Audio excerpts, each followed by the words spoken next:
Proceeding comes to order. I swear affirm that I will take transcribed proceedings in this case to the best of ability on the penalty of law. Good morning. All right, the case of Commonwealth versus Brendan Banfield. Mr. Banfield is present in the courtroom with his attorney, and the Commonwealth is present.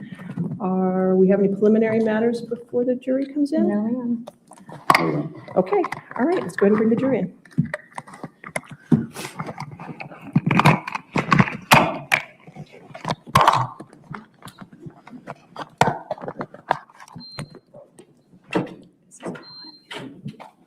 Can you push the button, turn it off?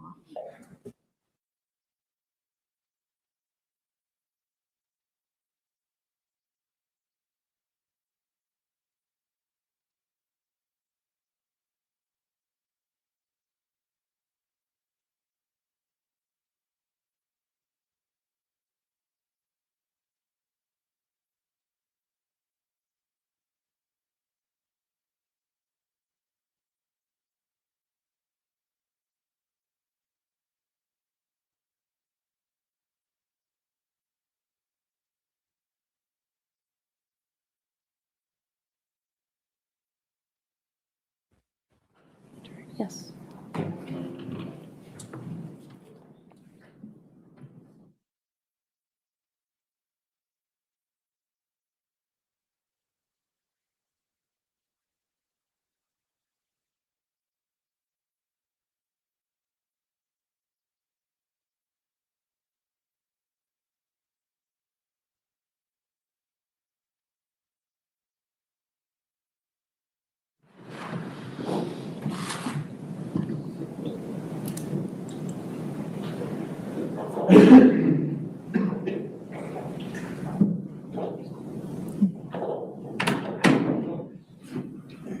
Good morning, ladies and gentlemen. Thank you for being punctual today. I really do appreciate it. Just a reminder, these seats you're in now are the seats you'll be in for the duration, okay? All right. Opening statements from the Commonwealth? Just a moment, Judge.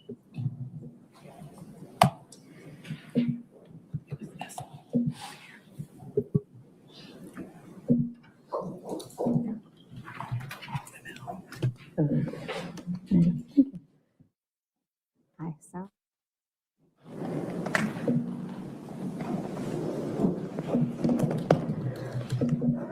Good morning, everyone. Thank you so much for joining us today. I appreciate that you all came back. I know yesterday was a short day. Today might be a long one, and you're in for several more following that, but we'll try to keep your attention and ask you to please remember that your job here is to listen to the evidence, right? Take notes if you need to. Follow along with the details. There will be many, and then be thoughtful in how you consider this evidence when it's time to deliberate. We're here today because Brendan Banfield, the man seated behind me, killed his wife, Christine Banfield, and another man named Joseph Ryan. Those two individuals had no reason to know each other, but for the plotting and planning of Brendan Banfield. Christine, back in 2022, was 37 years old. She was an ICU nurse working at Inova Fairfax. She was married to Brendan, who was then 38, and they had a daughter, 4-year-old Valerie. Christine worked odd shifts. She was a nurse. If any of you know what nurses' hours are, she could work nights. The schedule was irregular. It didn't occur with a 9-to-5 pattern, so regular daycare was not an option for the family. They hired an au pair, Juliana Perez Magalhães. She was from Brazil. She was 22 years old when she joined the family. She provided care while Brendan traveled for work and Christine worked her nurse's hours. The family lived in the Reston area of Fairfax County at 13230 Stablebrook Way. You'll hear that address referenced. You'll see pictures of the home. You'll have the opportunity to understand what the layout of the house was, as it is very relevant to what happened in February of 2023. Taking you back, in August of 2022, Brendan began an affair with Juliana. Initially, it was just sex when Christine was at work or asleep, but eventually it developed into a relationship. They went on dates. They went to bars, clubs, dancing. They went on romantic bike rides. By the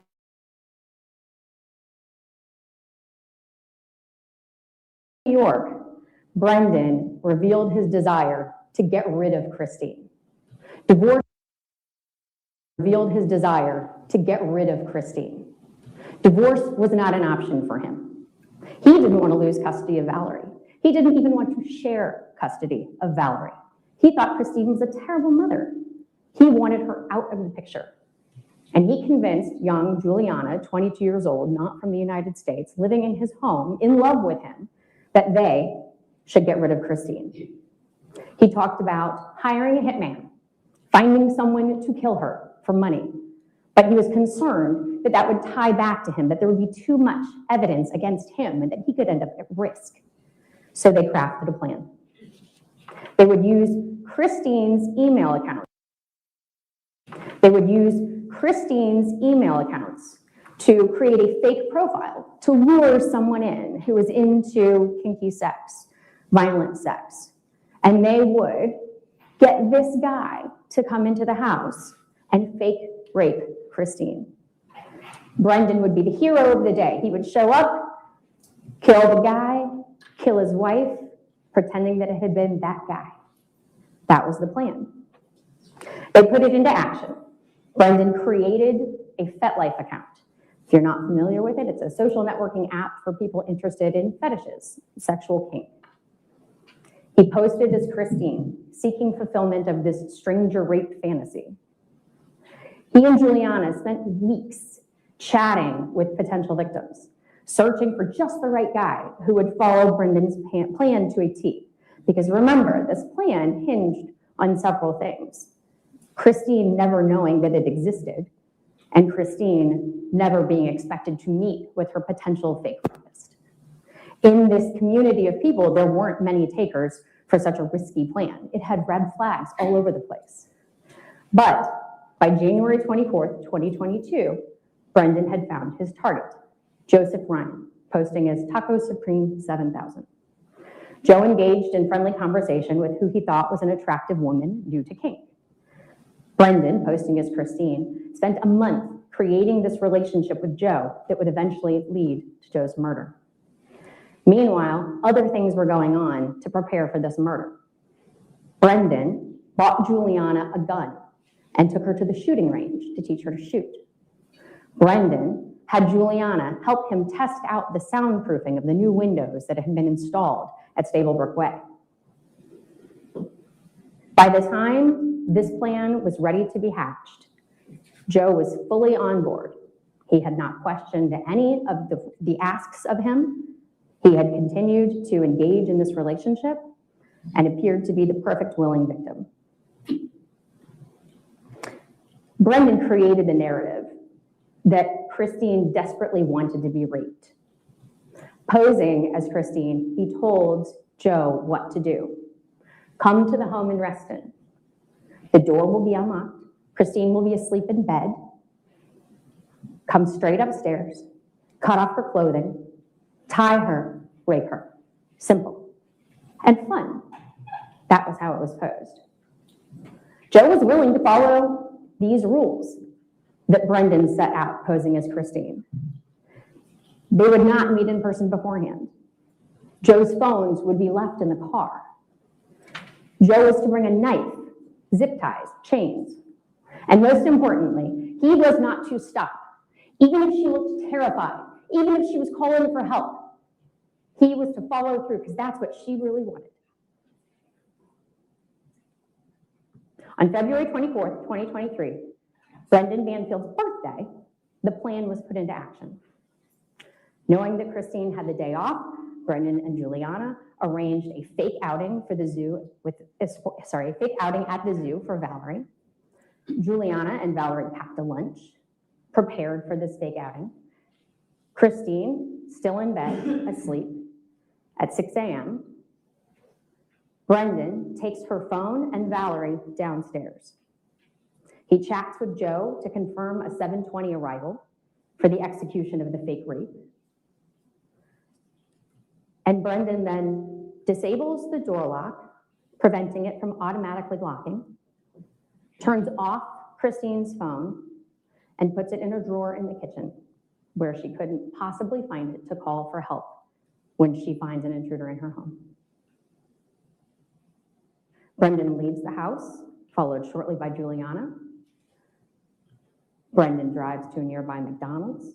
Juliana waits in the cul-de-sac. The plan to give a call out to Brendan as soon as she sees Joe. Valerie's in the back seat, and Juliana has a gun in her pocket.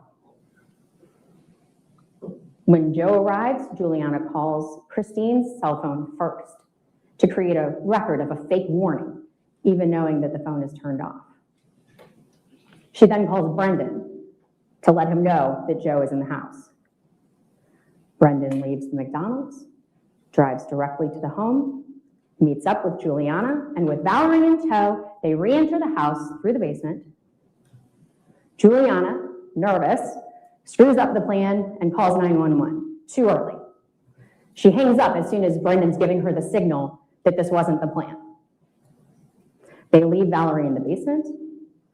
They sneak up the stairs to the bedroom where they hear Joe Ryan and Christine.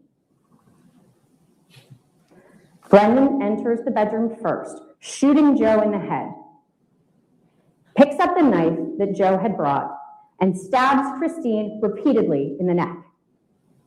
He directs Juliana to shoot Joe a second time with her gun. This time the bullet enters Joe's chest.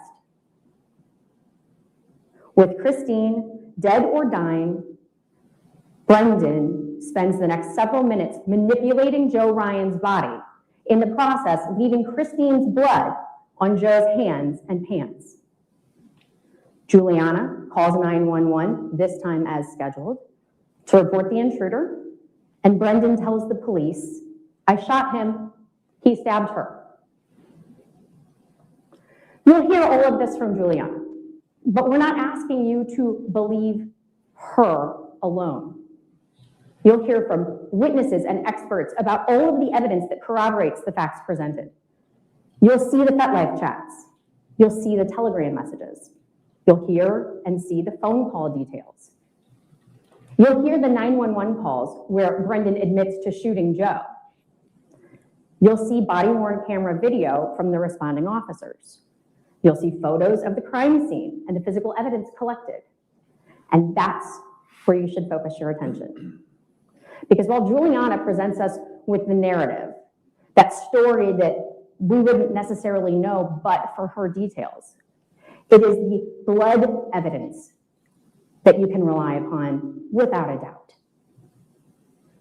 The blood cannot lie. And the blood puts Brendan Banfield standing over Christine, stabbing her in the neck until she died.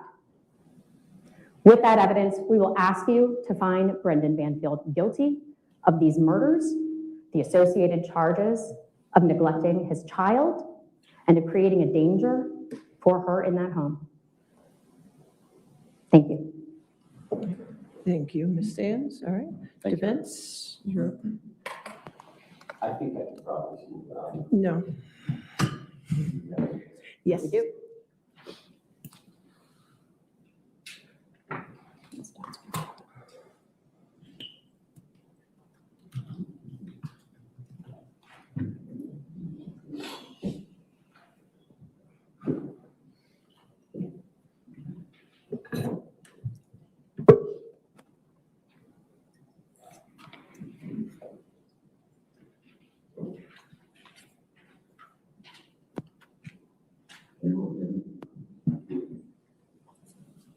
Or is that one? No, you want to check Ms. Sands? Here, I can check.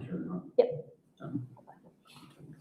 I did, because I didn't want it to make all the banging noises. There you go. Green, let's go. So, you hear me? Yes. Okay. You can put that in your pocket if you want.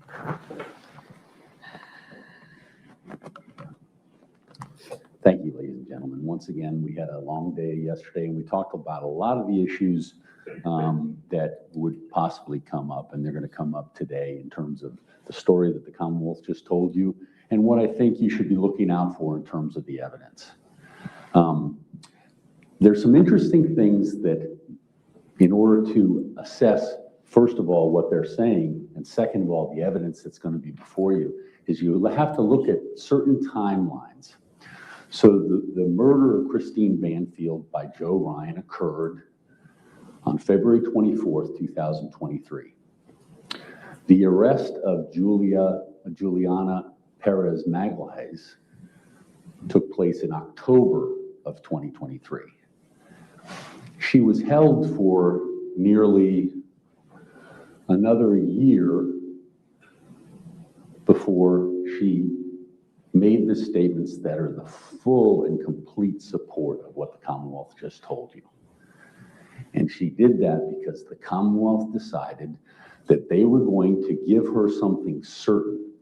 They were going to give her a plea of guilty to a manslaughter, which is a lesser included offense, and guaranteed time served upon her testimony here today or tomorrow or whenever that testimony is. You're going to hear a timeline of events and evidence that you'll have an opportunity to look at, where she was arrested in October of 2023. And the whole reason she was arrested was to flip her against my client. You'll hear that evidence from someone other than her and other than me. And they tried, and they tried. In a correspondence that she wrote to my client on January 1st, that was given to him, she says, they want you. All they want is to get you in this case. They want me to say things that aren't true. They want me to say things that I did that aren't true. They offered me a misdemeanor. She declined a misdemeanor, facing second-degree murder at the time. And then as the case went on, it became very clear that they wanted him so badly that they were willing to do anything. They made offers, not as good as a misdemeanor, but as time went on, for a manslaughter, suspended time, but she had to testify against Brendan.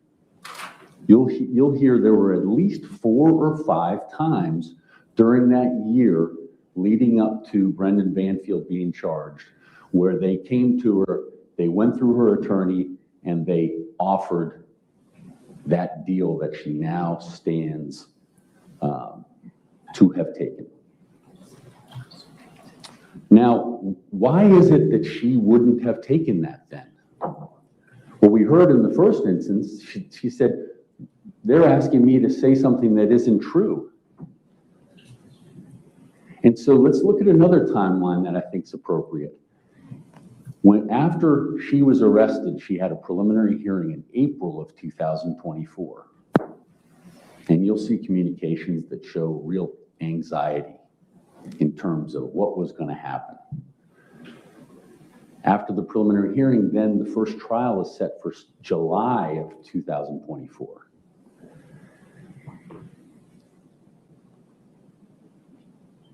Her attorney continues the case against her will. There's correspondence that says, I wanted to go forward. I wanted to show my innocence. Continued to October, I believe. No, to November 12th. During that point in time, she'd lost trust in her attorney. She lost hope because he was the only person for someone who was thousands of miles away from her home, from her family, from the people that supported her. She lost hope in the person who was there to represent her. Whether that's true, whether that's right or not, I don't know. But what you'll see in this timeline that I'm going to create for you through evidence is that she was upset, and she said at one point, I can't believe he continued this case. I didn't want that, I don't want that, I just want to go forward. He better not do that again. We go through a period of time into September. The stress and the anxiety starts to really ramp up for her. Approaching her November 12th court date. My client gets arrested. In her mind, loses even more hope because he was the person who was on the outside who she really was depending on. They had an affair. You're not going to get any disputes from us. But he played a role, a supportive role to her while she was in jail, while they tried to do their little experiment on what would she take in order to come forward and tell a story. You'll hear in October, she went for emergency surgery, had a gallbladder surgery, spent 2 weeks in the hospital. And soon after she got out, she received word that her attorney was going to continue the case again because he needed to get a digital forensics examiner in order to review the evidence. That hadn't been done up until that point. That was the last straw. Whatever deals that had been rejected, the most recent time was September 30th. Whatever deals had been rejected, she was in for now. One of the deals was suggested by her attorney after he was upset with her, after she was upset with him in July. They get together, they arrive at this, and they have a recording of the questions that they're asking her during what they call the recant. You're going to hear some of those recordings. Now, any of you who have any sort of investigative roles in anything that you do, when you're talking to someone who's deciding to flip, you don't just take their word for it, you challenge them. Investigators challenge the statements that are being made. And so October 25th marks the first day that statements were made. Many of you may have seen that because it's showing up on media. And you hear someone asking her questions and then she answers those questions. Well, what we're going to be able to show you is that those answers are wrong based upon other evidence that we have in this case.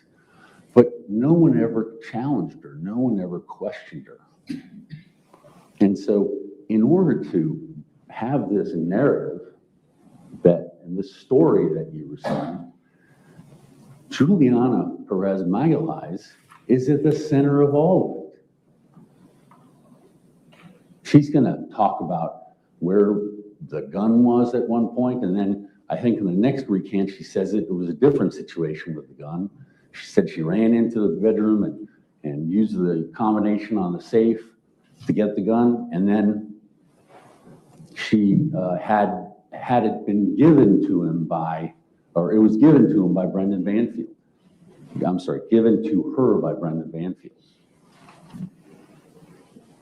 You're going to hear there are significant differences in many of the things that she's providing to the Commonwealth, some of which are changing even up to most recent prep sessions, which we had access to of December 30th. So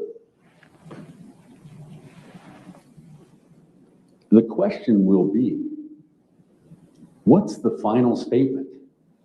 I think we're all going to get that.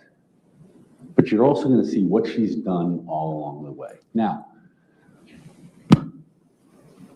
the Commonwealth used her for their case. I understand the situation that she's in, and I understand the fact that she's away from home and she's young and she's dependent on people, and she's also dependent on the Commonwealth. And they've put her in this situation.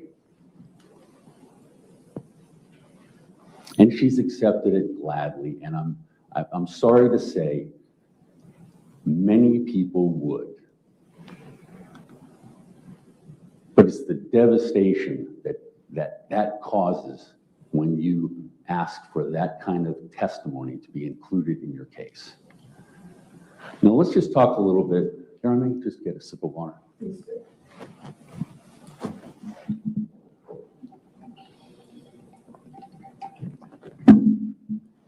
Sorry, a little dry mouth. Let's just talk a little bit about some of the other things that are going on in this case. And I think you'll find this through the evidence.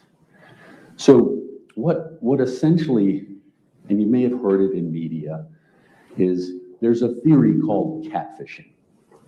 And catfishing, for those who don't know it, and people more experienced and more expert than I will be able to tell you specifically, essentially is assuming the devices of someone in order to get something done, is the easy quick. There's probably more sophisticated explanation for it. But what they're saying is Brendan Banfield assumed his wife's devices, his computer, her phone, any other devices, in order to take on take on her persona in order to invite this gentleman, Joe Ryan, in. Catfishing is a theory that requires a conclusion that Christine Banfield gave up her devices.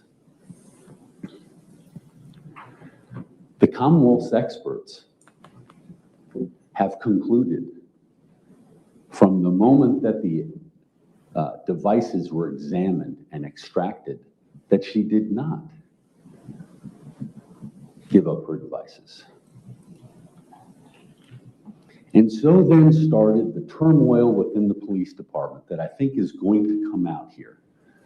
I doubt it'll be in the Commonwealth's case, but there were people within the command staff who were trying to change what the experts said about Christine Banfield's devices. They were trying to say that Christine Banfield did give up these devices or was away when those devices were being used. But you're going to have a conclusion that was from the very early moments that she had not given that up.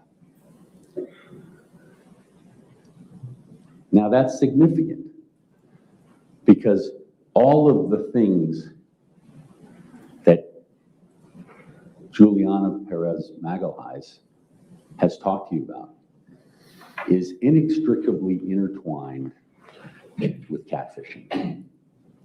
And so you're going to hear evidence from their expert witness. You're going to hear evidence from an expert witness that I have that concurs in their expert witness's findings. And in the world of digital forensics, they're just saying, digital forensics doesn't lie. People lie. And there are going to be plenty to see. You're going to see manipulation within the police department where if those that wanted the catfishing theory, if the line homicide prosecutors, homicide detectives didn't agree with this theory, they were transferred. When this case started, there were 12 people in the homicide squad. As this case goes to trial now, there's only 4 of those 12 there. Important ones that were removed in part because they didn't agree with the people that peddled the catfish theory, the lead homicide detective, the digital forensics detective. And this was back in late 2024. I don't know how many of you are familiar with criminal prosecutions and investigations. I was a prosecutor myself here in Fairfax. I've never experienced a homicide investigation where the lead homicide detective was moved prior to a trial. Digital forensics, I probably aged out of digital forensics, but that's a very important aspect of this. So I couldn't say personally whether that would have happened back in my day, but there are factors here that I think that haven't been brought forth by the Commonwealth.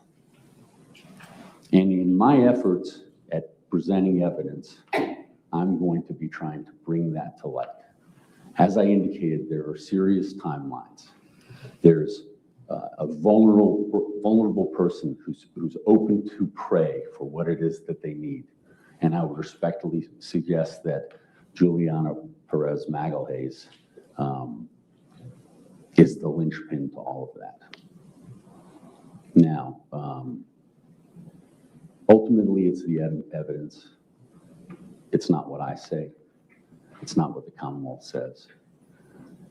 But I say these things to you so that your ear is ready, because you're going to see a presentation of a horrible, tragic, awful event for everyone involved. And there's no disputing that.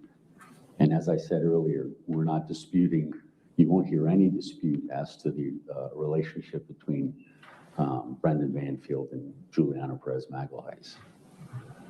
But there's an awful lot more to look for, ladies and gentlemen, and that's what I'm asking you to do. Thank you very much. Thank you, Mr. Khater. All right, your first witness, Ms. Sands. Judge, it's going to be Alicia Dale. Thank you, Ms. Priscilla.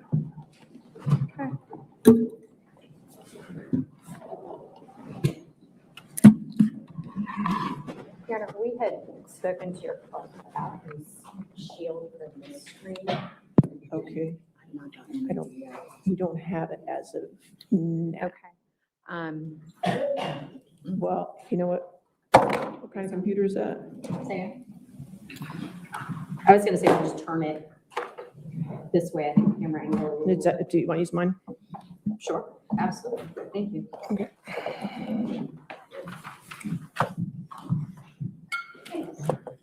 Does this come up?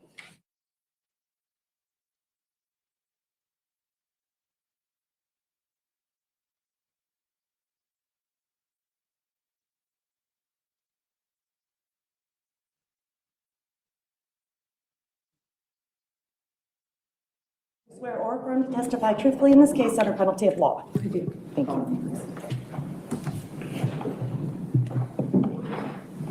Can you give me the thumb drive?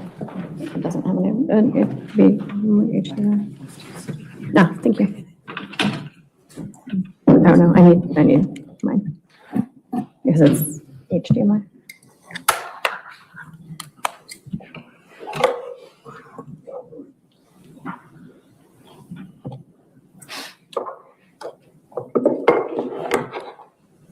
Well, so this antique piece of, you know what? Okay, super. Can I see yours? We're gonna double dongle.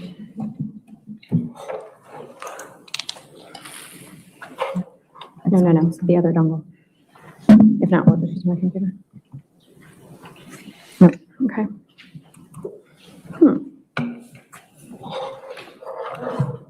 Will you text Mario and see if we have a connection HDMI to USB? And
Few technical difficulties.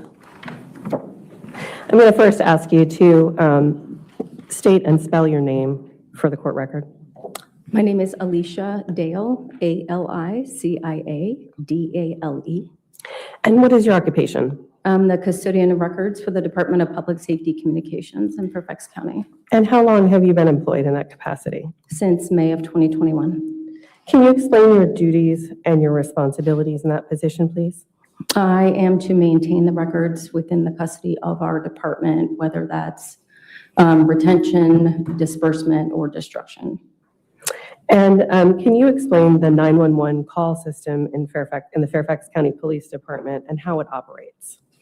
Once a call is placed, a 911 call is placed within the confines of the Fairfax County, the telephone system actually routes it to the corresponding public safety answering point, and we are that within Fairfax County.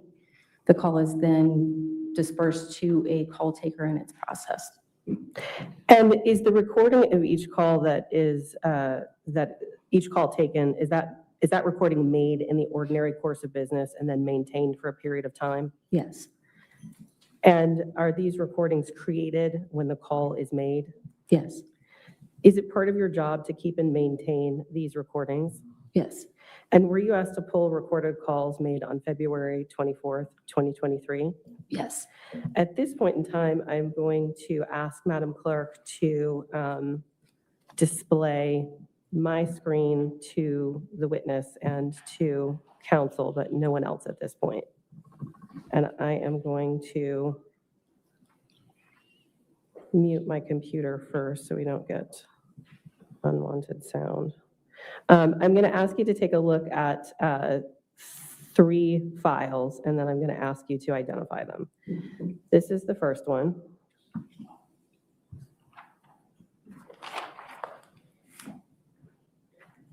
And I'm going to show you all 3 and then ask you about them, if that's okay. Okay. Just for the record, what evidence number would this? This is first one- Commonwealth's Exhibit 1. Would be the first one you Yep. shared? Okay, thank you.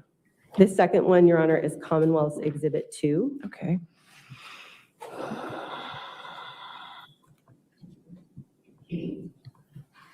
So if you're seeing on your screen Commonwealth's Exhibit 2, that's the second one that I'm going to talk to you about. And then I'm going to show Commonwealth's Exhibit 3.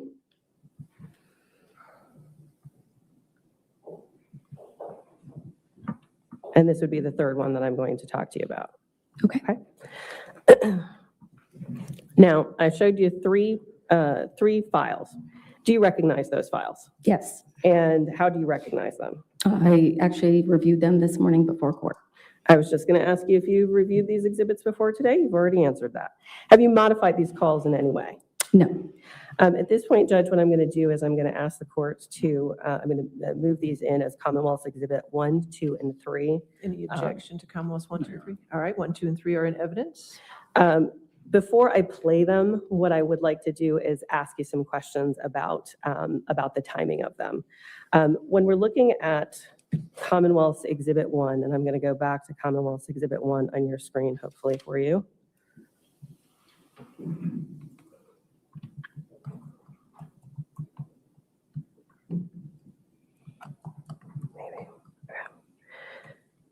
At the bottom, it's at the bottom left-hand side of my screen. Yes. The numbers 74732. What do those numbers indicate? that means the call was received, answered at 7:47 a.m. Okay. And then the timestamp on Commonwealth's Exhibit 2, likewise, I'm going to put that back up on the screen. And we see 7:47:49. And that call was placed, that was an outgoing call at 7:49 a.m. Okay. And then looking at Commonwealth's Exhibit number 3,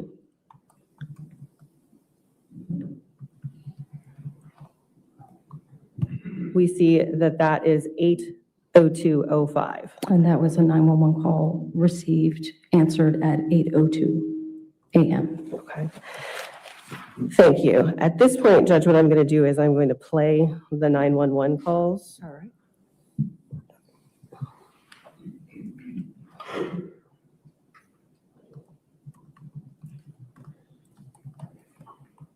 This is 1. February 24, 2023, 7:47, 32. Fairfax County 911, where's your emergency? Hello, Fairfax County 911. February 24, 2023, 7:47, 39.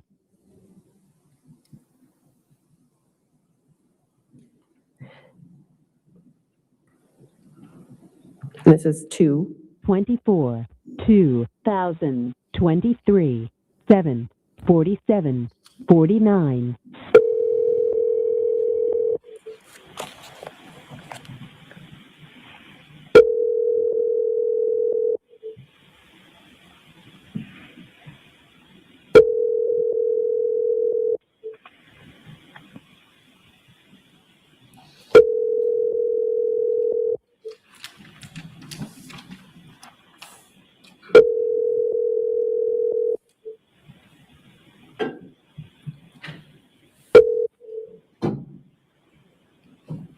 Please leave your message for 57142621112.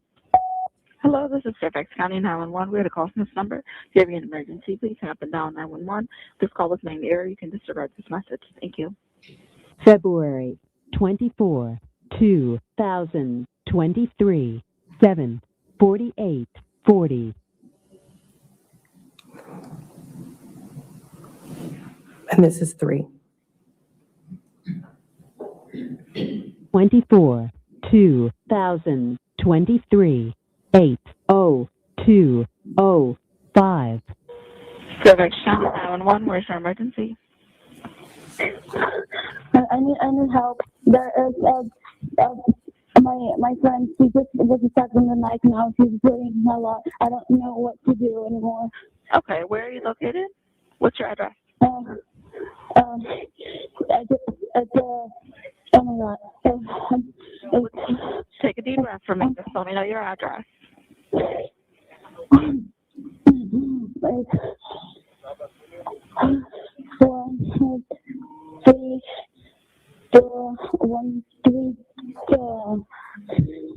Okay, 13. Take a deep breath for me. You're on Stablebrook Way. Are you on Stablebrook Way? What's your house number? It's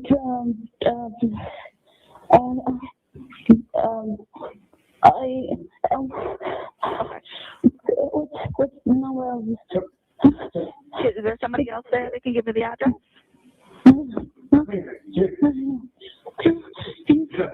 13230 Stablebrook Way.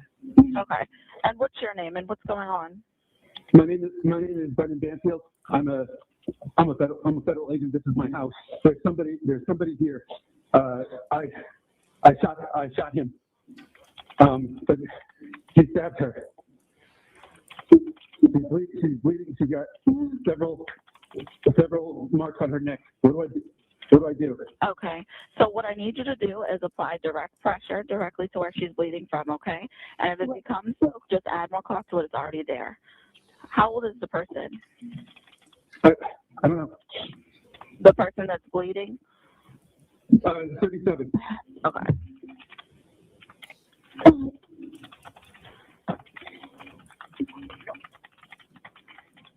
Okay, so the person that you shot, where is he? I don't know. I don't know him. Okay, where is he though? He's here. He's on the ground. Okay. Okay. And the person that he stabbed, where are they now? Are they still in the hospital? I have rescue coming to you. It's my wife.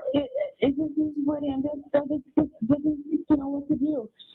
Okay, so I want you to get a clean cloth and apply direct pressure to where you're bleeding from, okay? Yeah. Okay, are you the one that's bleeding? Just keep applying pressure, don't remove it. If it becomes soaked, just add more cloth to what is already there. Do not use a tourniquet. If one is already on, don't remove it, and don't throw or flush any blood-soaked items, okay? And sir, I need you not to touch the weapons or disturb the scene at all, and don't touch or remove any impaled object, okay?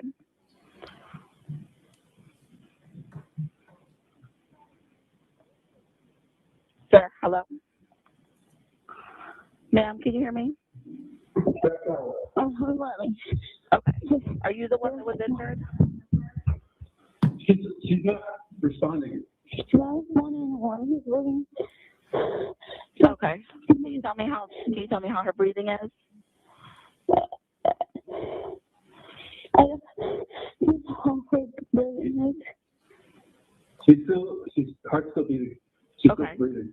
Okay. Just keep applying pressure to where she's bleeding from and just put her on her side, okay? On her side? Yeah, on her side. You said she's breathing normally, she's just not responding to you? She's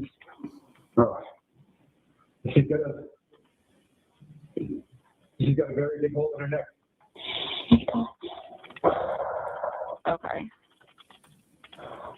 Just keep applying pressure, okay? Just keep adding more muscles already there. And who am I speaking to? Who are you, dear? Are you? Okay, so who's the person? Where's the person that's bleeding? Where are they in the house? They're upstairs. Okay. In the bedroom. Okay, and where is the person that was shot? Are they also in the house downstairs? Yes. Yeah, I'm in the bedroom too. Okay.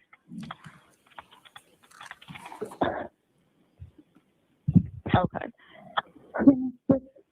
Help, please. Yeah, they're on the way. They're coming to you now, lights and sirens, okay? And any weapon is secured, correct? Again? Any weapon is secured? I have the weapon. Okay, can you just leave it where it is? Yeah. Okay.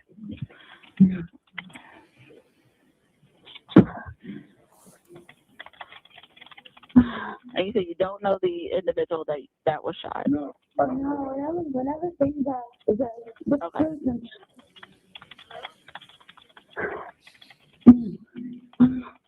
And sir, where are you? Are you taking care of the person upstairs? I'm trying. I'm trying, but Okay. it's just too.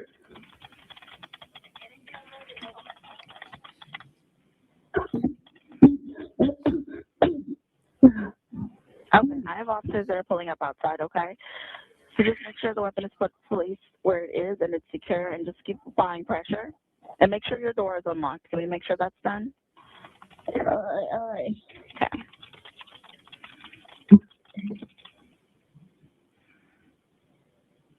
And if there's any animals, please make sure they're put away. I'm up the door. The door. What is it again? Okay, so make sure your weapon is down, sir. And now you're coming to the door with your hands up so the officers can see you. Okay, I'm locked. Okay, and the weapon is down?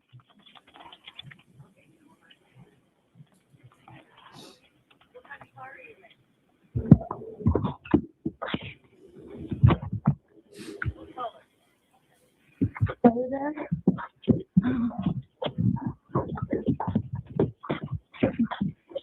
Are you there? Yeah, I'm still here. Are they coming? Yeah, they're on the way. You should see them soon. They're pulling up outside right now. Let me know when you can see them, okay? I just for them? You should be able to see them soon. Huh? I hear them. Okay, so are we? Okay, and no one has a weapon, right? The weapon's down? The weapons are down. Okay. That one's down. I hear them. Okay, they're pulling up outside. Just keep applying pressure to where she's bleeding from and just make sure she's Okay. okay. Here we're doing this. Okay. Yeah. Okay, let me know if the officers are with you. All someone to come here? Yeah, they're pulling up now. They're gonna make their way to you. Okay. I'm showing them outside.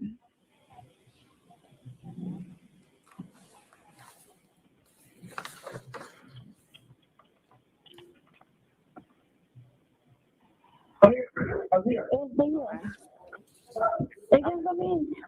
I'll go ahead and disconnect with you. Speak. Okay. Come in. You guys.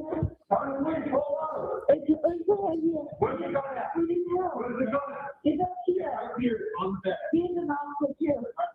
So you just my house. This is going on. February 24, 2023, 8:10:38. Judge, I don't have any further questions. Mr. Carroll may have some questions. Cross-examination.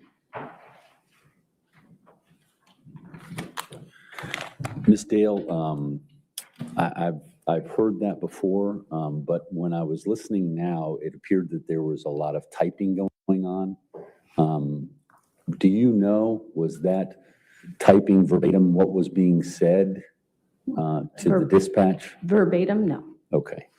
Do you know if the dispatcher typed what my client said, that he was a federal law enforcement officer and that he had shot someone who was in his bedroom? Do you know if they typed that? I don't remember exactly what was typed into the CAT event as far as what was surmised from the phone call.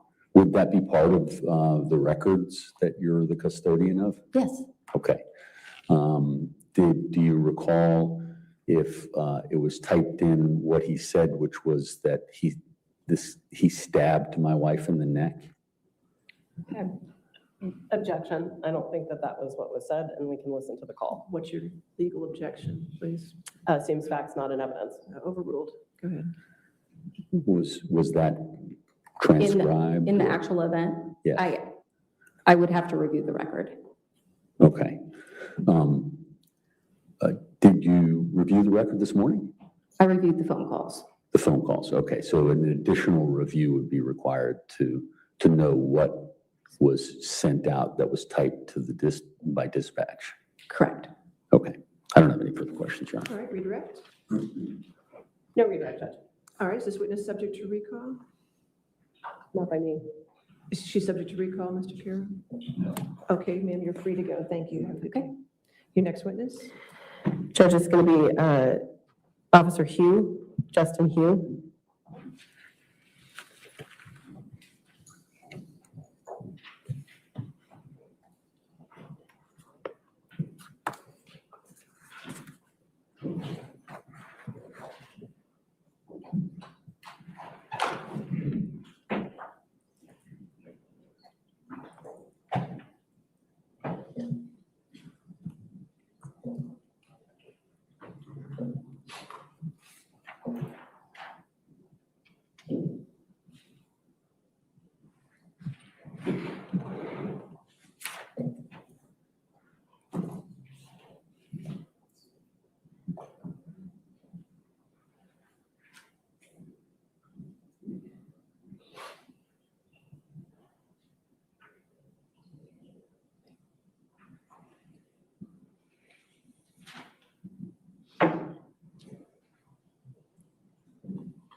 Please, Madam Clerk, raise your right hand. Do you swear or affirm to testify truthfully in this case under penalty of law? Yes. Thank you.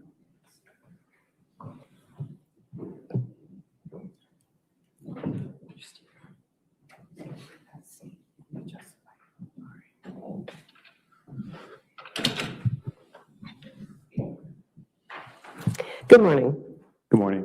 Could you please introduce yourself by telling us your name and spelling your first and last name for the court record? Justin Hugh, Justin. Last name Hugh, Hugh.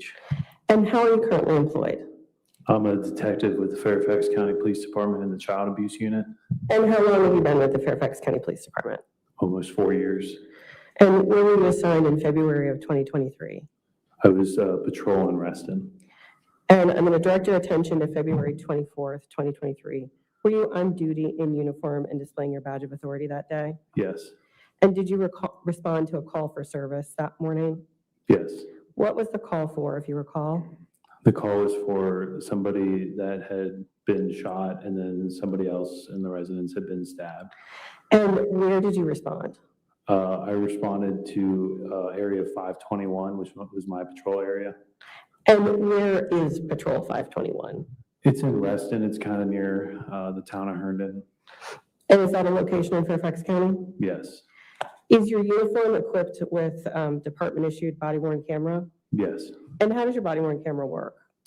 You click it twice in the middle and it activates the body-worn camera and starts recording. And then when you are done with your shift, what happens? We dock it at the station where it will upload everything is recorded for the day. And was your body-worn camera working properly that day? Yes. I'm going to show you what's been marked as Commonwealth's Exhibit 4, and I have I've got my computer muted, so we should only see a picture. All right. I would ask if we could just have that for the stand, the defense attorneys, and the witness at this point.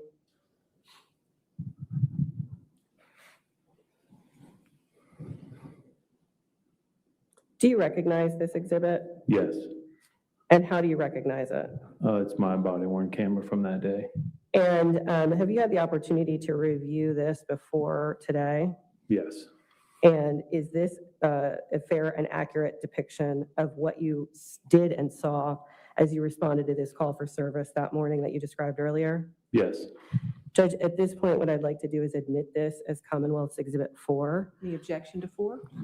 All right, 4 in evidence. Judge, I am going to ask if we could have this displayed to the jury, the witness, counsel, and the stand only, not on the screens, Not in the gallery. not in the gallery. Okay. And there will be sound. Okay, But- that's fine.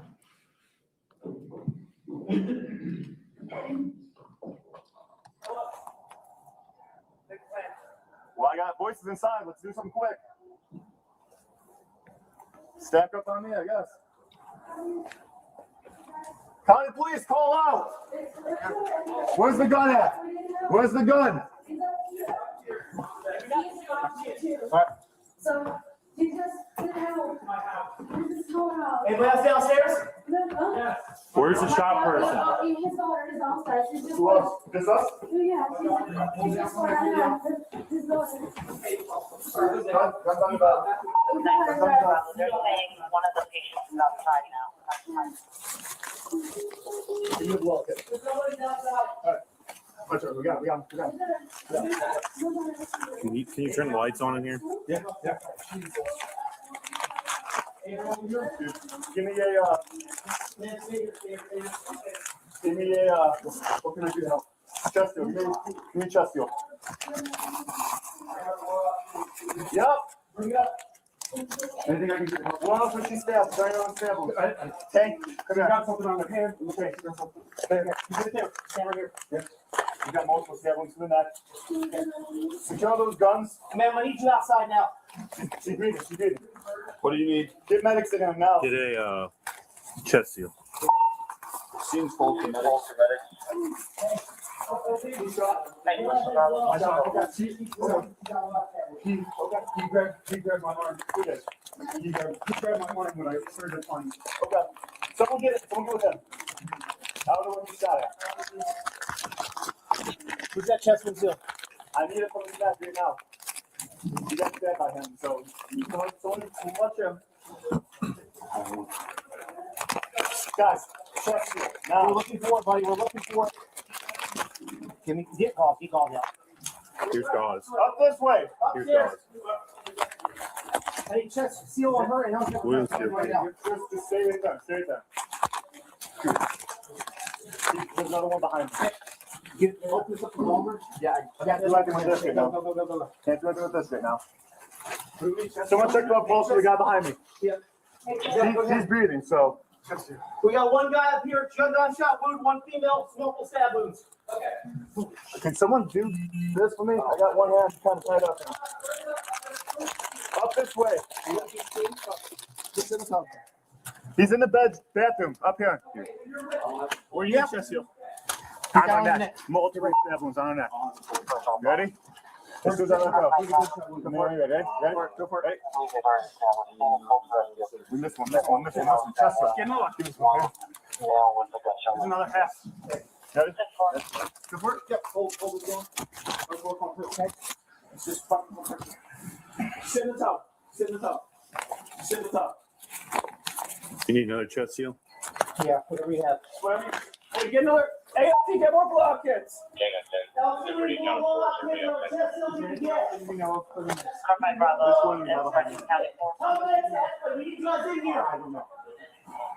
Is he shot in the head too? No, shot in the chest. That's a lot of blood. Everybody looks like it's probably from a lot.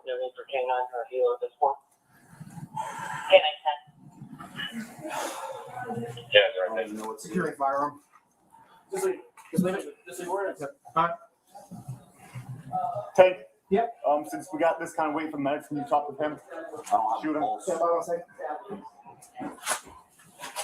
Medics expediting, or where are they at? I can feel him. Guys. Hey, do you have a pulse on him? No. No pulse on him. CPR, go ahead. Multiple stab wounds. CPR on him. Yeah, if you don't have anything, start going. All right, we got medics Who's over most viable, you guys know? She is. All right. Multiple stab wounds to the back. James, where is he? To the right, we have a pulse, multiple stab wounds. To the left, either the CPR or the gunshot wound. All right. Who's still breathing? We have rare. Multiple stab wounds to the This neck. is bombs. Don't know if we actually have it. Don't know if it's on the side. Okay. Okay, she's still Put it right breathing. there. You can feel blood moving. You can stop doing CPR. Yeah, we're gonna get her. He's gonna be way over there. Yeah, this. She's breathing over here. She's breathing. That's why we're Zach, grab him, take him downstairs. You can't feel the pulse? Are you hurt? Stand by. Sorry. Nope, there's no pulse. No, there's no. What do we need? I think that guy's gonna be definitely DOA for this shot. I mean, we can. I think that's maybe obvious over there. Just go closer here. This is my house. This is my wife. I don't feel good. No. What do you want to do? Do you want to grab that and go? We're done. No, this is. She's done. All right, that's fine. Do you want to get a rhythm on that? Yeah. It's right there behind That one you. right You there. have it? Okay. All right. Where is she? Justin, Yeah. grab the guy out there, get him down, don't worry about it. All right.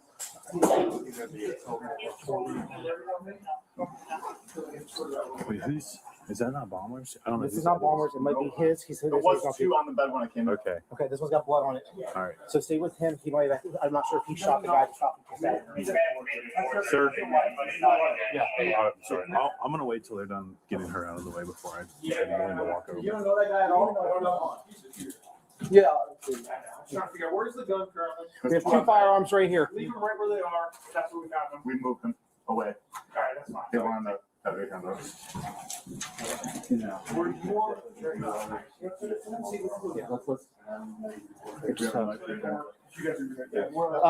Hey, Sarge, do you want us to escort him outside? Stay with. Okay. So, okay. I'm not sure. We're not working. But we'll get him out. So once they. Sorry. Hey,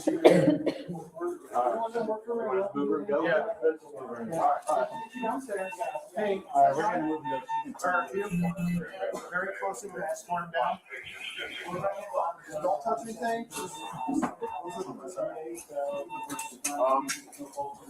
Got a knife here. Yeah. Is there kids down there? Zach? The kids are out of the way. Kids are outside. We're gonna clear the rest of the house. Don't worry about it. Okay. Just grab the arm. Monitor, we'll go with it, that's fine.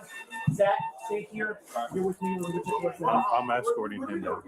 He's gonna stay. We're gonna make sure no one else is hurt in the house. Okay, all right. We're gonna get husband downstairs. All right. Just for the record, we'll admit that under seal, Commonwealth's 4. Understood. Let's talk about what we just saw. When you entered the house, we saw one officer ahead of you. Were the two of you the first two officers to enter the house? Yes. And when you came upstairs to the bedroom, did you see any unsecured firearms in the room? Yes. Can you tell us how many? 2. And can you describe the unsecured firearms that were in that room? Did you note anything about either one of them? One had a flashlight on it and the other one did not. Okay. Did you handle either of the unsecured firearms? The one with the flashlight on it, I handled that one. And what did you do with it? I moved it twice. The first time I moved it just from the corner of the bed to in front of me, and then the second time I moved it to the other side of the bed near the other firearm. And did you know anything about that firearm when you were handling it? There was blood on it. And Judge, at this time, I'm going to show Commonwealth's Exhibit 5 and ask that, and it's going to be a still photo, just to witness and counsel. Okay.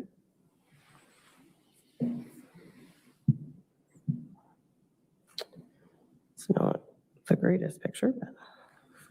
Is this the firearm that you handled? Yes. And is this the position that it was in when you entered the room? Yes. Can you describe the position, what we're looking at here? The gun is in the bottom right corner of the bed. It's pointing towards whatever's kind of behind me. And when you're talking about the bottom right corner of the bed, are you standing at the foot of the bed facing the headboard, or are you? Okay. Yes. And Judge, I'd ask to admit this as Commonwealth's Exhibit 5. Any objection? If we could publish that to the jury. In the gallery. Got it. And when you handled this firearm, did you have gloves on when you handled the firearm on February 24th? Yes.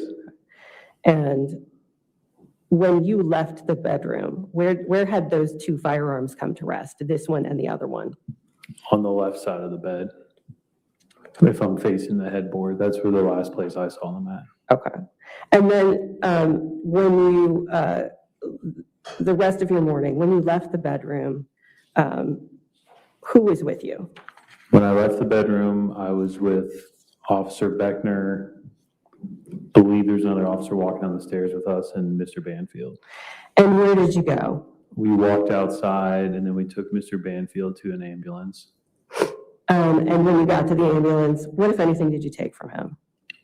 A jacket that he was wearing. And what did you do with that jacket? I held on to the jacket, and then Detective Falk, who's a crime scene detective, showed up, and then I transferred custody of the jacket to him. And I'm sorry, you said Detective Falk? Falk. Is that O.J. Falk? Yes. After you left the defendant's company that day, did you remain at the scene? Did you go back into service? What was the rest of your morning like?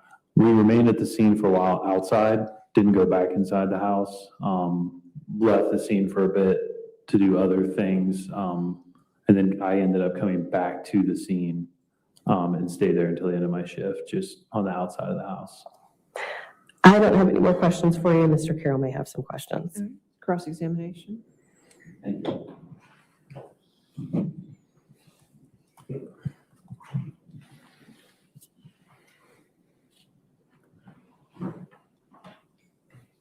Good morning, Officer Hugh. Good morning.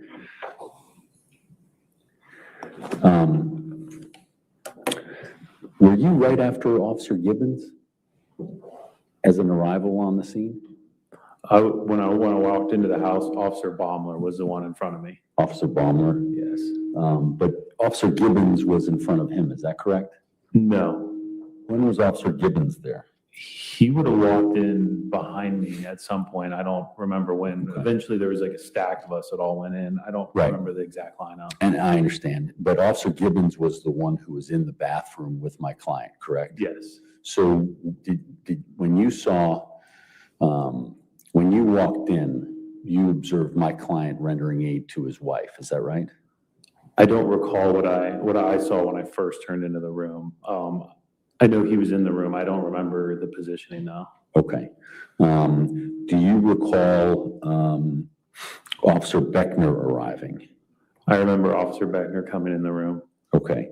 And were you present when Officer Beckner started, getting chest seals and chest compressions and things like that all of you were doing? Yes. Okay. And did you observe, according to Officer Beckner, a panic attack on my client's part? I wouldn't really know. I wouldn't say a panic attack. I would say I witnessed his behavior. Okay. I don't know how you exactly would define a panic attack. I didn't think of it, I didn't think it was anything super. His words, not mine. Yeah. You observed, but you observed my client, correct? I did. And around that same time, Officer Beckner reports that some firefighter was kicking items on the ground. Let me see. Kicking the blankets near Joe Ryan, and he was advised to stop by Officer Beckner. Do you recall that? I was told about what a firefighter did after, but I never really witnessed that in the moment. And I understand, I mean, it's a fast evolving situation, but that's what I wanted to find out is if you had recollection of it, but you were told thereafter? Yes. Okay. Now, when you arrived on scene, Christine Banfield was breathing, correct? I never touched her, so I don't know. Okay. I couldn't tell you. Were you aware based on what people were saying regarding her condition? Listening to the body camera footage after, yes. It sounds like someone was saying that there might have been breathing or there was breathing, but Okay. I don't have direct knowledge. But the firefighters ended up connecting her and actually found a pulse, right? That I don't know. I know they found something, but I know there's like electrical readings I've had on other scenes. Was that not what we just watched on that they actually connected her up to whatever device the one firefighter was saying? They did connect her to something. I don't know what, I'm not versed in what machine they would have connected her Okay, to. and I'm not asking you to be an expert on this. I'm just asking you as the person on the scene what you observed. Yes, the firefighters worked on her. Okay, they were tending to her. Yes. Okay, that's probably the best way to say it without knowing what exactly they did. Yes. And then while you were there, or at least that's what your body camera video shows, they secured her and they brought her out of the house. Correct? Yes. And then, I'm sorry, I thought somebody was saying something. And then after she was secured and out of the house is when, how long after that was it when you and Officer Beckner and my client all walked out?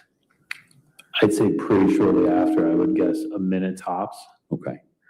Now, in terms of I guess that's the exhibit number 5, and I just keep pointing over here because that's where I saw it, but it's not there. That was a screenshot from the body-worn camera, is that right? Correct. The picture of the gun they showed. Do you want to show them the picture again? Yeah, I can't judge. You I better. have to get it back on the screen. I don't want to mess your.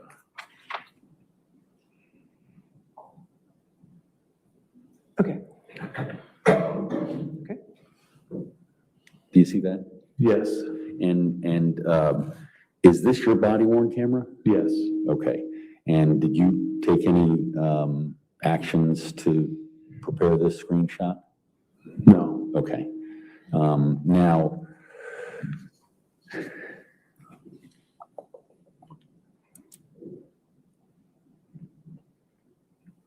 do you know where this gun was before it was sitting at that situation that's shown in the picture? No. Okay. And I think you said after that, it was moved to the left side of the bed, correct? Correct. Do you recall who did that? I moved it. You moved it, okay. And then if I understand your testimony correctly,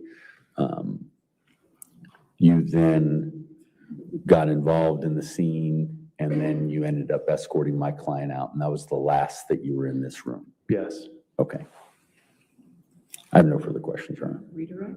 I don't have any redirect. All right. Is this witness subject to recall? I don't think so, Judge. Is he subject to recall?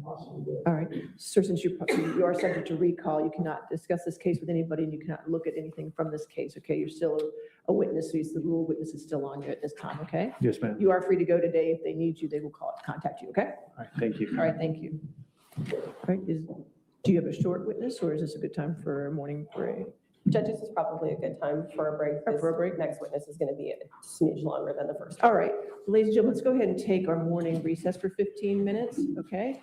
So we'll put you back in the jury room. Just remember, do not discuss the case with anyone to include yourselves, and don't do any outside research in that 15 minutes, okay?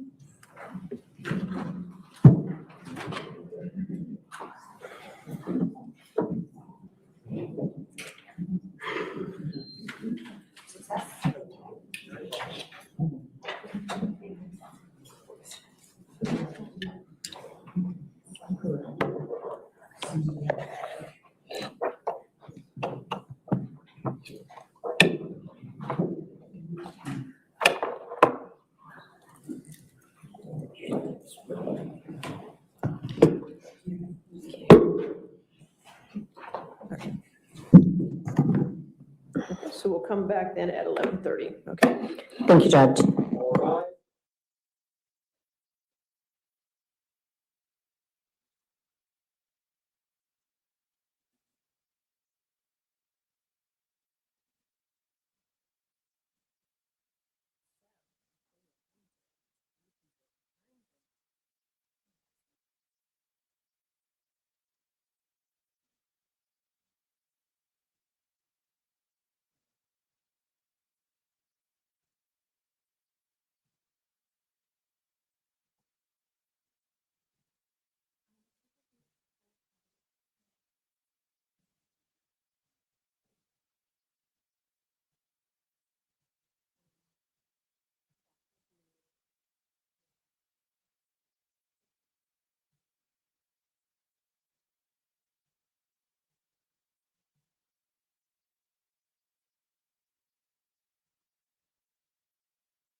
Please be seated and go to order. All right, are we ready for the jury?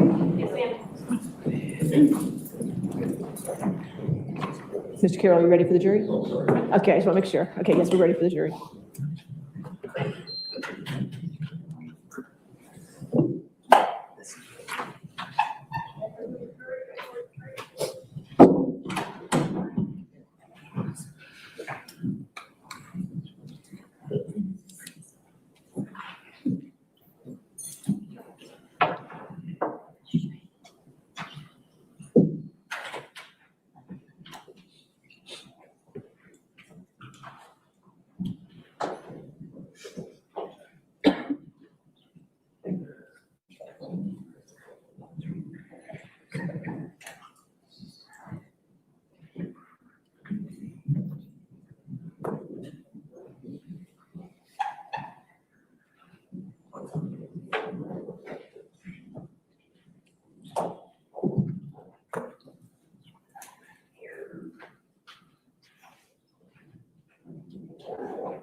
All right, thank you, ladies and gentlemen. All right, your next witness, Ms. Bristler? Judge is going to be Officer Beckner. Officer Beckner.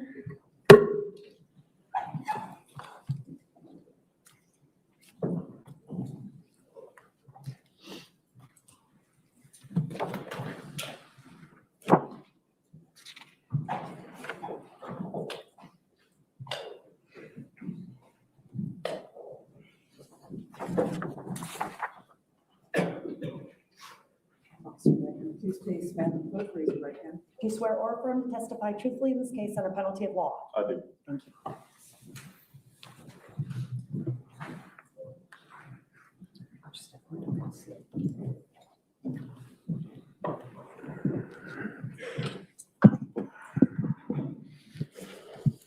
Good morning. Could you please introduce yourself by telling us your name and spelling your first and last name for the court record? I'm Zachary Beckner, Zacharybeckner. And how are you currently employed? I'm employed as a police officer for Fairfax County. And how long have you been employed by the Fairfax County Police Department? February will be 4 years.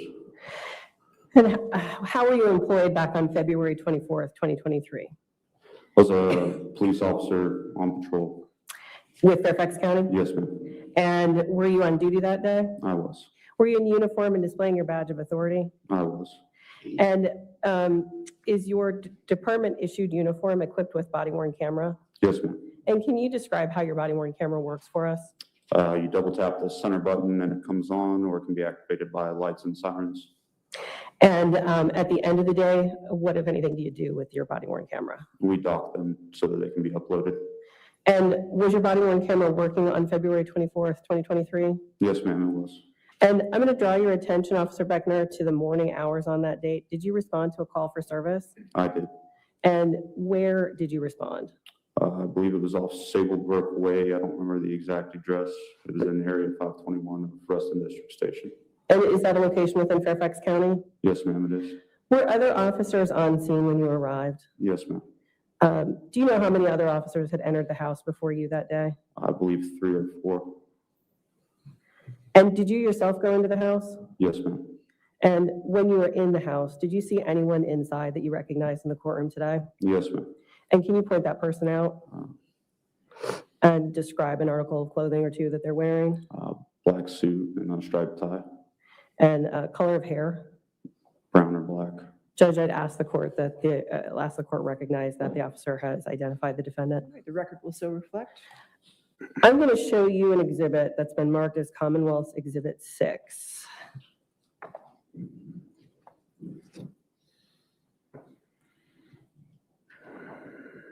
And I'm going to ask Madam Clerk that this is displayed to the witness and to counsel and to the judge at this point only.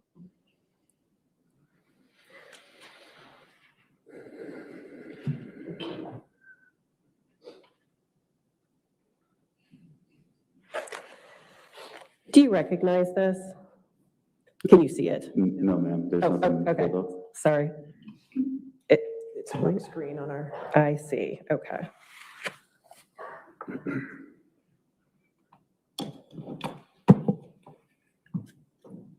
I mean, all the connections are good.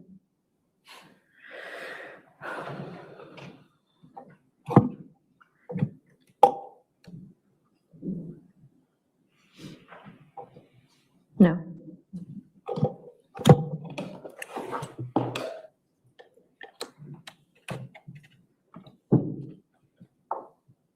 Still no. You'd see it on the screen in front of you if it was. Oh, yeah, it would be here. Yeah. Okay. Take it off and put it back on. Put it on something else. All right, well, Yeah.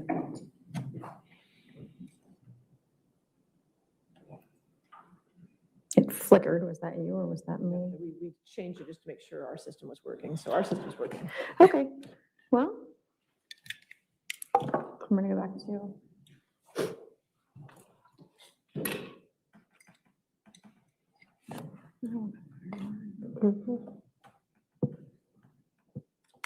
Where's yours? It's over here.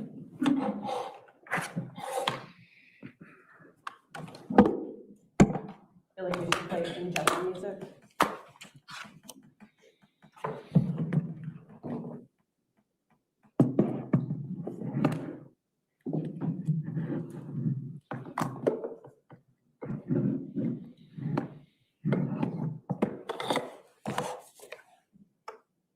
Yeah, just go ahead and log in.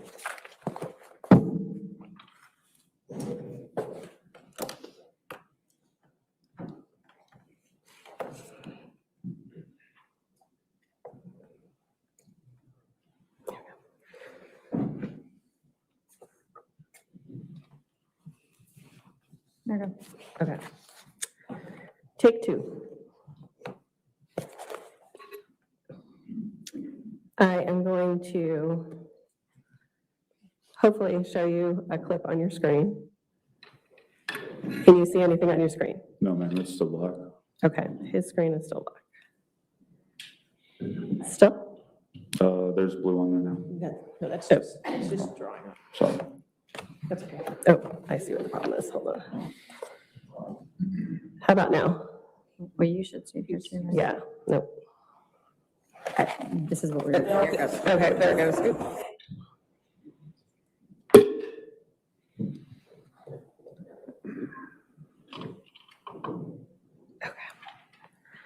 All right, now can you see Yes, ma'am. on your screen? Okay.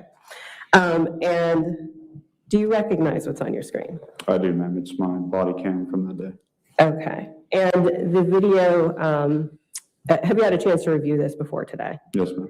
And is what you reviewed a fair and accurate depiction of what you initially did and saw that morning in the house? Yes, ma'am. Okay.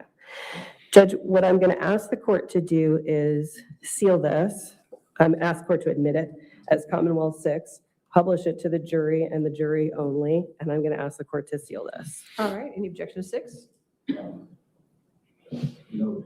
All right, 6 in evidence under seal. Okay, thank you, Mr. Khater. Now, as I'm playing this, I am going to stop it in places so that we can talk about what it is that we're seeing.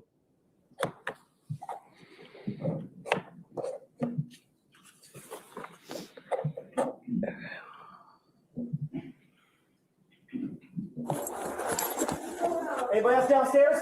Where's the shower? Just us?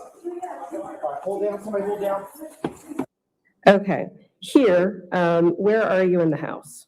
I'm at the bottom of the stairs leading to the second story. And what do you note about that door that is in front of you? Or what did you note about that door? That it was open and had an exterior lock. And did you see a light on inside of the door? No, ma'am.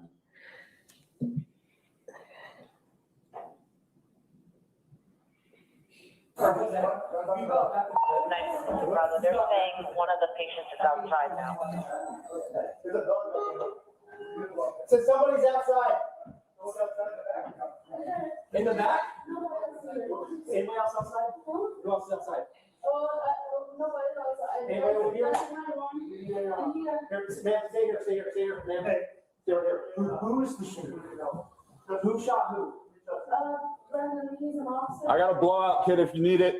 Bring it up. Is there anyone else in the house? Any kids in the house?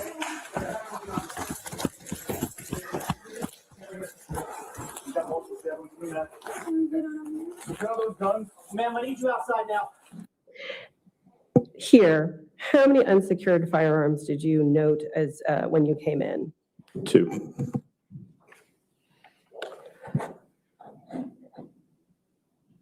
And I'm going to keep going. What do you need? Get medics in here now. Scene's cold for medics. He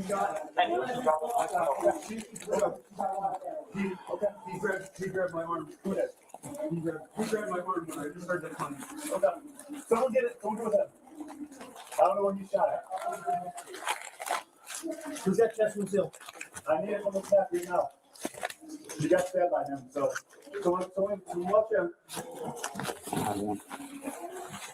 Guys, chest seal. Now We're looking for it, buddy. We're looking for it.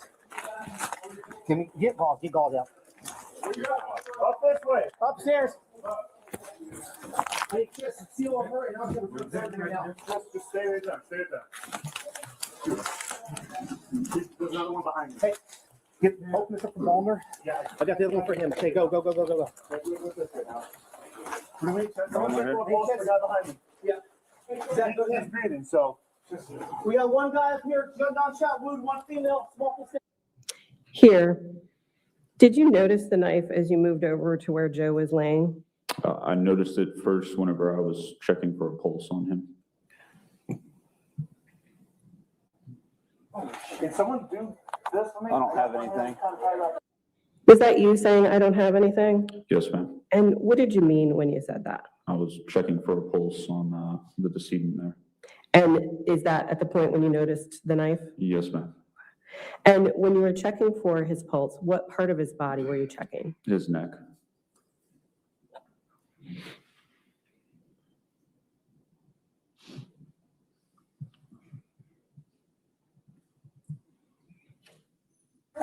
Up this way. And then the officer that we just saw step on the knife, who was that? Officer Sepiani.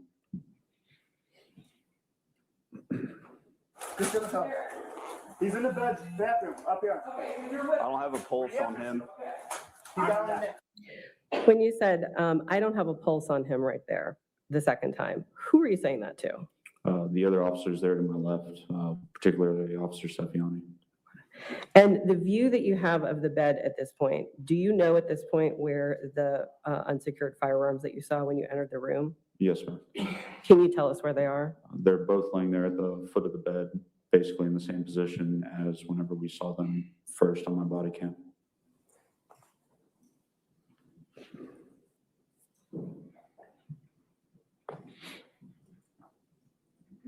I don't have a pulse on him. Where's the gunshot wound? I'm not entirely certain, sir. Check. The officer here who, that is moving Joe's hands, who is that officer? It's Officer Sepiani. And had anyone moved Joe's hands that you saw before Officer Sepiani moved them? No, ma'am. Chest. Okay. Hold this down. Let's work on her, okay? Just fucking go for it.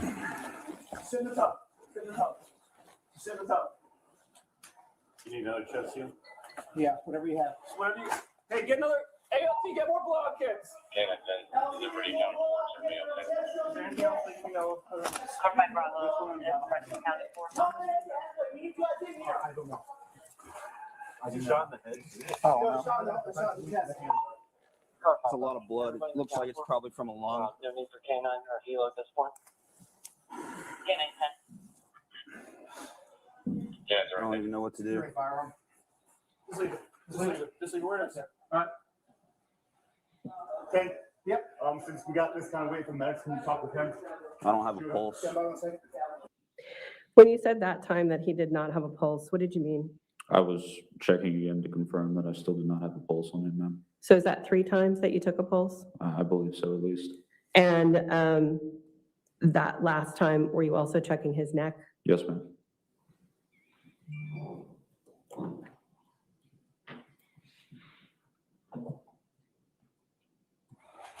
Medics expediting, or where are they at?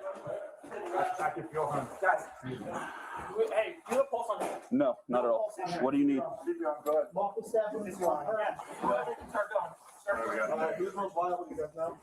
She is. All right. Multiple stabbings to the neck. Thanks. So I have a whole multiple stabbings to the left, you do the CPR with gunshot. All right. Who's still breathing? You know what we have right here. Don't know if it's one on the left side. Okay, she's still breathing. We can feel blood moving. You can stop him if he's drawing. Yeah, we're gonna get her. He's gonna be over there. Yeah, this. Is she breathing over here? Where are the unsecured firearms in the room at this point? They've been moved onto the opposite side of the bed from me. And is that where they were when you left the room, if you recall? Yes, ma'am, to the best of my knowledge. Grab him, take him downstairs. I can't feel a pulse. You can't feel a pulse? It's hard to feel. Are you hurt? Stand by. Sorry. Nope, there's no pulse. There's nothing. What do we need? I think that guy's gonna be definitely DOA. I mean, we can, I think that might be obvious over there. Here. This is my way. I don't know. Oh. What do you want to do? You want to grab that, Joe? This is his house, that's his wife. Don't know who this is. All right, that's fine. I don't know. You want to get a rhythm on that? Yeah. You want to check out the monitor? It's right there behind you. You have it? Okay. All right. So where is she? Grab the guy out there. Get it down. All right.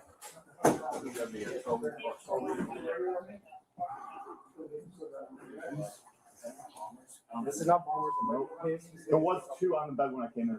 Okay, this one's got blood on it. So stay with him. He might. I'm not sure if he doesn't know. Yeah. I'm gonna wait till they're done. Yeah. You don't know that guy? No. He's the shooter. Yeah. I know. I'm just trying to figure out where's the gun. There's on the bed. firearms right here. Leave them right where they are. That's where we found them. We moved them away. All right, that's fine. They were on the bed handle. Where do you want? Yeah, let's. We have a knife right there. You guys are doing. Yeah. Hey, Sarge, what's up? Do you want us to escort him outside? Yeah, right now they're working, so we're gonna be. So, I'm not sure. We're not working. No. But I'll get him out. All right. So once they. All right. Move her to go? Yeah. Move her to go. All right. Downstairs. Hey, we're gonna move you.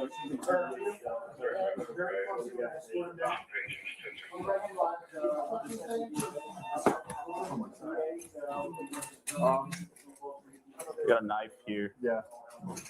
Is there kids down there? Kids around the way. Kids are outside. We're gonna clear the rest of the house. We're gonna go with them. You guys want me to go with them? If you want to go with them, that's fine.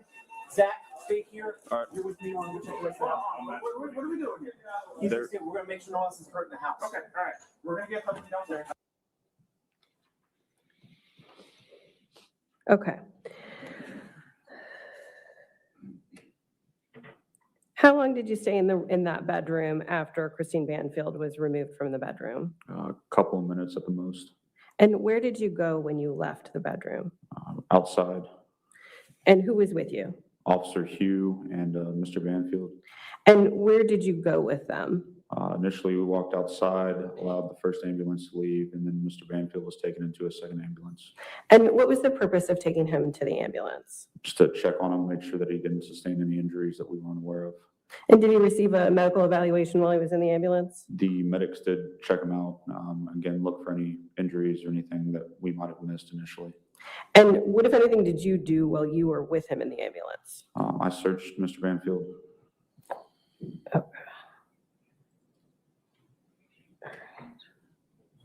Okay. I'm going to show you Commonwealth's 9A, and I'm going to ask that it be displayed only to the witness and to counsel.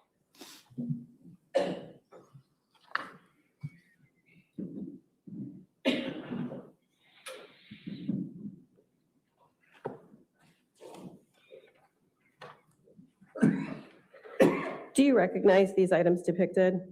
Yes, ma'am. And how do you recognize them? They were some of the items that I collected from Mr. Banfield.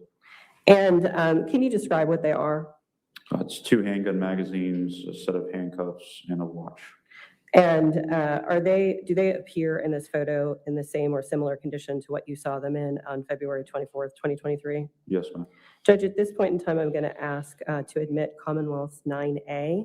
And this can be, Sorry. No objection and published? it can be published Yeah. to the jury. All right.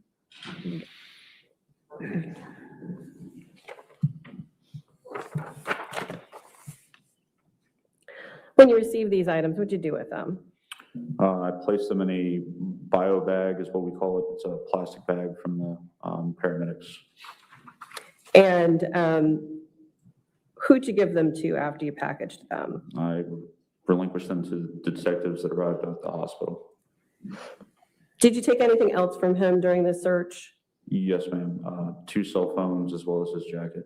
And the jacket, did that just pass through your hands to Officer Hugh? Correct. Did the defendant make any statements in the ambulance about the firearms that you had noted in the house? Yes, ma'am. And what did he say? He claimed ownership of them. Did he distinguish between the 2 of them in any way? Yes, ma'am. And how was that? He said the one firearm was his duty weapon, essentially, and the other, the Glock 43X, is his personal weapon. Okay. And the duty weapon, was there anything that he noted about the duty weapon to distinguish it? It had a flashlight on it, a TLR. I don't remember the exact model number. Did he have blood on his hands when he was in the ambulance? Yes, ma'am. Where did you go next with the defendant? When we were in the ambulance, it transported us to Reston Hospital. And when you arrived at the hospital, did he still have blood on his hands when you escorted him into the hospital? Yes, ma'am. Was he handcuffed when you escorted him into the hospital? No, ma'am. Was he handcuffed at any point that morning? No, ma'am. Did the defendant make any statements about his daughter while you were with him in the hospital? Yes, ma'am. What did he say? I believe he said something about her being 4 years old. And what, if anything, did you see him do while you were in the hospital room with him? He washed his hands. And before he washed his hands, had anyone swabbed his hands to preserve samples of blood that were on his hands? No, ma'am. Why'd you let him wash his hands? I felt bad for him blowing his nose and wiping his face with his bloody hands. And what, if anything, did you do next? I assisted with anything the detectives needed on scene, and then went back to maintain scene security for the residents. Okay.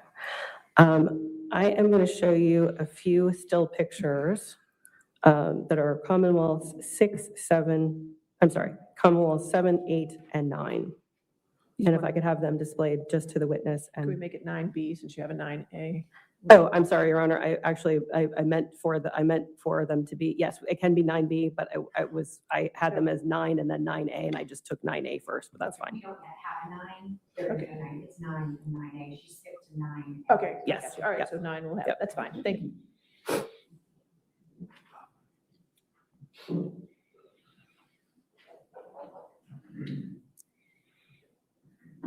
So this picture is Commonwealth 7. I'm going to show you Commonwealth 8 and Commonwealth 9. Do you recognize these photos? Yes, ma'am. And how do you recognize them? They're still images from my body cam. Okay. Judge, I'm going to ask to admit Commonwealth 7, 8, and 9. They're still photos from the officer's body cam. Okay, just a minute. And 8 and 9 should be under seal. Is that correct? Yes. Okay, so any objection to 7, 8, 9? So 7's admitted, 8 and 9 are admitted under seal. Yes. Okay. And if we could publish 7 to the jury?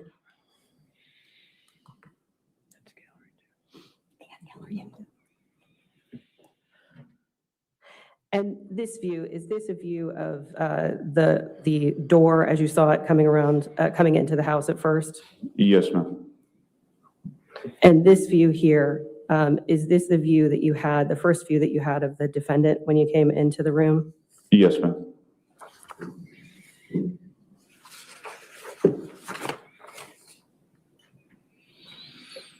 Could you tell what was on his hands here? It appeared to be blood. And this view here, what is this view? It's a view of Officer Seffiani stepping on the knife.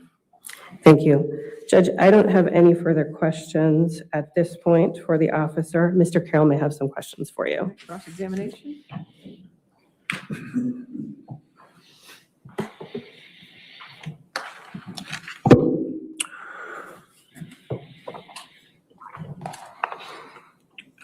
Officer Beckner, do you have any idea what number entering the house you were of the Fairfax County Police Department?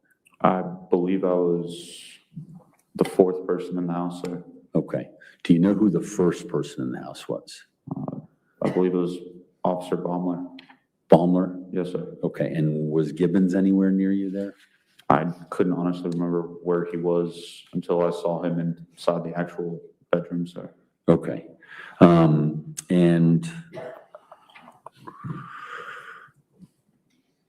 the body worn camera that we were just looking at, that was a 6-minute. Was that a clip of your entire body worn camera? It's a portion of it, yes, sir. Okay, so because I think if I recall, your body worn camera went for nearly an hour. It went all the way through till we were instructed by detectives at the hospital that we were able to turn them off, and essentially they took over from there. So, so some of those things that you answered questions to, like searching my client or taking items from him, that would all be caught on the body worn camera if it were allowed to continue? Yes, sir. Okay. Now, at any point in this process, was my client not willing to accommodate you with whatever you asked him to do? He did everything I asked him, sir. If that's, Okay. If I'm understanding you correctly. Yeah, that's okay. That's what I wanted to make sure. And so, if you were advised to get swabs from his hands, you didn't expect there would be any problems with that, would you? At that point in time, no, sir. Okay. So just if I recall correctly, in your body worn camera, the later portion, you're there when he's told by the chaplain at Reston Hospital that his wife had died, correct? Yes, sir. Okay. And when you're talking about crying and blowing his nose, it was after that. Yes, Is that sir. correct? Yes, sir. And so up until that time, he was in the original condition as you walked him out. Is that Correct. right? Yes, sir. Okay. And it's fair to say he, based on your review of your body cam, he was very upset. Yes, sir. He seemed pretty emotional at the time. Okay. And after that, he went over or he was blowing his nose and he got blood on his face and things like that? Yes, sir. Okay. And that's when you acquiesced, I guess, to allowing him to do that? Yes, sir. I was trying to be empathetic at the Yes. time. No, I understand. Was there anybody who told you not to do that?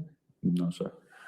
Was there anybody who gave you any advice as you were the person who was supposed to be watching him from that point forward that would suggest that you would know that washing his hands was a problem? Not at the time, no, sir. Okay. Did you get any sort of instructions other than just have him in a separate ambulance than his wife? I didn't even have that instruction, to be honest with you, sir.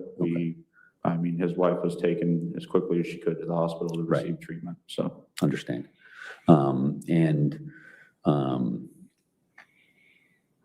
And what we just talked about would show on your further body cam? Correct, yes, sir. Okay. Now,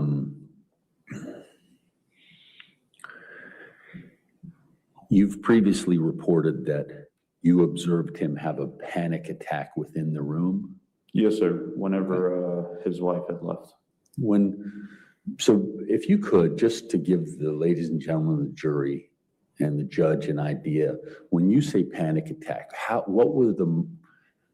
did that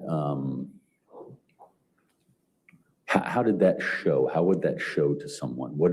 Can you describe what you saw? He seemed unable to walk and went kind of down to the ground to, I guess, steady himself. Okay. And was that one of the reasons why he was taken in an ambulance to get checked out? Again, we weren't fully aware if he had any injuries or anything like that. I believe in my body cam shows that I asked him if he's okay, does he need anything? He said he was having some trouble with his right leg. Okay. But that's not in what we have there. Not in the clip. Not in that clip. Okay, so if we watched the entire thing, we'd see that interaction. Correct. It was Okay. as we were walking outside. Wonderful.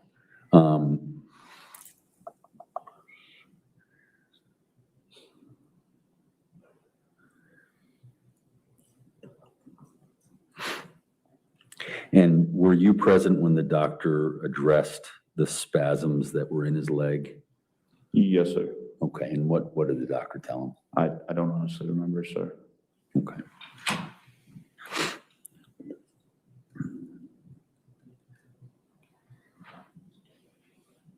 Now, Officer Sephion, as I understand it, Officer Sephion was the one who kicked the knife, correct? He stepped on the knife. Or it moved. After he stepped on it, it moved. I don't mean to suggest something more than that. Yes, sir. He stepped on it with his heel. And was that the original place where the knife was when you walked in? I believe it to be, sir. Again, I didn't see it until I was taking the other gentleman's pulse. Okay. That's right. And so you would have gone past it and you'd be looking back at it. Is that right? That was the view that we saw. And were you the first person to have walked in that direction toward where Mr. Ryan was? I believe so, to the best of my knowledge. Okay. You don't know what had happened before that? No, sir. And then when you, there's a point in the body cam video where there's someone in front of you. Do you know which officer that is? Which time, sir? It would have been the person who said something like, "Oh my God, that's his wife." That was Officer Baumler. Officer Baumler, okay.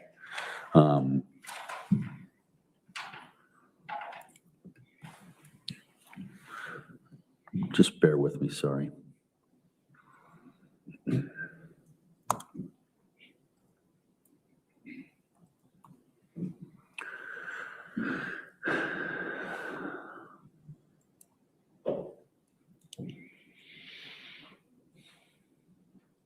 Oh, and I'm sorry, Officer Sephion, did you observe Officer Sephion, or I know your body camera did you see it as well, moving Mr. Ryan's body parts around? Correct.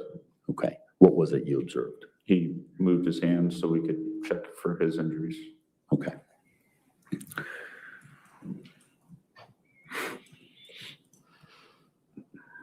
I don't have any further questions, Judge. All right, redirect.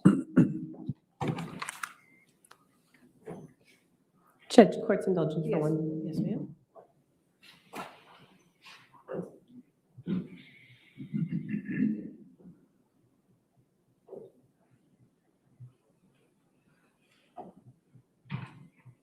Nothing further, Judge. All right, is this witness subject to recall?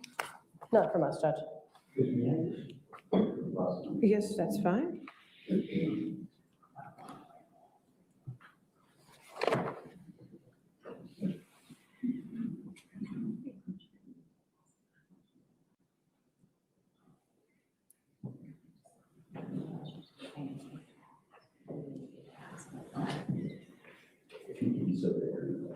Oh, sorry.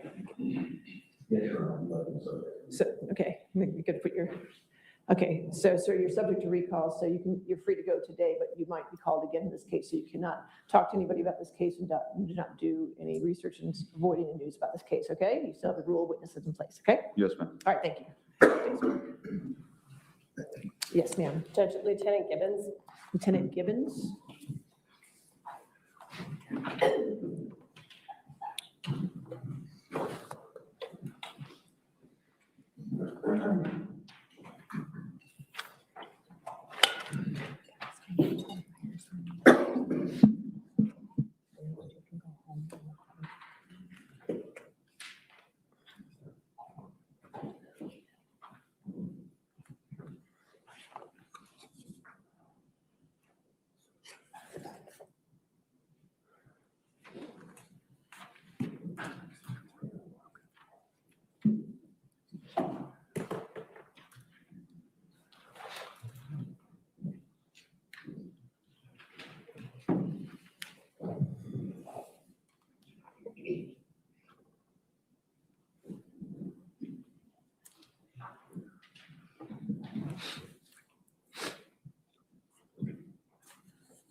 your face, ma'am, please raise your right hand. Do you swear or affirm to testify truthfully in this case under penalty of law? I do. Thank you.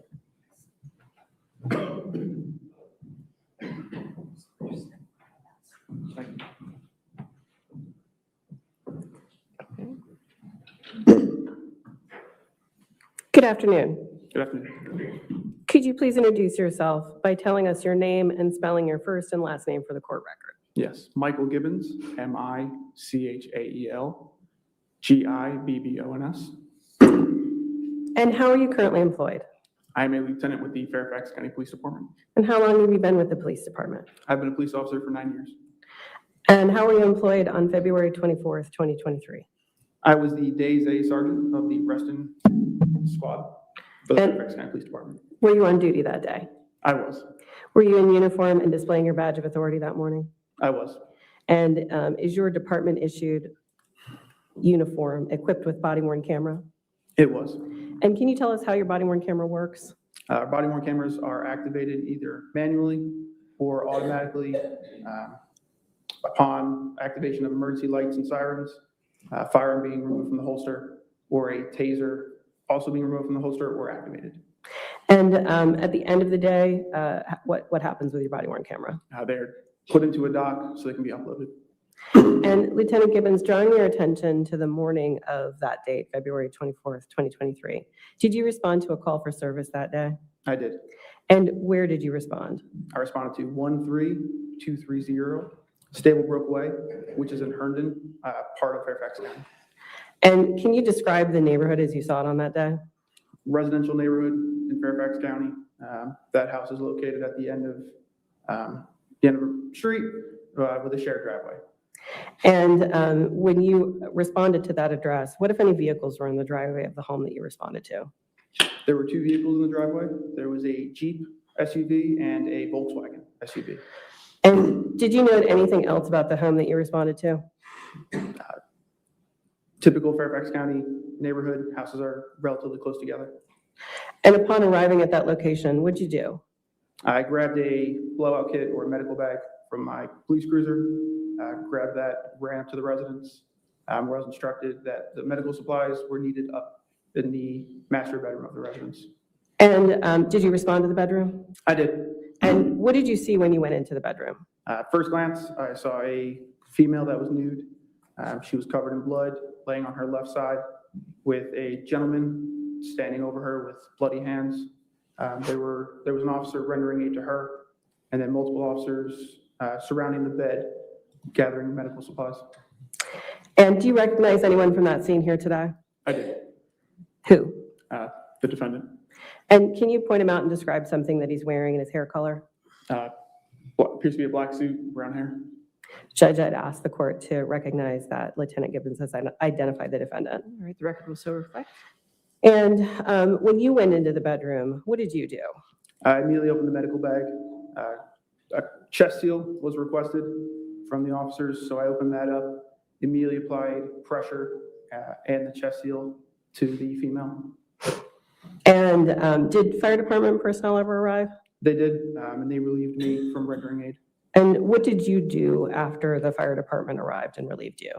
Because it was a crowded space with a lot of people, I went into the bathroom, which was where the defendant was. And what did you do in the bathroom? I stood there, kept him separated, and spoke to him briefly for a few minutes. So you had some conversation with him? I did. And what did you ask him? I asked him first if he was injured, to which he replied no. And then I asked him how long they had been down.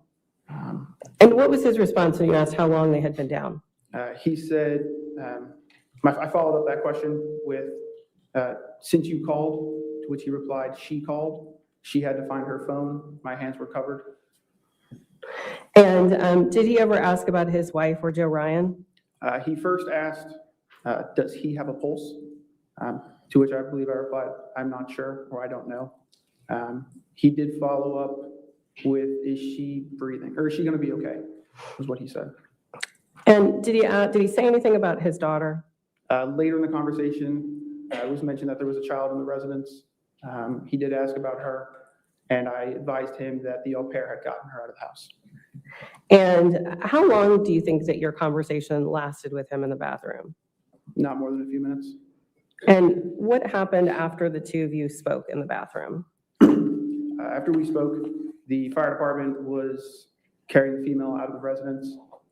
So I had 2 officers ready to escort the defendant out, to which he started to become upset.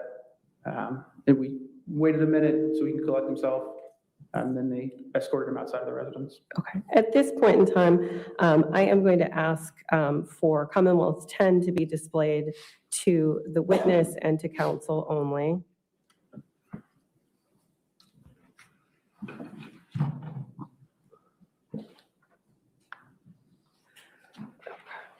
So if you look at your screen, can you tell me if you recognize what Commonwealth's Exhibit 10 is?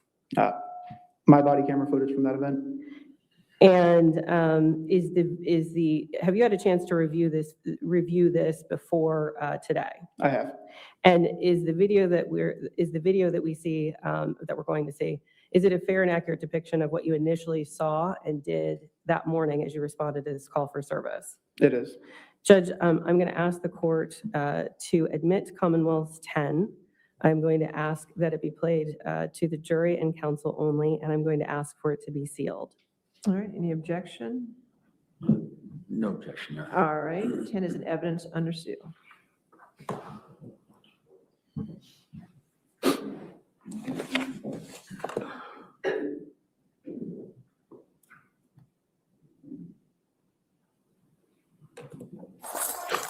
I don't know where the shooter is yet. They're working on that. No, not the shooter. I think he's upstairs. Where do we block it? Top and bottom. She's got in the 4-year-old. Okay, perfect. Where you at, left or right? I need chest seal on her and how's we're kind of fighting right now. Just stay there. Stay there. There's another one behind me. Hey, open this up for the corner. Yeah, I got that right from him. Okay, go. Thank you. What do we need chest seal? Check my pulse. The guy behind me. Yeah. Exactly. He's breathing, so chest seal. We got one guy up here, gun stab wound, one female, multiple stab wound. Holy shit. Someone do this for me? I got one hand kind of tied up now. Up this way. Just go in the tub. Just in the tub. He's in the bathroom, up here. Where do you need chest seal? He's got on the neck. Multiple stab wounds on the neck. Ready? As soon as I let go. Come for it. Ready? Go for it. Ready? This one. Chest seal. Get another one. There's another half. Ready? Go for it. Yep. Hold it down. Let's work on her, okay? It's just fucking hold pressure. Just sit in the tub. Just sit in the tub. You need another chest seal?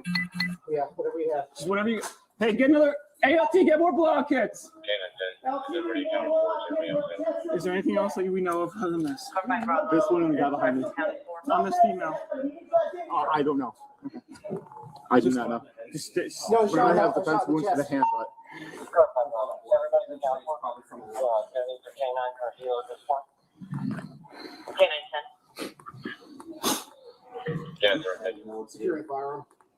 Just leave it.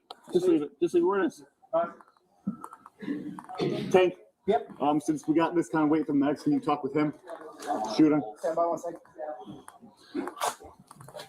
Do we have a pulse on anybody? I can feel him breathing. Do you have a pulse on him? No. No pulse. Okay, so we have CPR. Go ahead. CPR on him. Yeah, if you don't have anything, start going. Start doing. All right, who's the most viable, you guys know? This one apparently has a pulse. All right. Multiple stab wounds to the neck. Thanks. Where is he? To the right, we have a pulse, multiple stab wounds. To the left, there's a CPR on the gunshot. I felt the pulse when I was holding the neck. All right. We have multiple chest seals on the neck. We don't know if we have right here. Multiple stab wounds to the neck. Chest seals. Yes. Don't know if we actually have them. Don't know if it's one on the inside. We don't know. Okay, she's still breathing? We can feel blood moving. We can see her. We can see her cheek. He's not doing CPR on him. You guys good? Yeah, we're gonna get her. Okay. Get down. You do this. Yeah, this. She's bleeding over here. She's bleeding. You're good. That's why we're moving her. I got him. Take him downstairs. You can't feel both. Are you hurt? Do you have any injuries? Sorry, I don't think so. You don't know. Okay, just stay where you are. Stay where you are. Nothing?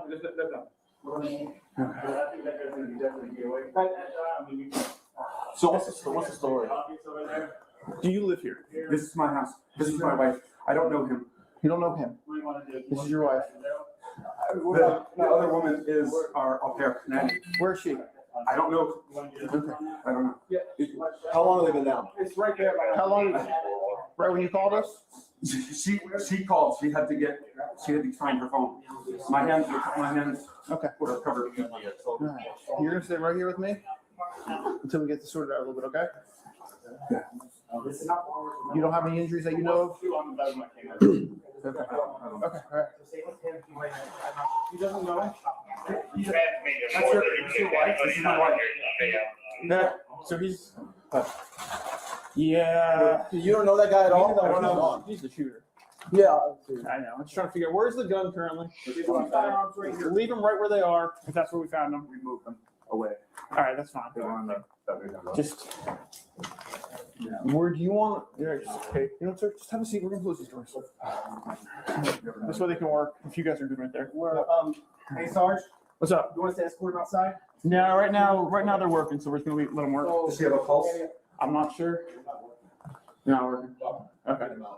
Okay. All right.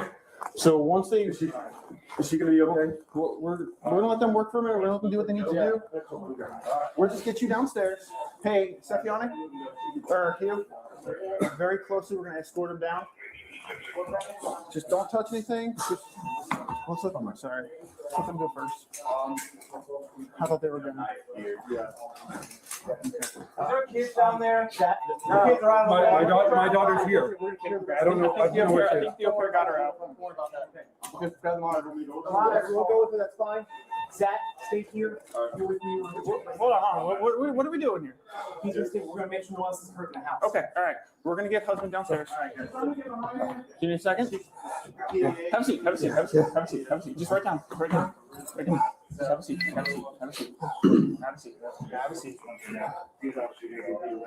He's starting to lose it a little bit. Hey, boss, can we get one of you guys to check him out? Yeah, I got more units here. We'll check him out. He's starting to break down a little bit. If we could terminate the view. And then at some point after the view that we just saw, did the defendant leave the bedroom? He did. And who was left in the room with you when he left? First, it was 2 personnel from the fire department, and then a third joined us. And when you were in the bedroom after the defendant had left, were there any firearms, unsecured firearms in the room? There were 2 unsecured firearms located on the bed. And did you make any observations about the state of the bedroom when you were speaking with the firefighters? Yes, I noticed, a man stated that the blood appeared to have been there a while. It appeared that it had been soaked into the carpet, started to dry in certain areas, and then there was a specific location near the female that appeared to be clotting or clumping together. I don't have any more questions for you. Mr. Carroll is going to have some questions for you. All right, cross-examination.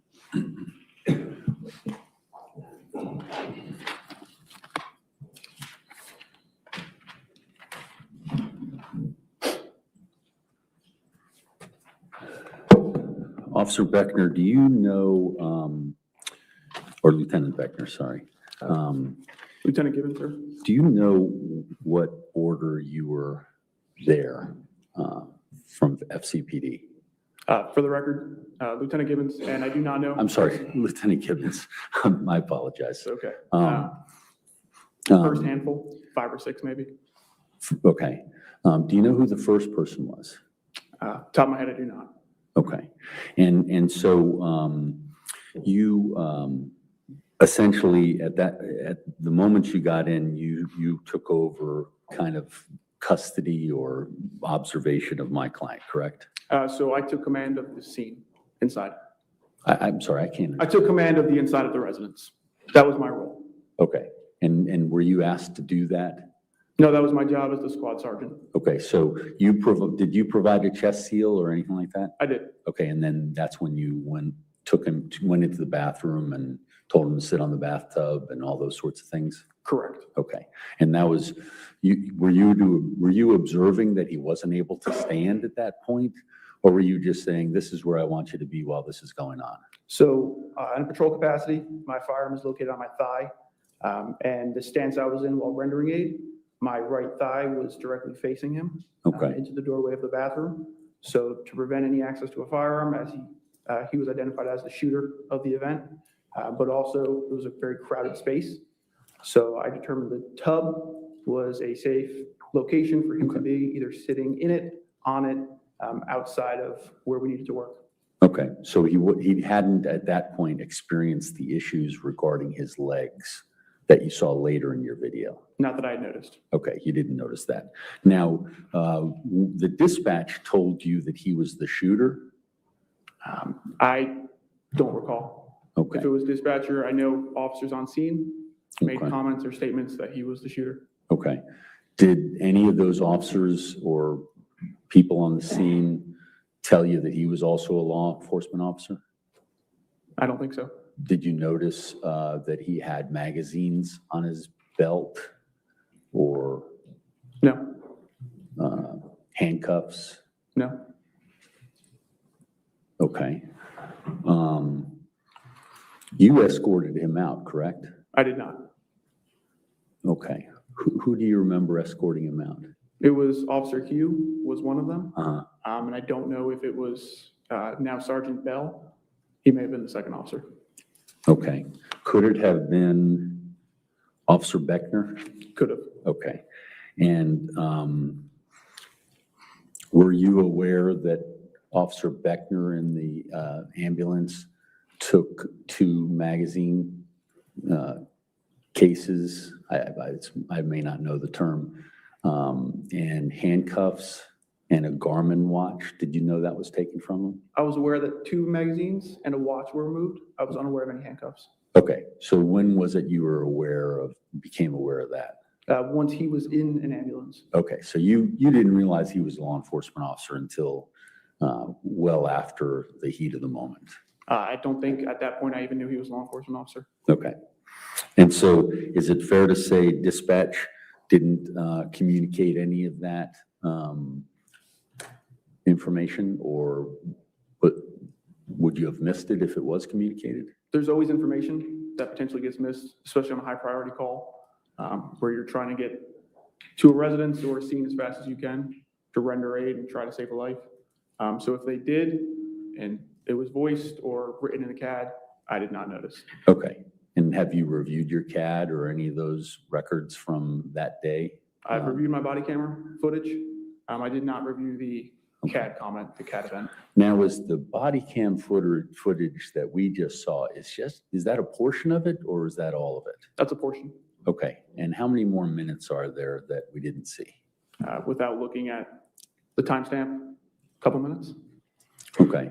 When do you recall? So I think Ms. Bristler may have asked you about how the body camera works and how it gets started. How does it get shut off? Excuse me. Usually manually, unless it runs out of battery. Okay. Did you run out of battery? No. Okay. So manually you shut it off at some point. Correct. How long after the last scene we saw in that audio or video clip was it? A few minutes. Okay. No. And would it have been, do you know where it would have been? After the defendant was in an ambulance, Okay. and I was told that there were 2 magazines and a watch removed from this person. Okay. And then you shut it off? Correct. Okay, I got you. Now, your observations that you made regarding the room, do you have training in those observations? Well, as a law enforcement officer, we're trained to make observations, take note of things that'll Okay. help investigators. I have taken numerous classes through our academy, one of which, I don't know the specific name of it, is involving blood specifically. Okay, and so you knew what clotting looked like? I knew what dry blood looked like, and I knew the blood as it was clumping. I don't know the technical term. Okay. I'm not an expert for that. Gotcha. But my observations at the time, Okay. that's what it appeared to be. Okay.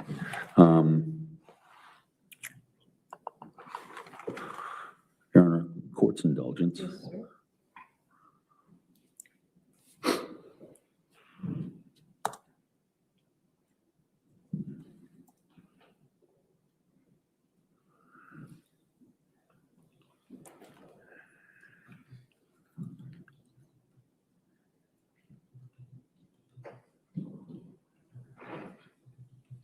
you had testified that he had asked about his daughter, which we hear on the body cam, and then you testified that he became upset and broke down. Was that simultaneous to that?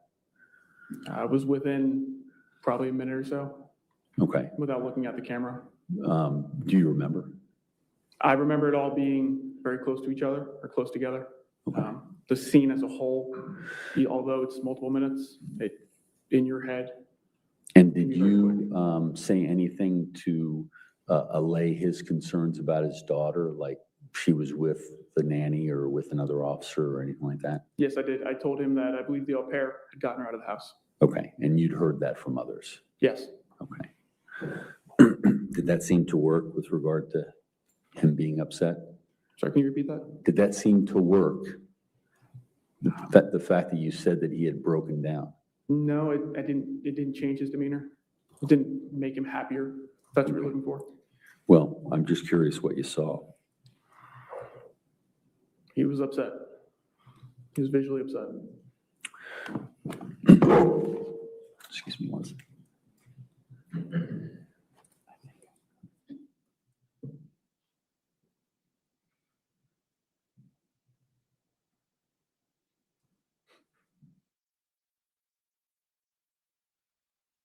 All right, redirect. Court's indulgence for 1 moment.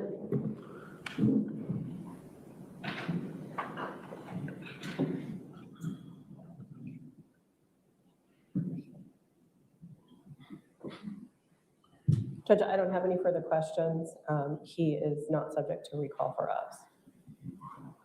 No need for recall. Okay, sir, you're free to go. Thank you. Thank you, Your Honor. Have a good day, Lieutenant. Usual. All right, your next witness. Judge, the next witness I have is Dr. Kessler, Your Honor. This is going to be a longer. Once you approach, let me just.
All right.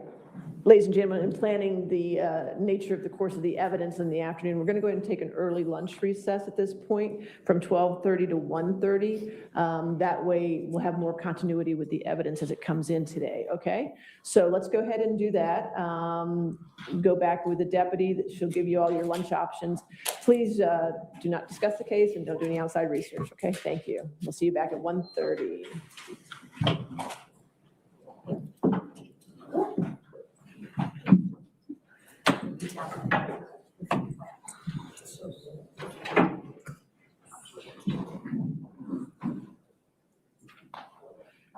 Okay. Right.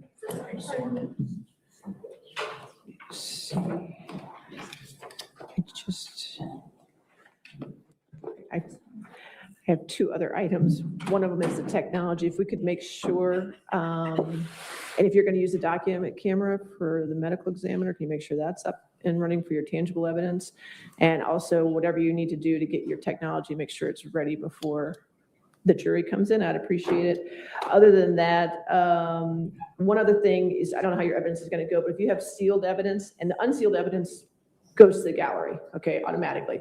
So when you're going to go from an unsealed evidence to sealed evidence, please let us know, because we're not that fast on the button. So you just let us know that the next exhibit you're going to show is sealed so we can take care of it. That was Kelly stating terminate. We had spoken with your clerk about Okay. having a keyword to let her know we were ready. Right, well, we had one with 7, 8, 9. 7 was unsealed, so that was shown in the gallery, and we went to 8 without any notification. So we were as quick as we could.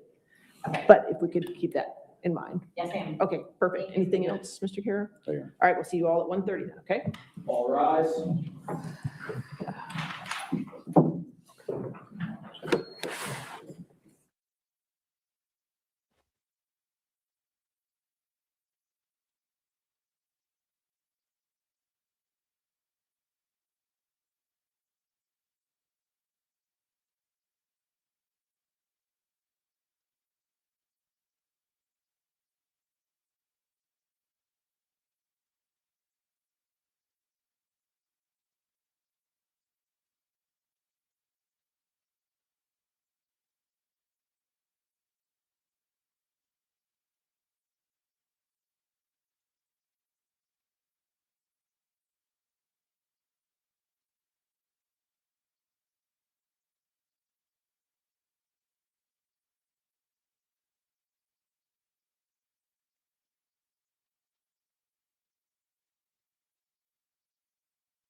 If I could just get you using the microphone. Absolutely. Thank you.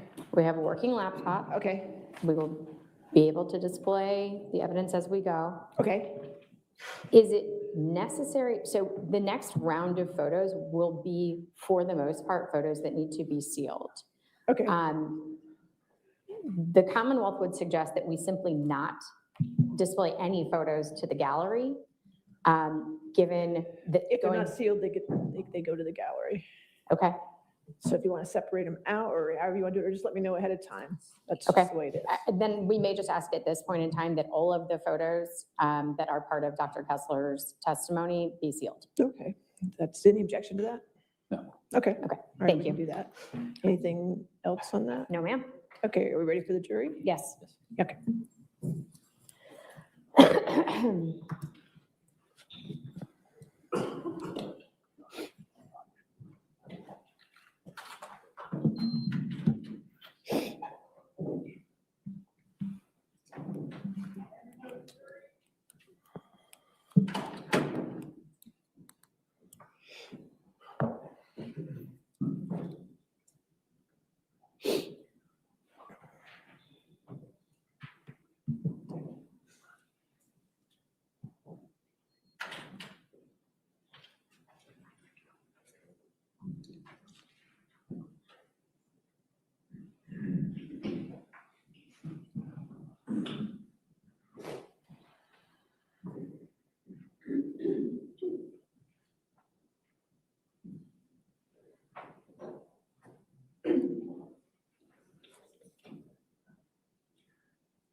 All right, thank you, ladies and gentlemen. All right, your next witness?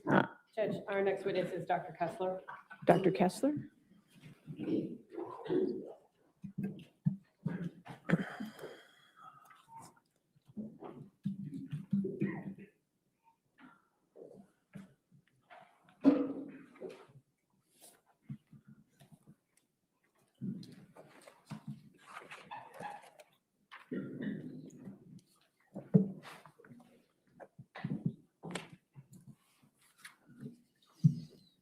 Stand here, please, stand clerk, raise your right hand. Do you swear or affirm to testify truthfully in this case under penalty of law? Yes, I do. Thank you.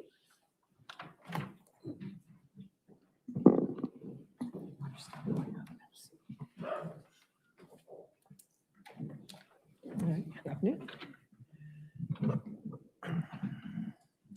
Could you please state your name and spell it for first and last name for the court record, please? Yes, Dr. Megan Kessler, Meghan Kessler, Kessler.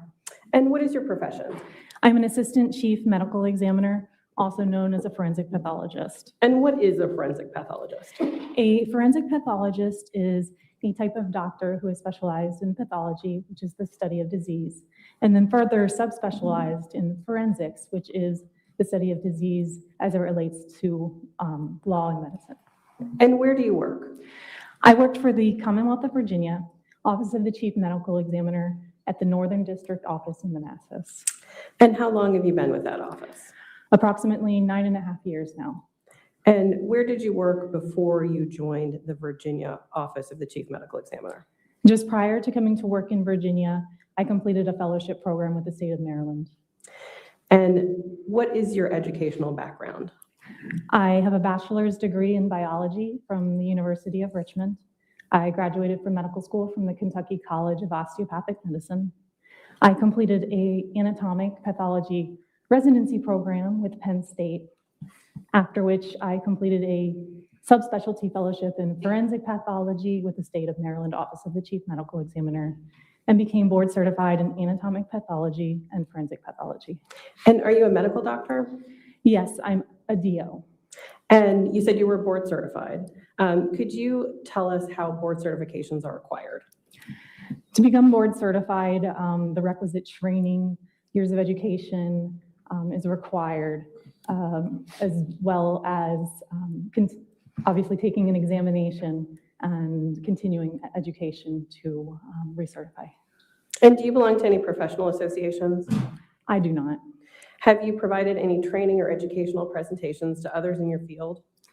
Yes, I regularly am involved in training pathology residents from Walter Reed and the University of Virginia, pathology assistant students from Old Dominion University, other interns, forensic fellow within our agency, local medical examiners, and others.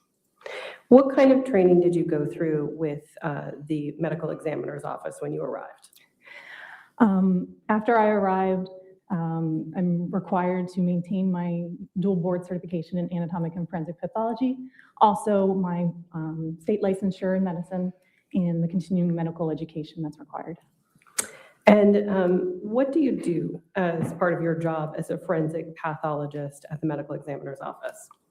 My primary duty is to complete autopsies to determine cause and manner of death and collect evidence and write reports as related to that.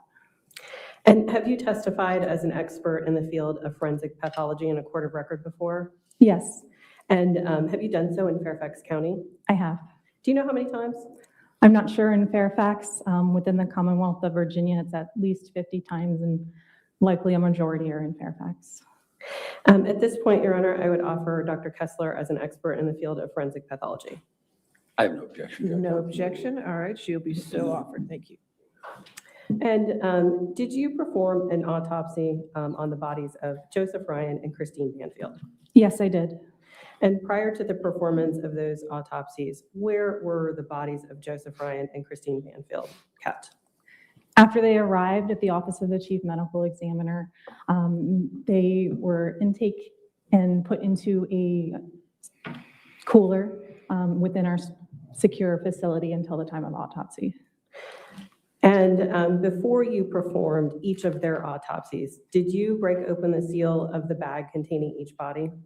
Yes, both bodies, the transport bags, were sealed with a wire seal through the zippers. Before we discuss the particulars of each autopsy, did you prepare a report documenting your observations and findings? Yes. Okay. What I'm going to do is I am going to ask for Commonwealth Exhibits 11 and 12 to be displayed to the witness and counsel only.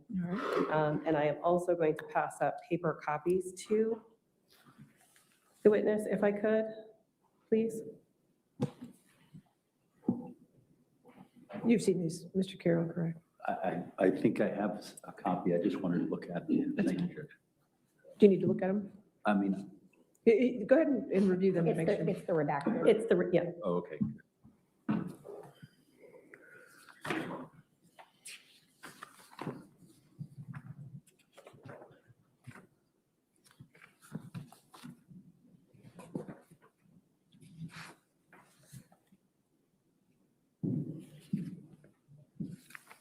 Looks good to me, Judge. All right.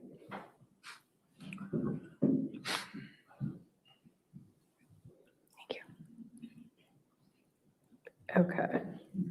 So I'm first going to show you on the screen what has been marked as Commonwealth's 11 and ask you if you recognize it. Yes, may I scroll through? Yes, I think. It's also, you have a paper copy of it in your hand. We'll do that.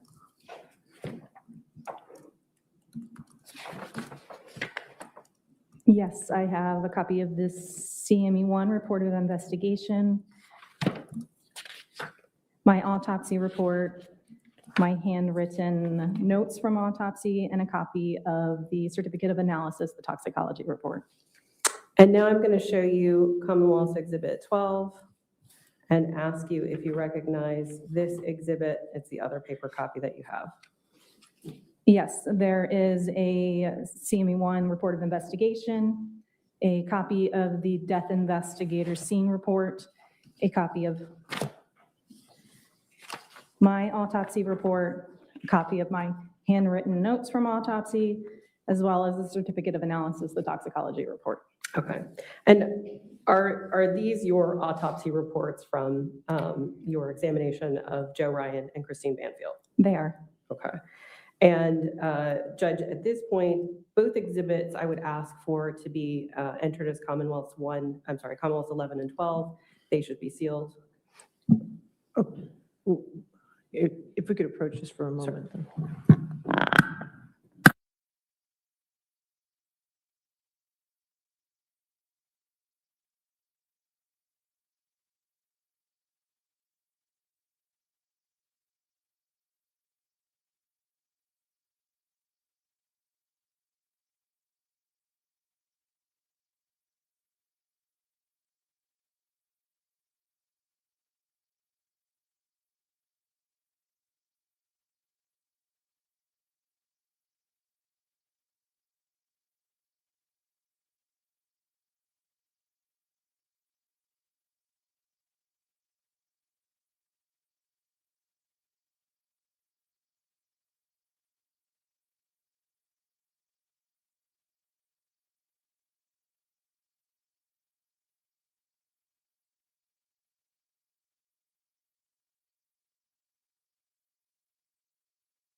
All right, so 11 and 12 under seal.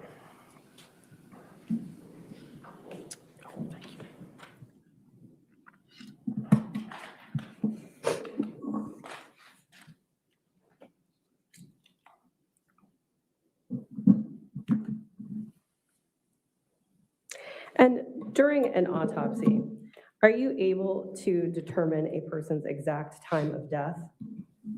No. And why are you unable to determine a person's exact time of death? To be short, the science is unreliable and not quite there.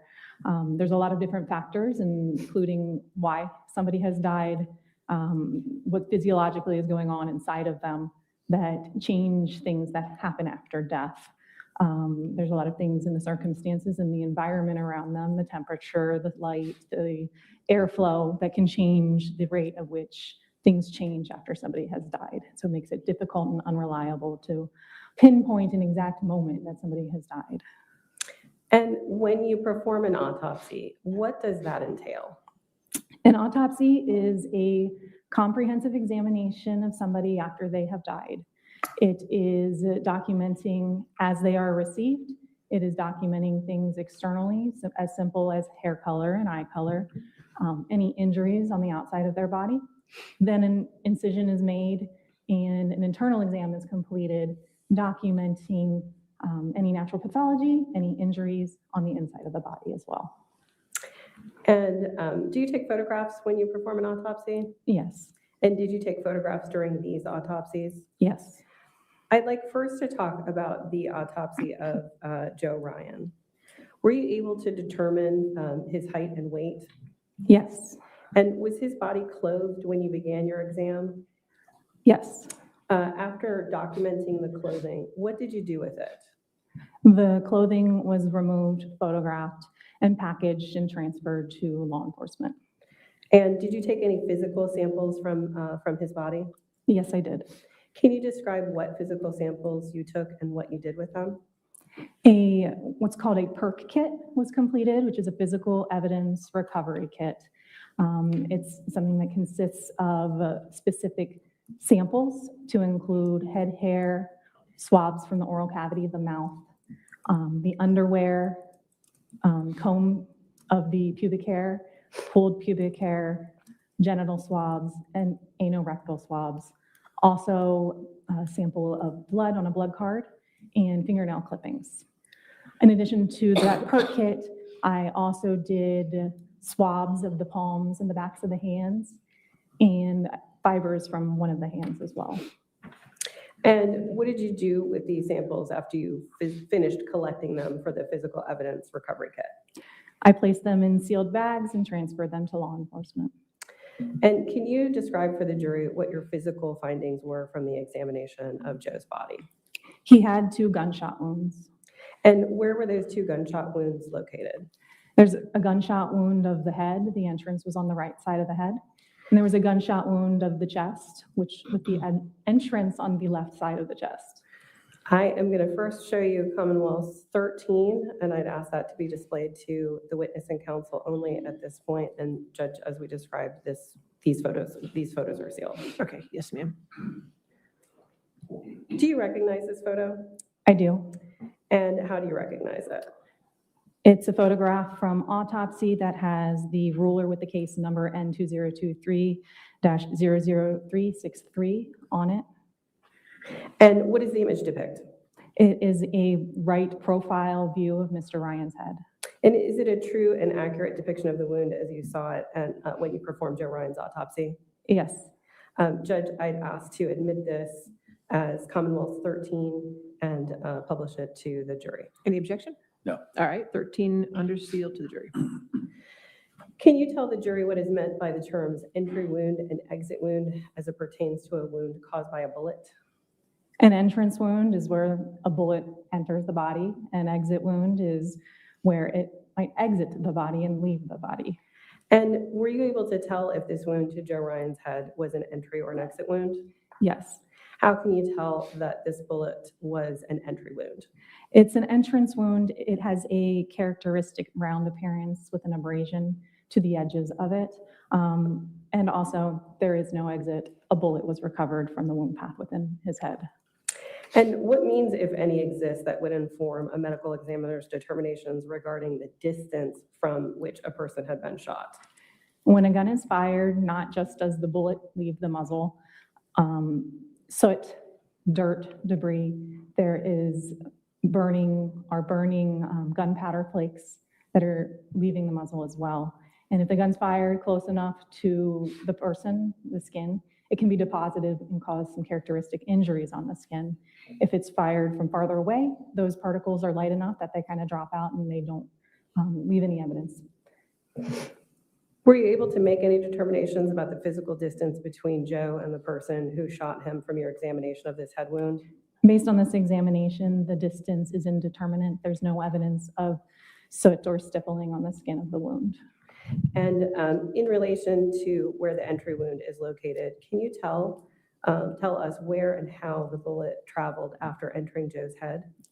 The bullet entered the skin on the right side of the head, injured muscles of soft tissue, the skull, the facial bones, the bones around the eye, the right eye, and the left cheek, and caused fractures of the base of the skull, bleeding on the brain.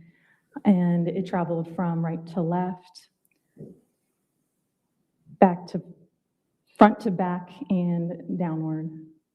And given the path of travel of the bullet through those areas, which of Joe's bodily functions might have been impacted or would have been impacted, and how?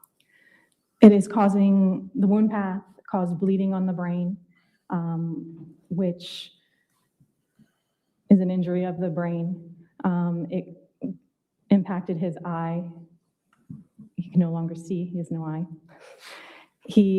There's evidence that there was breathing of blood, hemoaspiration, and swallowing of blood. And what if any effect would you expect this injury to have on a person's ability to see, speak, or make vocal sounds? So the injury, the gunshot wound path injures the right eye. The left eye is still intact. He could see, potentially. To be able to speak or make noises, the injury is not of his larynx where the vocal cords are, where the sounds are generated. So potentially could still make noises. There's no physical injury of that area. And in the course of your work as a medical examiner, are you able to quantify in terms of time the speed at which a bullet wound would be able to kill someone? Sometimes. And can you describe those temporal differences? How you would describe them? There are times when I can say a wound is immediately or instantly fatal, and that's typically when it's an injury that disconnects the brainstem and the head, ceasing breathing and heart functions.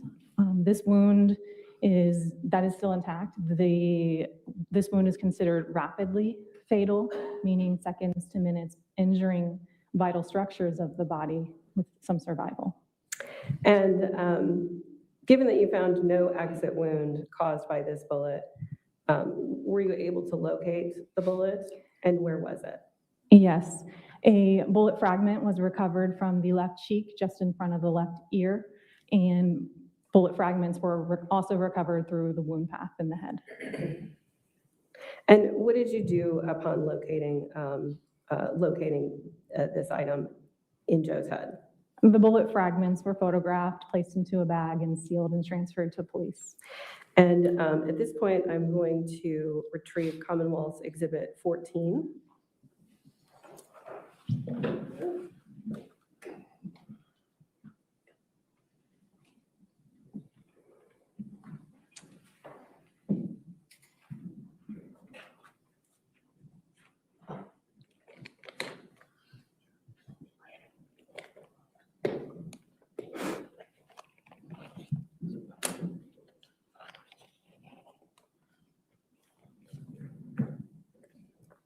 I'm going to pass up, if I could,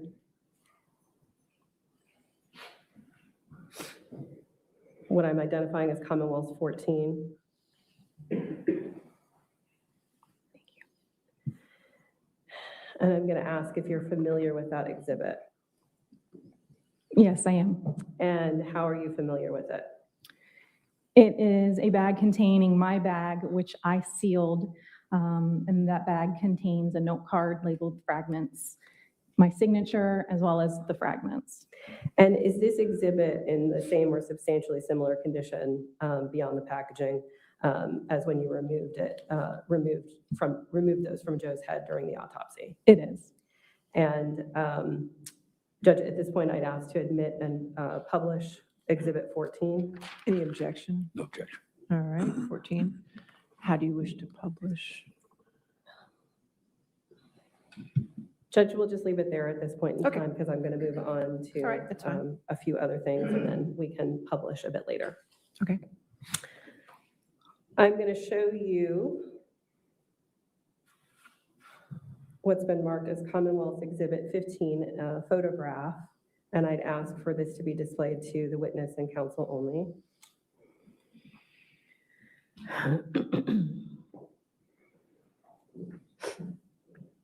Can you see the photograph? Yes. Can you tell us what this image depicts?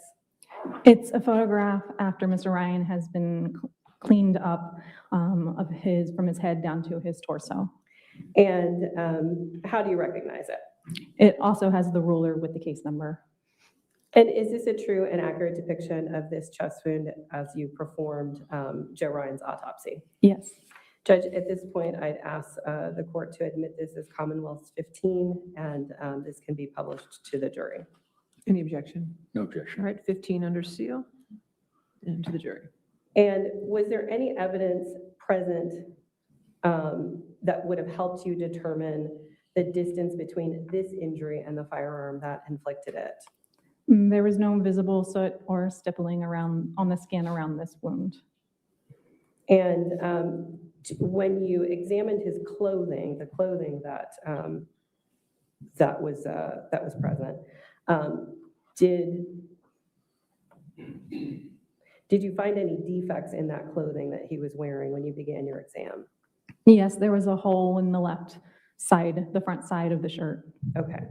I am going to show you Commonwealth's 17, 18, and 19, their photographs. I'm going to ask for them to be displayed to the witness and counsel only at first.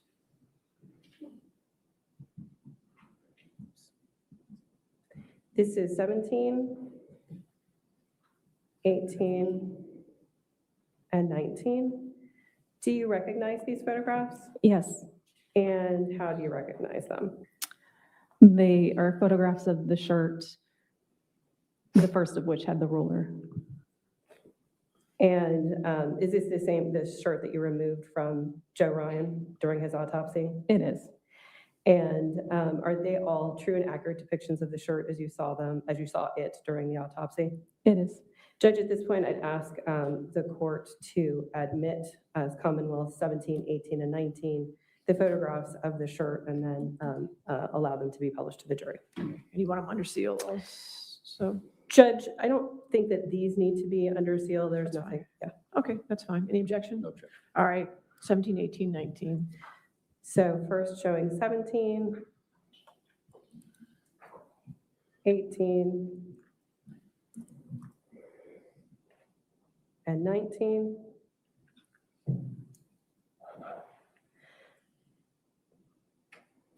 And if we could terminate the view to the gallery at this point. Yes, thank you.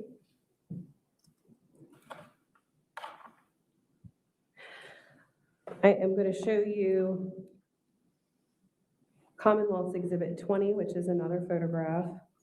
And I'm going to ask for it to be displayed to the witness and counsel only. Can you see the photograph? Yes. Okay. And do you recognize this photo? Yes. And how do you recognize it? It has the ruler with the case number and is a photograph of the middle section of Mr. Ryan's body before the clothing and medical intervention has been removed. And is it a true and accurate depiction as you saw this view during the autopsy? Yes. And at this point, Judge, what I'd ask the court to do is admit Commonwealth's Exhibit 20, and I'd ask for this to be sealed. All right, any objection? No objection. All right, 20 under seal, thank you. And then you said before medical interventions were removed. Can you describe the medical interventions? As seen in this photograph, there are 2 EKG electrodes on the lower portion of the abdomen. You can see one on the arm. There's also a chest seal, which is an adhesive seal over the gunshot wound on the left side of the chest. And the chest wound, is the chest wound an entry wound or an exit wound? An entrance wound. And how do we know this? It is round, has an abrasion, and a bullet is recovered from the body. In relation to the where the entry wound is located, can you tell us where and how the bullet traveled after it entered Joe's chest? The bullet injures the skin, soft tissue, and the muscle, the rib cage, the pericardium, which is the sac that the heart resides in, the heart, the aorta, which is a major blood vessel coming off of the heart, and the outside of the esophagus, which is the food tube to the stomach, and the T8 spine. The bullet traveled from left to right, front to back, and upward. And given the path of travel of the bullet through these areas of Joe's chest and his upper body, can you tell us which of Joe's bodily functions would have been impacted and how? The injury of the rib cage will impact breathing. The rib cage is needed for breathing. The injury of the pericardium in the heart puts a hole in the heart, so therefore it is now bleeding, leaking blood, and no longer pumping blood to the body effectively. There are holes in the aorta, which is a major blood vessel carrying blood, so now it is also bleeding. And there is injury of the T8 spine, the actual bone that the spinal cord is in. And the spinal cord itself is markedly softened, it's contusion, and bleeding around it. So it is also injured. And given that you were, that there is no exit wound that we've seen, were you able to locate this bullet? Yes. And what did you do upon locating the bullet? It was removed and photographed and sealed and transferred to police. Do you recall where in the body it was removed from? It was removed from the T8 spine. And at this point, I'm going to show you what's been marked, what I will identify as Commonwealth's Exhibit 21.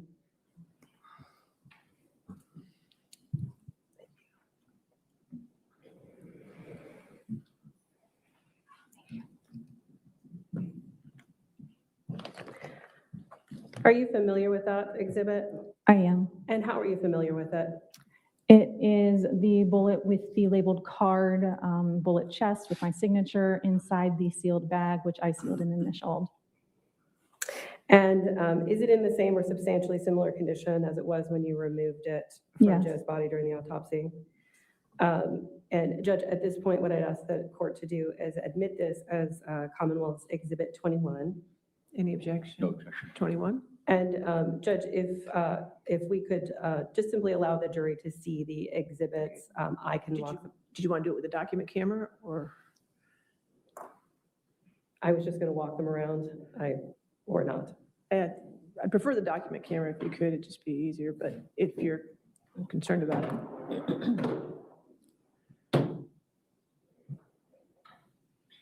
I get into picture?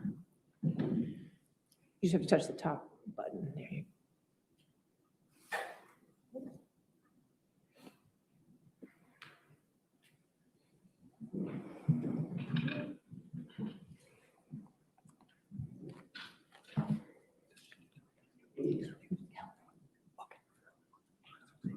And,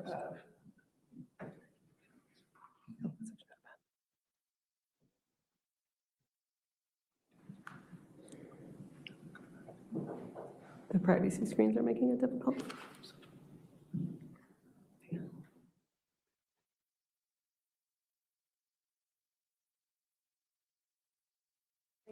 Yes. And these are the fragments that you recovered from the head, is that correct? Yes. And then, are you able also to see this on screen? I am. And is that the bullet that you recovered from the chest? Yes. Thank you. Going to, these have been admitted. So. They've been admitted. We'll take them.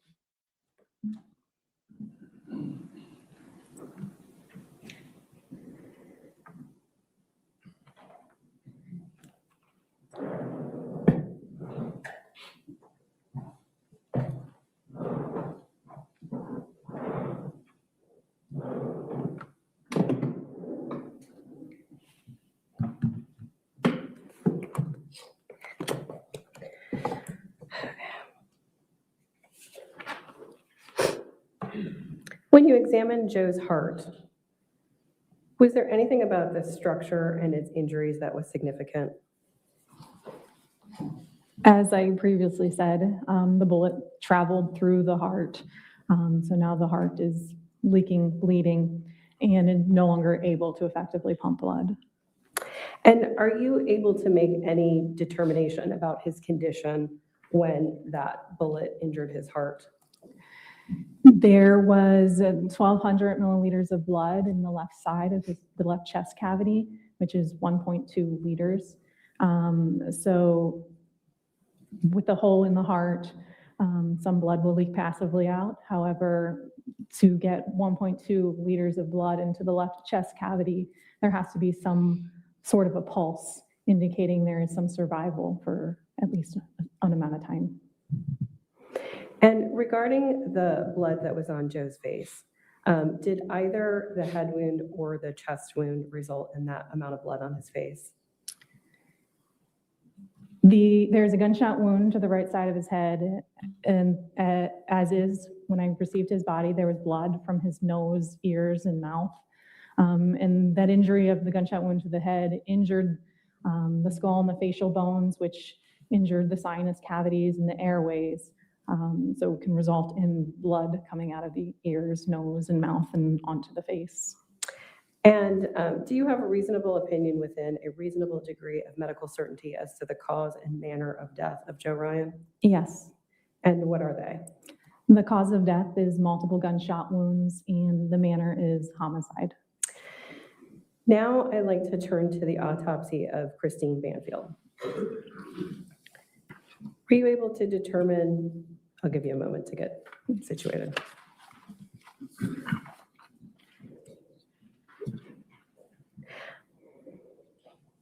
Were you able to determine, I'm sorry, was she clothed when you examined her?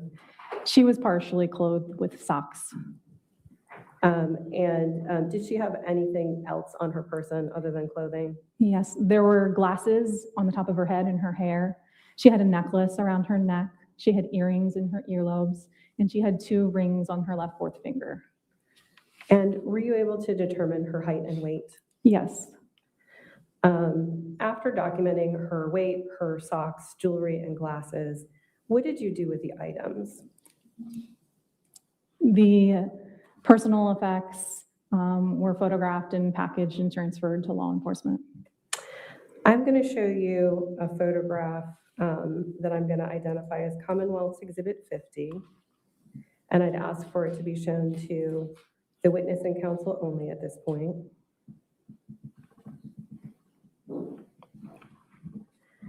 Do you recognize this photo? Yes. How do you recognize it? It has the ruler with the case number on it.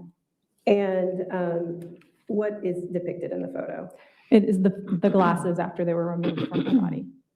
And is it a true and accurate depiction of the glasses that as they were collected from Christine as at the time of her autopsy? Yes. Judge, I'd ask the court to admit this as Commonwealth's Exhibit 50 and publish it to the jury. Okay, any objection to 50? No objection, Your Honor. Okay, 50 in evidence.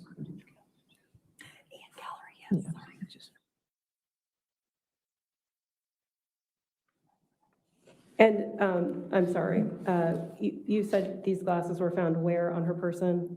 The top of her head. And at this point, could I ask for the gallery view to be terminated? Thank you. Would the jury also, correct? Yes. Okay. Did you take any physical samples from the body? Yes. And can you describe what samples you took and what you did with them? Yes.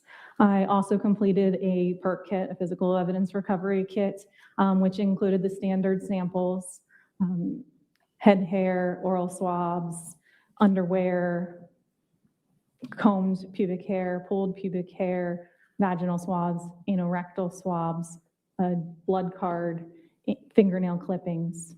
In addition to the standard samples for the PERT kit, I also completed swabs of the palms, swabs of the backs of the hands, swabs of both sides of the neck, and swabs of each breast.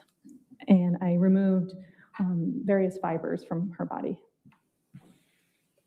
And what did you do with those samples when you collected them? All of those samples were packaged and transferred to law enforcement. And is there a particular, is that also in a physical evidence recovery kit? Yes. Okay. And if we could, let's talk about the physical findings from your examination. I'm going to direct you to page 6 of your report in the section titled Evidence of Injury.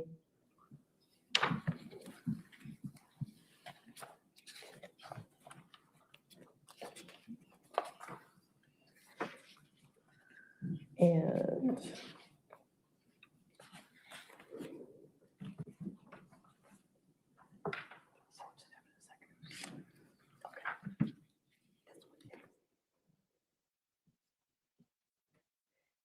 Judge, if we could display Commonwealth's Exhibit 11 to the jury. They're seeing it. Okay.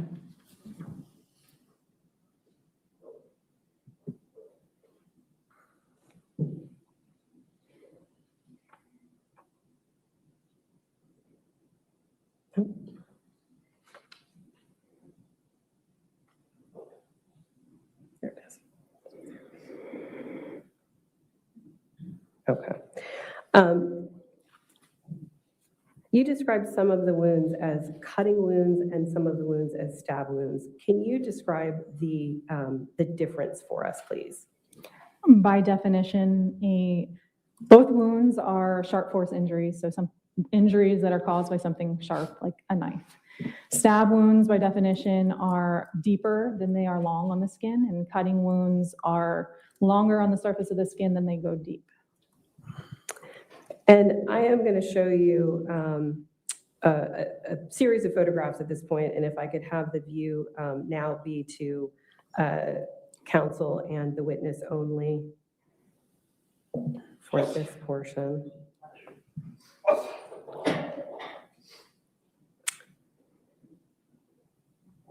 I'm going to show you a number of photos that I'm going to identify by number as I move through them. And just ask you to look at them at this point. I've got Commonwealth's 22, Commonwealth's 23, Commonwealth's 24, Commonwealth's 25, Commonwealth's 27, Commonwealth's 28, 29, 30, 31, 32, 33, 34, 35, 36, 37, 38, 39, oops, It should be 39 and sorry. 40. Sorry, not 38, 39, Not 38. not 38, 39, 40, 41, 42,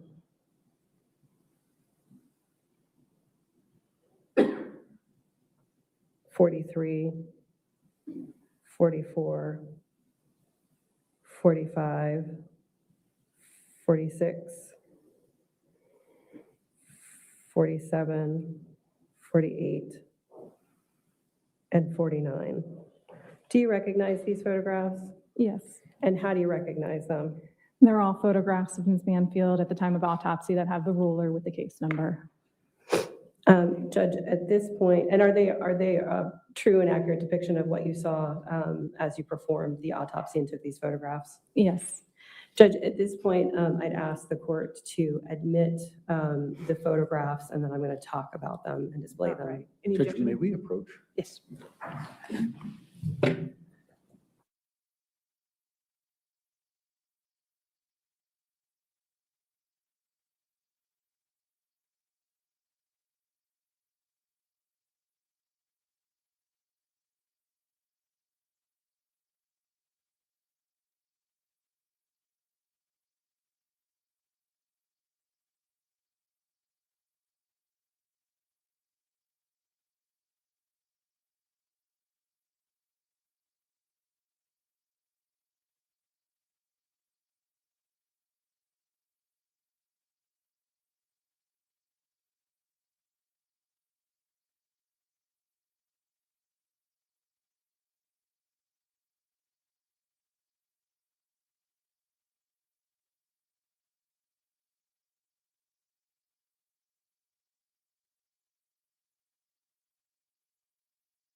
All right, so I will enter into evidence then 22, 23, 24, 25, 27, 28, 29, 30, 31, 32, 33, 34, 35, 36, 37, 39, 40, 41, 42, 43, 44, 45, 46, 47, 48, 49, all entered evidence over the objection of the defendant and under seal. Thank you. Okay. All right. Okay. If these can be published to the, okay, gotcha. Looking at Commonwealth's Exhibits 22 and 23, can you describe where on Christine's body this stab wound appeared? This is the left side of her neck, and it's a stab wound that's horizontally oriented on the left side of her neck with a cutting wound extending from the superior, which is the top aspect of the stab wound on the left side of her neck.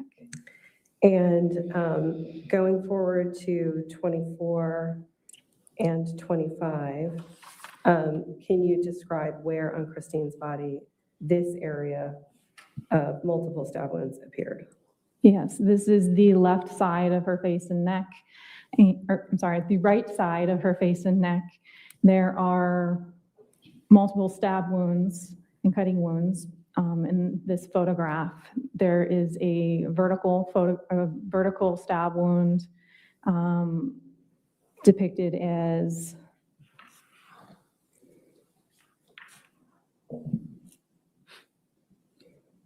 letter C on my autopsy report, which injures muscle and goes to the bottom of her skull and causes a fractured notched defect. There are 3 stab wounds on the left side of her neck that you can also see in this photograph. They're closely oriented and on the skin. The wound paths commingle, meaning overlap, underneath the skin and the muscle in her neck.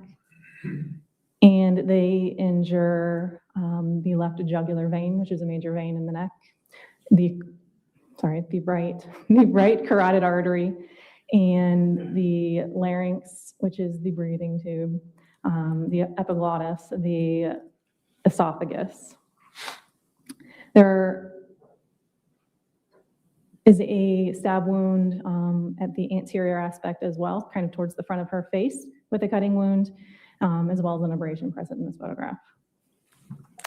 And can you describe the various depths of the wounds that we see here? The wounds range from a quarter of an inch deep to up to 2.5 inches deep. And what means or observations, given your training and experience, informed your conclusions regarding the number of stab wounds on the side of Christine's neck? In terms of the number, I counted.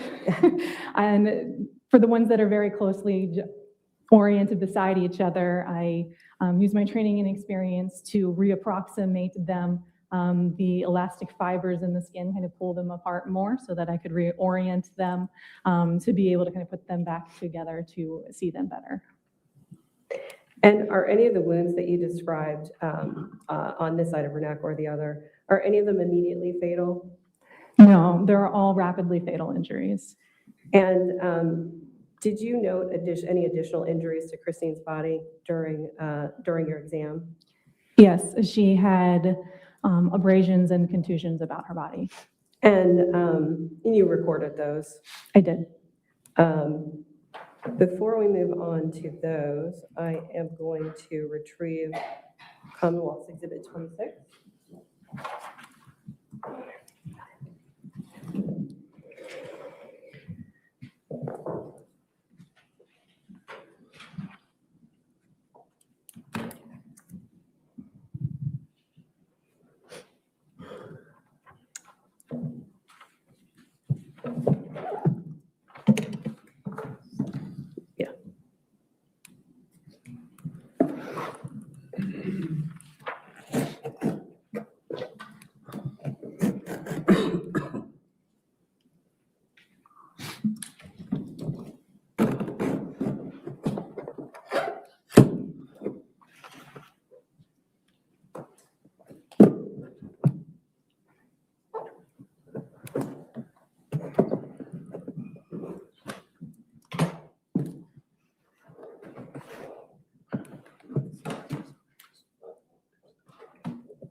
Commonwealth's Exhibit 26. All right, any objection to 26, Mr. Kerr? I'm sorry, Judge. Any objection to 26, the knife? Okay. All right, entered into evidence, 26.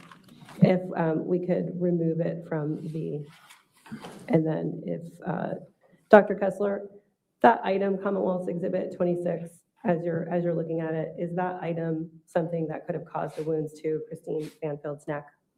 Yes, it is a single-edged knife of a compatible size with the injuries on her neck. And if we could display it on the document camera? Sure.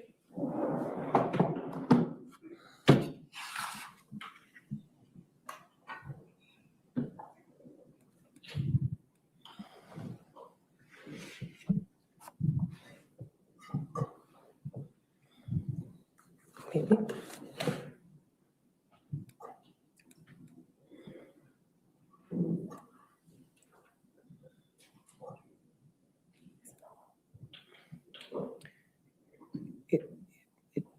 It's the button on the top, if you could.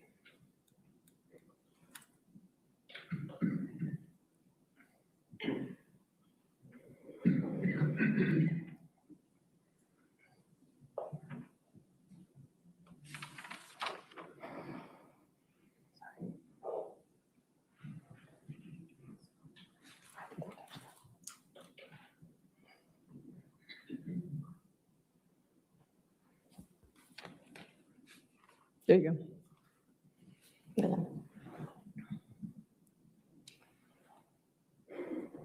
you go.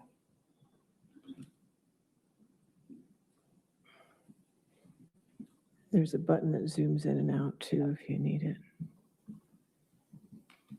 There you go.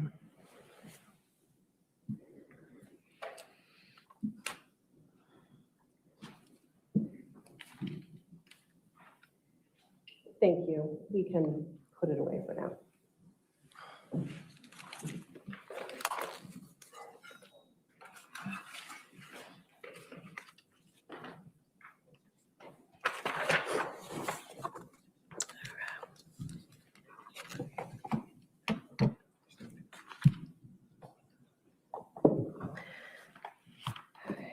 Okay. I would like to talk about some of the additional injuries that you noted in your report. The photographs that we're going to be looking at have already been admitted, but they are under seal. So we're looking at Commonwealth's Exhibit 27. Can you describe the injuries that are depicted in that photo? In this photograph of the front of Christine's head and face, there is a abrasion on her forehead. There's an abrasion on her left eyelid. You can see abrasions on the left side of her chin.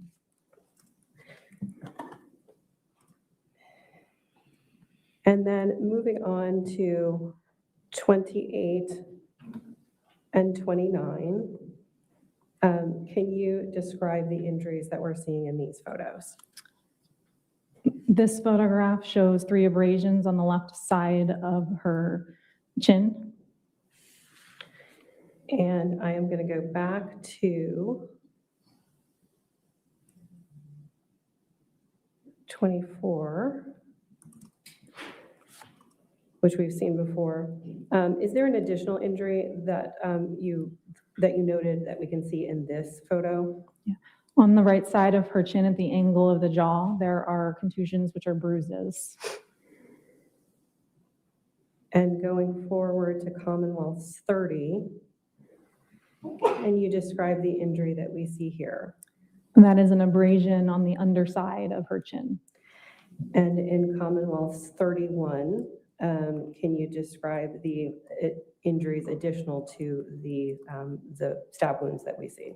There's an abrasion at the kind of the back side of the neck.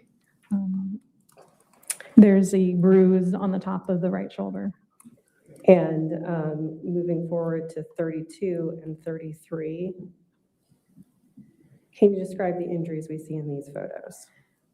In this photograph, there is a cutting wound on the top of the left shoulder with 2 adjacent abrasions or scrapes.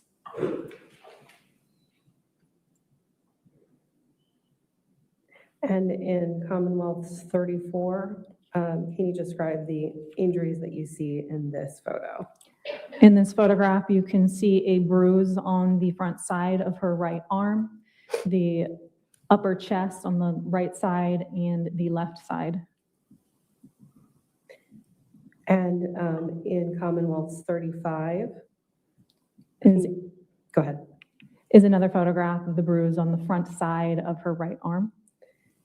And Commonwealth's 36 and Commonwealth's 37, can you describe this injury for us? This is a photograph of a bruise on the inside of her right arm.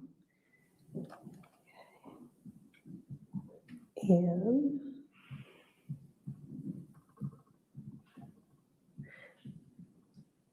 looking at Commonwealth's 39, can you describe that injury for us? And that is a more close-up photograph of the bruise on the front side of her right arm. And Commonwealth's 40. This is a photograph of her body from the right lateral, the side, which includes the bruise on the front of her right arm.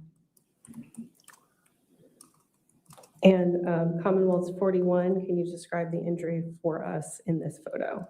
This photo shows a portion of the right hand, the palm, and the right forearm, and there are abrasions across the forearm. And 42, Commonwealth's 42. Is a bruise on the back side of the right hand.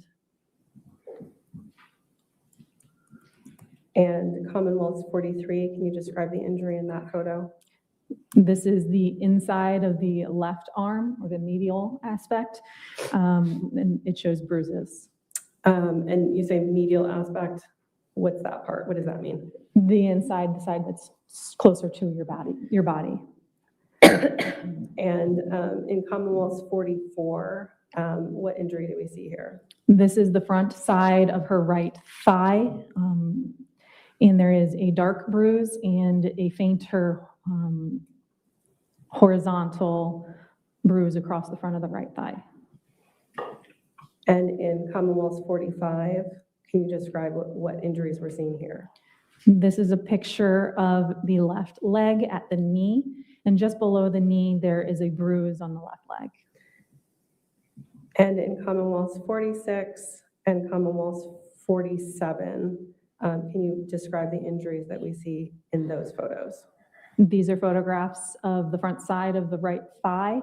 The first photograph is further away, the second is close up, again, of a bruise. And in Commonwealth's 48 and 49, can you describe the injury in that photo? This is a photograph of the back side of her left leg at her calf. The first is a far away picture, and the second is a closer up photograph, also of a bruise. When I was reading your report, I noticed that the abrasions are all described as orange or red. Is there any significance to orange and red abrasions? The color red typically describes bleeding, or what we call vital reaction. So the body is perfused. There's blood in the capillaries and the blood vessels around that area. The heart is pumping, there's a pulse. Vital reaction are typically associated with red abrasions and injuries. Orange abrasions are a little more unclear. They can be what we call perimortem, which is at or around the time of death, or they could be postmortem, after death, and they are lacking that red vital reaction. And I also noticed that the contusions or bruises are all described as purple, blue, pink, gray. Is there any significance to these colors? As we're all well aware, bruises can come in a variety of colors. Typically, after a bruise appears, it can have a different appearance on different people. And as a bruise breaks down and heals and ages, it can change colors. Typically, a bruise that is more than 24 or 48 hours, a bruise that is yellow or green is typically more than 24 or 48 hours. Just because a bruise isn't yellow or green doesn't mean that you can age it. And so if you noted green or yellow contusions, would you be able to tell us how old those were? That would be more definitive evidence of, yes, that is an older bruise. So is it fair to say that the bruises that we see on Christine Banfield are not as old as a yellow or green bruise would be? There are no yellow or green bruises, so therefore there is no definitive evidence of older bruises. And I want to talk a bit again about the wound paths and the cutting wounds and the stab wounds on Christine's neck. Is there anything about their location on her body, their shape, their commingled nature that can tell us anything significant about her condition when they were inflicted? Because they are closely oriented, the shapes are needed to be reapproximated, which could indicate movement by her or the assailant in the knife, which indicates she is alive. And when you examined her respiratory system during the autopsy, what, if anything, did you find? There's evidence of hemoaspiration, breathing of blood into the lungs, and swallowing of blood into the stomach, indicating she's alive. And when you examined her gastrointestinal tract, what, if anything, did you find? There's blood in her stomach from swallowing. What is the significance of finding blood in the area where you found it? It's from the injury of the upper airway and the esophagus, so the breathing tube and the food tube in the neck, and that blood is traveling down into the lungs and down into the stomach. And I noted that the location was listed as the lumen. What does that mean? That means inside the stomach. And does the amount of bloody fluid have any significance? There was 50 milliliters of blood in the stomach, so that's, some can travel passively, but that's how much was present in the stomach. And do you have a reasonable opinion within a reasonable degree of medical certainty as to the cause and manner of the death of Christine Banfield? Yes. And what is that? The cause of death is multiple sharp force injuries, and the manner of death is homicide. I don't have any further questions for you. Mr. Carroll is going to have some questions for you. All right, cross-examination. Yes, thank you, Your Honor.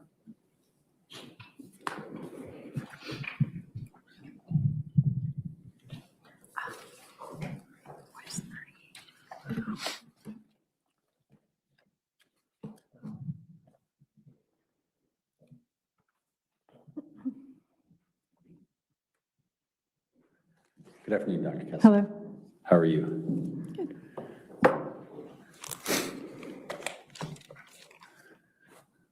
Sorry, I just need to get my That's act fine. together a little bit, Judge. Dr. Kessler, looking at Joe Ryan's autopsy that you performed, there were injuries on one of his hands. I think we talked about it when we were in person. Do you recall discussing that? Yes. And what's the nature of those injuries? There's, on his left thumb, there's a bruise on the back side of it. There's a bruise on the palm side of the thumb with a cut or a puncture. I'm sorry, what was the last part? On the palm of the left thumb, Okay, there's a bruise with a cut, puncture injury. okay. And would that be consistent with the knife that you've viewed? It could be. Okay. Now, was there any sort of discussion as to toxicology with regard to Mr. Ryan? Did you do any sort of testing regarding that? Yes, toxicology was completed. And what, if anything, came out from his system at that time? The toxicology was positive for THC, carboxylic acid, 11-hydroxy tetrahydrocannabinol, and was inconclusive for tetrahydrocannabinol in the blood. In the blood? Yes. Okay. And so what would that breakdown of what you just testified to, what would that indicate to you? Those are typically components of marijuana. However, I defer further questions regarding the toxicology to the toxicologist. Okay. would it be, well, then I don't want to put you on the spot and say anything about that. I won't ask that question. And tetrahydrocannabinol is either marijuana or a byproduct of marijuana, correct? Perhaps. Okay. And would it be within your bounds to be able to say that there was marijuana smoked prior to this time when they ended up in the Banfield house? I can't say that. Okay. But it was evident in the toxicology? It's in the blood. Okay. Now, in your dealings with the Commonwealth Attorney's Office, how many people did you talk to? Do you recall? I don't recall. Was there one person that was the person in charge of discussing things with you in the medical examiner's office? There is typically a representative from the Commonwealth Attorney's Office who is assigned the case. Okay, and do you know who you spoke to about this case? This case is from 2023, so the Commonwealth attorneys have changed throughout the course in regards to this trial here today. I discussed the case with Ms. Brisler and Ms. Sands. Okay, did you talk to anybody else in the Commonwealth Attorney's Office? Relevance, what's the relevance? You want to approach of the? Yes. Okay.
Dr. Kessler, is it true that the Commonwealth, not one of these ladies, asked you to speak to an outside private expert? Yes. Okay. And do you know when that was? I don't recall the date or even the year. Okay. And did you, sorry, Judge, may I approach? I just want to make sure I don't go beyond what you.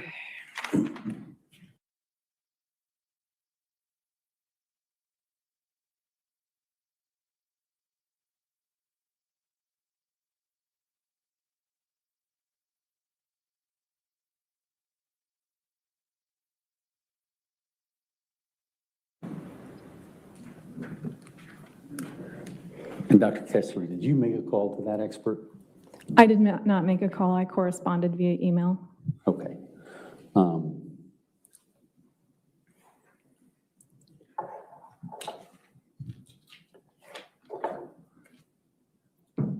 Did that correspondence in any way cause you to change any of the findings that you would otherwise find?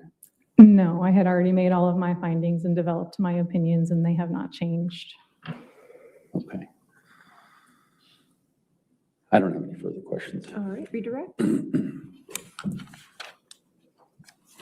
Actually, I'm sorry, I have other questions not on that. Oh, I'm sorry. Okay. Dr. Kessler, in terms of the injuries to Christine Banfield, the injuries to the neck, do you have an opinion as to, I know you said rapidly, they were rapid, I forget the term you used. I described them as rapidly fatal. Rapidly fatal, yes, thank you. I wanted to make sure we got that. And these were the wounds that were on the neck. Yes. And I think you had said rapidly fatal was from seconds to minutes? Yes. Okay. And during that time of seconds to minutes, was there anything that would have hindered her ability to speak or say something?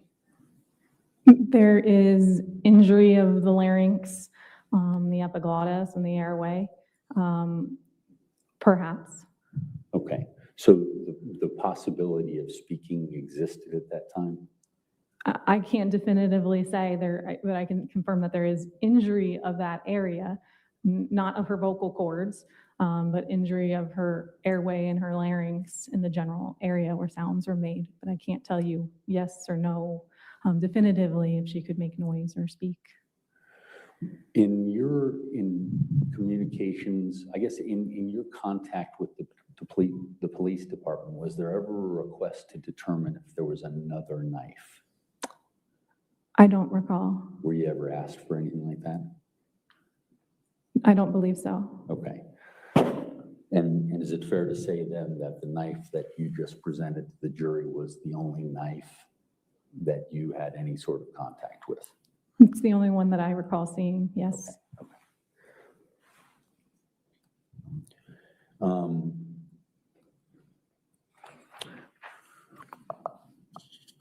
Bear with me.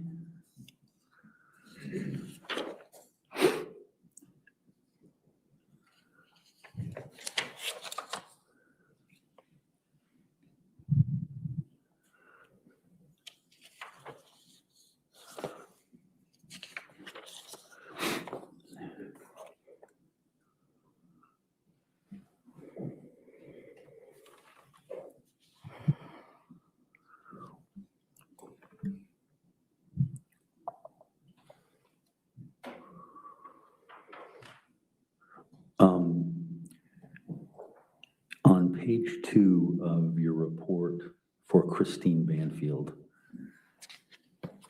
it says postmortem toxicology was positive for phentermine.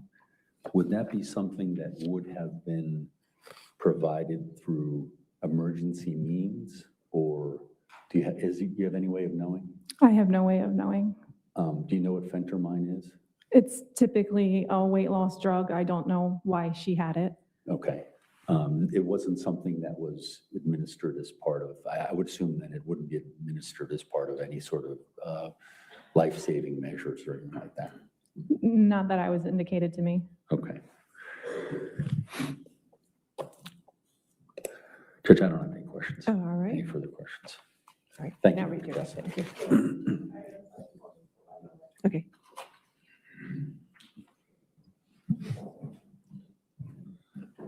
Judge, we don't have any redirect. All right. Is this witness subject to recall or is she free to go? Judge, not for me. Mr. Carroll, is this?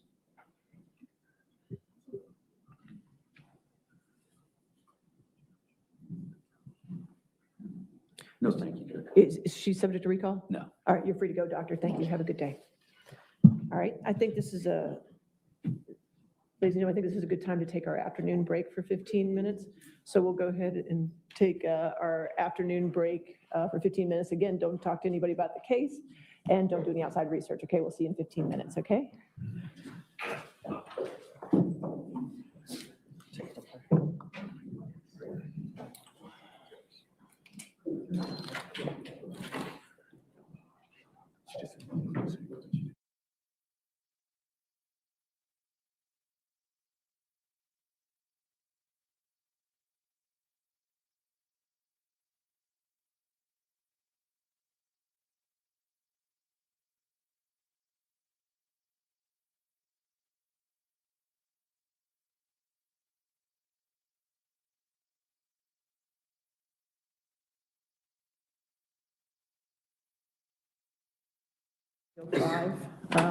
And we are, the co-defendant's next, is that correct? So I'll get on the bench and we'll bring her out. And then we'll put her in the witness stand, they'll come out and then we'll swear her in, okay? Everybody okay with that? All right, we'll see you in 5305. All rise.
Please be seated and come to order.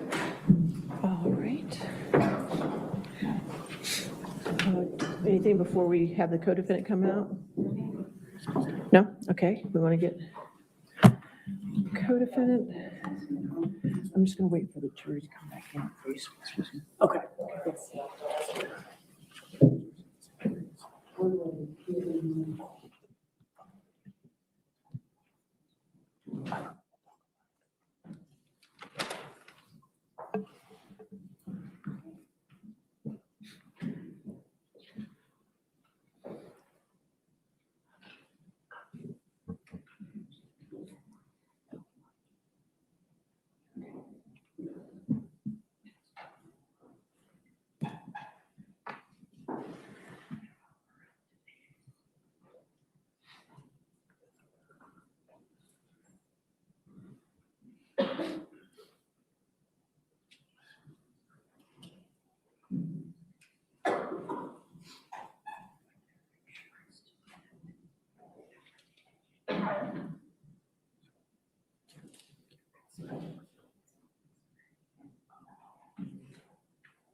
Have a seat. All right, are we ready for the jury? You ready for the jury, Mr. Khater? Okay.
All right, thank you, ladies and gentlemen. Commonwealth, your next witness. Is Juliana Perez Malviahis. All right, ma'am, if you could stand and face the clerk and raise your right hand. You swear or affirm to testify truthfully in this case under penalty of law? Yes. Thank you. All right, you can have a seat.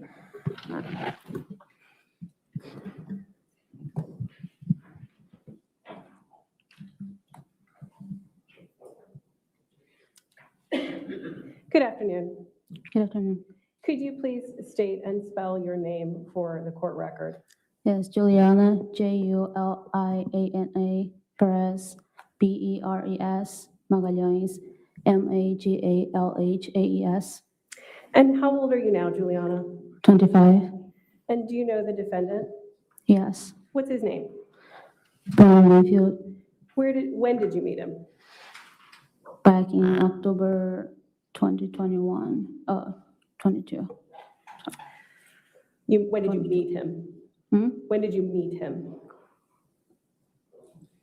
Well, can you specify? Sorry. When did you first meet him? In person when I first came to the States, and before that, through a video call with the family. Okay.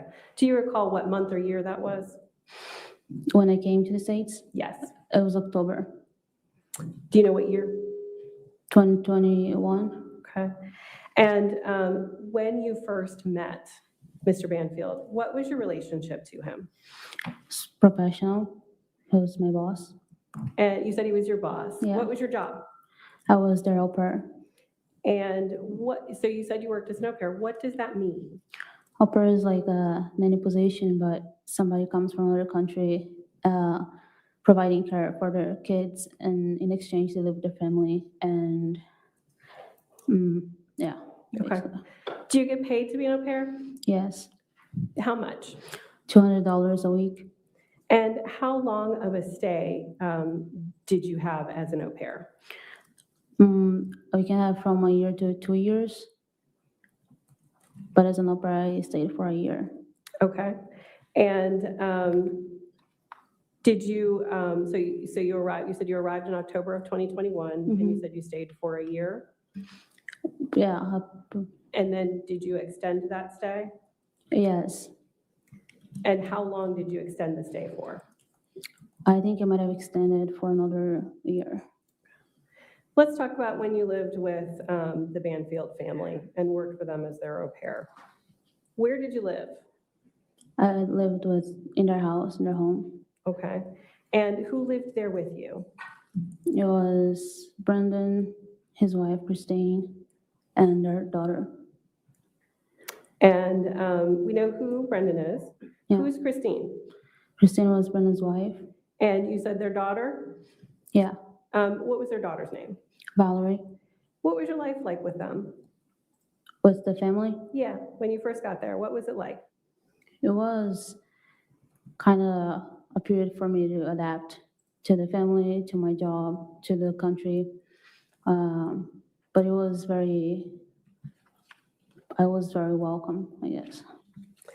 And what was Brendan like when you first came to live with the family and be their au pair? We barely spoke. Like, my relationship was mostly with Christine and Valerie. Brendan and I barely spoke at all. It was just... Okay. What was Christine like? Christine was very friendly, very welcoming, very fair. Yeah. Did you spend time with her and spend time with Valerie together? Yes. And did you spend time on your own with Christine?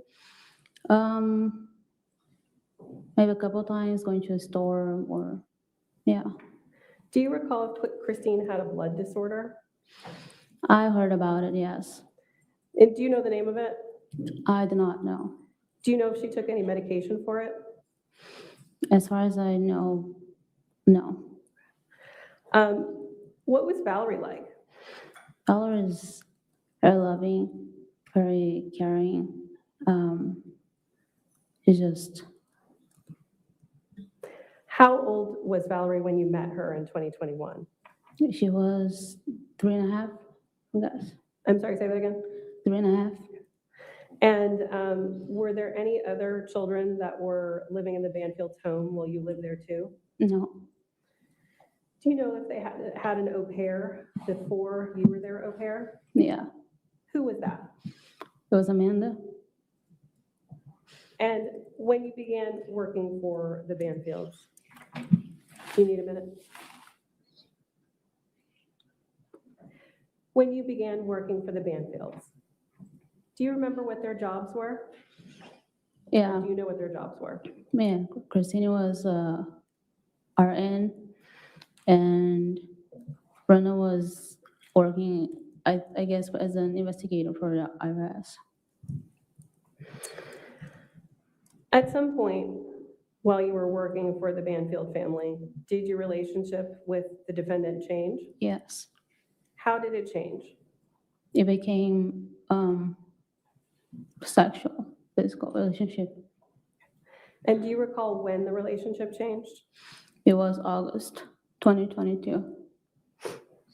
And did you keep the relationship, this new relationship with the defendant, did you keep this a secret? For my part, some of my friends, they knew because I told them, and I used to post on my Instagram. But for his part, yeah, it was a secret. Okay. You said you told some friends about it. Yeah. Do you remember which friends you told? I told Beatrice about it and Pamela. And did you take any photos of you and the defendant after you began a romantic or physical relationship? Yes. And you said you had posted some things to social media? Yes. Okay. I am going to show you a couple of photos.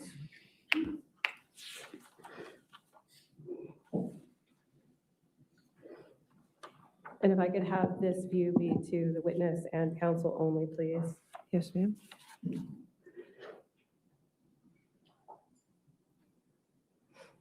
I'm going to show you Commonwealths 51, 52, 53, and 54.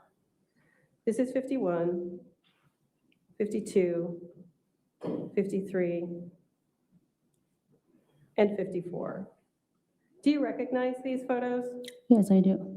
And how do you recognize them? It's me and Brendan.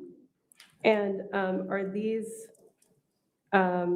social media posts that you made? Yes. Judge, at this time, what I would ask the court to do is admit these as Commonwealths 51, 52, 53, and 54. All right, any objection? Okay, 51, 52, 53, and 54 in evidence. And we can publish the first one to the jury.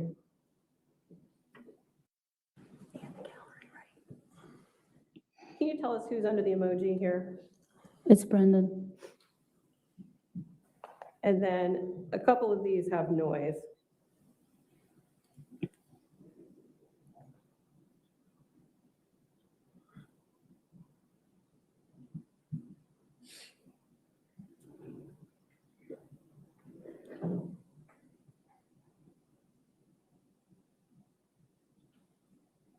And then this one, Commonwealth's 53. Can you describe who this is? It's Brendan's hand. And whose leg is that? My leg. And the date on the photo that is posted, is that the date that the photo was taken? Yes. And this photo here, Commonwealth's 54, who's under the emoji? It's Brendan. Do you know when this photo was taken? It's from the same day as the previous picture. As the previous one? Mm-hmm.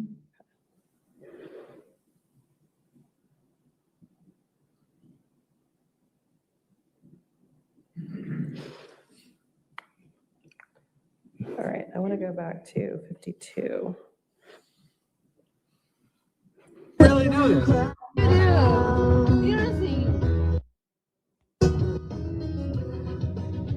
I need you. I miss you. And now I want you. And in that post, who is present in that post? His person behind the emoji. And who is behind the emoji? Brendan. And is it you and Brendan singing in that post? Yes. So you began a sexual relationship with the defendant in August of 2022 when you were how old? I was 21. And when this relationship began, did you ever think about how it might end? No, I didn't really think it was serious, a relationship. And did the defendant ever talk with you about any long-term plans for the two of you? Not initially. Not initially. Did he ever, though? Yes. When did that talk start? I think it started after he talked about his plan. Okay. And did he ever talk about the two of you getting married or the two of you having children? Yes. And do you recall when that talk began? Also, after he mentioned his plan. Did he ever talk about his relationship with his wife, Christine Banfield? Sometimes it would come up in our conversation and he would talk about it. And what did he say? He used to say that she didn't seem to care about where he was, what he was doing. She didn't seem to care about him at all. And that she was helpless and just lazy. Do you recall when he said those things? When? Yes. Well, many times during our conversation when she came up. And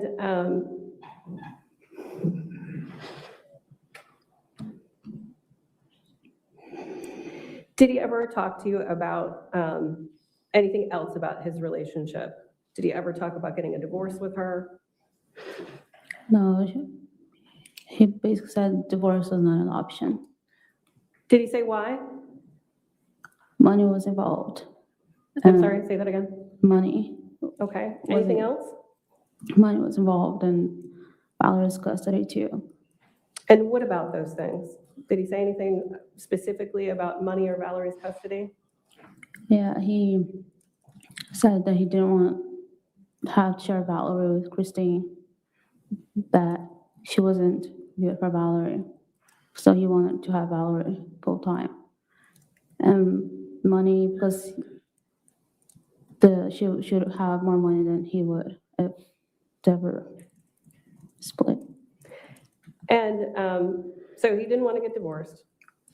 Did he tell you what he wanted to do? Yes. What did he say? He mentioned his plan to get rid of her. And you said he mentioned his plan to get rid of her. Mm-hmm. Yeah. When did he talk about that first? I would say it was in October 2022. And what specifically was his plan to get rid of her? Initially, he didn't really know what he would do. He just mentioned that he was thinking about it, and he would think better and let me know when he thought about it. Yeah. Where were the two of you when this first conversation took place? New York. And were you on a trip to New York with only him? It was him and Valerie. What did you think when he told you that? At first, I thought he was joking. Yeah, for me, it was a joke. And you said that you were in New York when that conversation happened. Yeah. Did the three of you return to Virginia after that trip? Yes, we did. And did he talk about this plan again after you returned? Yeah. And did he give you more information or more detail about what he intended to have happen? Yeah, he said he wasn't going to hire anybody because that is something that throughout investigation can be discovered easily. And that he had heard of a website called Fat Life. He's never done anything on the website, but he heard about it. And that's what he was going to do. And did he tell you anything more about the plan at this point? At that point, not really. He was still thinking about it. And at the end of October of 2022, did you visit a shooting range? Yes. And did anyone come with you? Brendan. The first time that you went to the shooting range, do you recall signing any paperwork? Yes. Judge, at this point, I'm going to display a photograph. I would ask for the display to be to the witness and counsel only. Yes, ma'am. I want you to look at the screen in front of you. Do you have, is there a document on your screen? Yes. Okay. And I'm gonna scroll through this document for you slowly. Just for the record, could you, the exhibit number of the Oh, document? it is exhibit number 56. Thank you.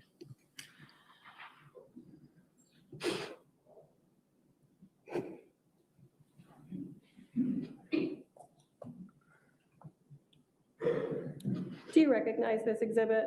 Yes, And how do you recognize it? it's the waiver you have to sign when you first go to the shooting range. And did you sign this? Yeah, Is that your signature there on page 6? yes, Judge, at this point, I'm going to ask to admit this as Commonwealth's 56 and allow for it to be published to the jury. Any objection? All right, 56 in evidence and published. And I'm going to just bring it back up to the top so that the jury can see it. Do you recall the date on the form? yeah, October 29, 2022. And on that date, do you recall shooting a firearm? Yes, Do you remember if it was a handgun or a long gun? it's a handgun.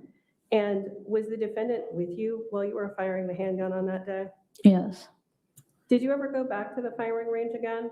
eventually we did. Do you remember when you went back to the firing range? I'd say back in December. And did you practice firing a firearm on that December visit? Yes, And again, what kind of firearm? Do you recall if it was a handgun or a long gun? it's a handgun. And was anyone with you when you returned to the firing range in December? It's Brendan. Judge, at this point, I'm going to ask for the view of Commonwealth 56 to be terminated to the gallery. And I am going to move to Commonwealth's 57 for the view of the witness and counsel only at this point.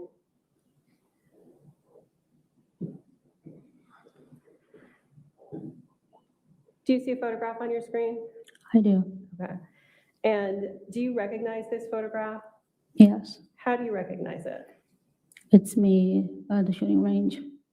And do you know who took this picture? Brendan. Judge, at this point, I am going to ask to have this admitted as Commonwealth's 57. All right, any objection to 57? All right, 57 evidence and published.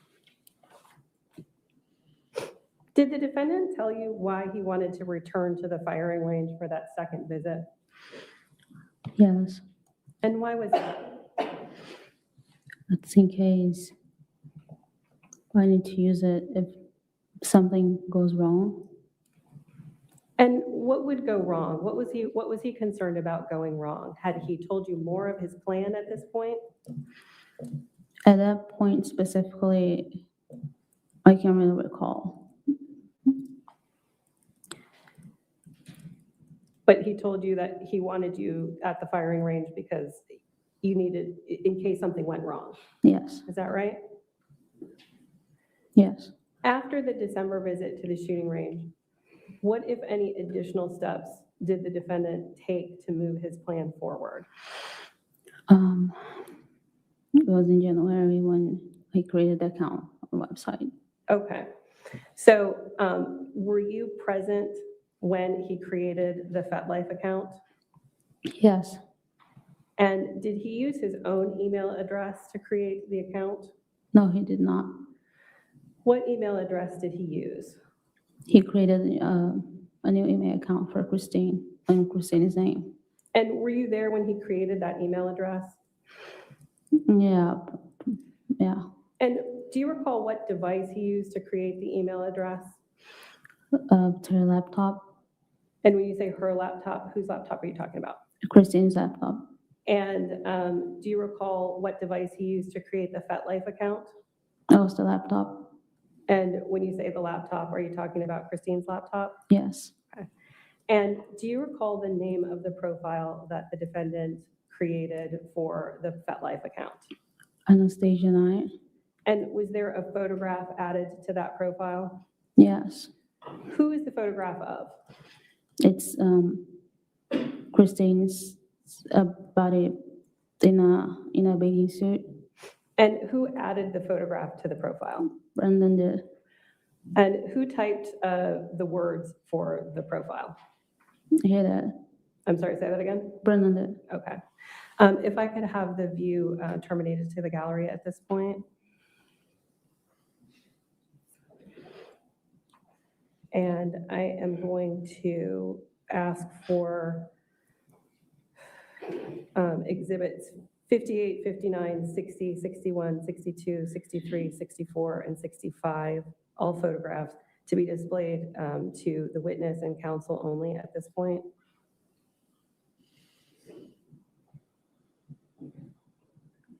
I'm going to show you a series of screenshots, and then I'm going to ask you about them. So this is 58, 59,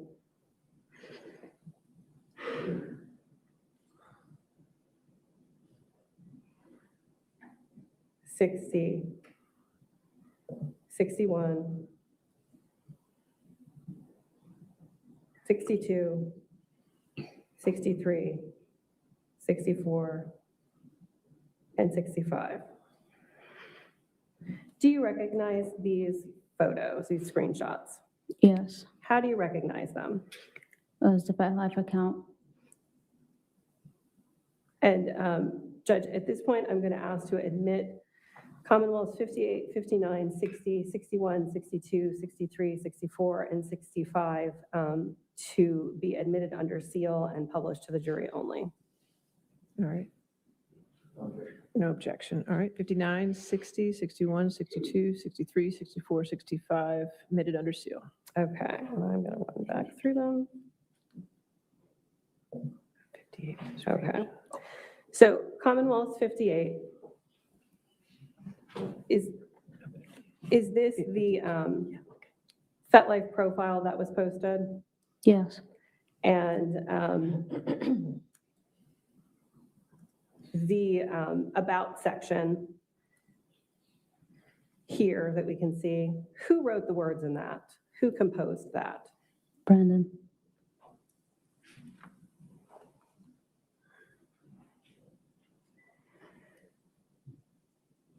And then in 59, Commonwealth's 59, is this also a part of the FetLife profile? Yes, And then Commonwealth 60, is this the photograph that was used as the profile photo for the FetLife yes, profile? And then Commonwealth 61 here, is this the group, for lack of a better word, that this profile was posted in? oh, sorry, can you repeat it again, please? Sure. This photograph here, Commonwealth 61, is this the group within FetLife that you use to communicate with other users? Yes, And then Commonwealth 62, is this the post that you and Brendan used on FetLife? Is there an object? What's your objection, Mr. Leading? Okay, Okay, understood. all right. I'll sustain the objection. Take a look at Commonwealth 62. Can you describe for us what it is? it's a post made on the profile And what website was this posted on? of FetLife. And what was the reason for posting it? It was what the account was first created, I guess, and to tell people what she was looking for. And whose idea was it to post this? Whose idea was it to post this? Brendan.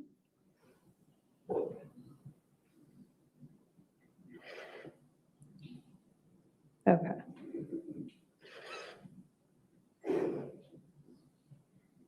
We can terminate this view at this point. How did you and Brendan, how did you use the laptop? How did the two of you use her laptop without her knowing about it?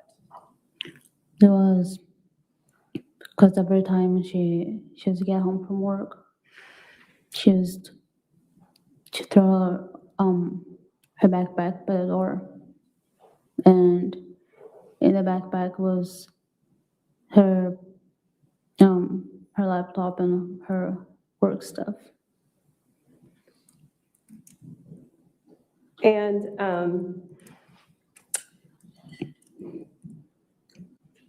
once the FetLife account was created, what, if anything, did the two of you do with it? Texting other people, other guys. They would also text, looking for whatever it is that they're interested in. Okay. And had Brendan explained to you at this point in time, or was there any explanation given to you about what it was that he was using FetLife for, or what it was he was looking for from another FetLife user? Yeah. What was that? The website is for BDSM, people that like that kind of stuff, and he said we would be able to find somebody that plays like aggressive or that likes playing with blood and that kind of stuff. And why? What was the, what if any reason did he want to find someone like that for? Well, because the person would be eventually, the person would be invited to come to the house, and he needed to know that the person was willing, or he was going to do what he had in his mind. And what was he using FetLife to ask other users to do to the Anastasia profile? Things like pinning her down,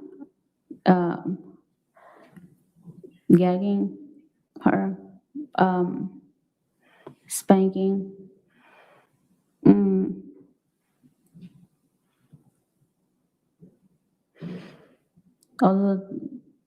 Yeah.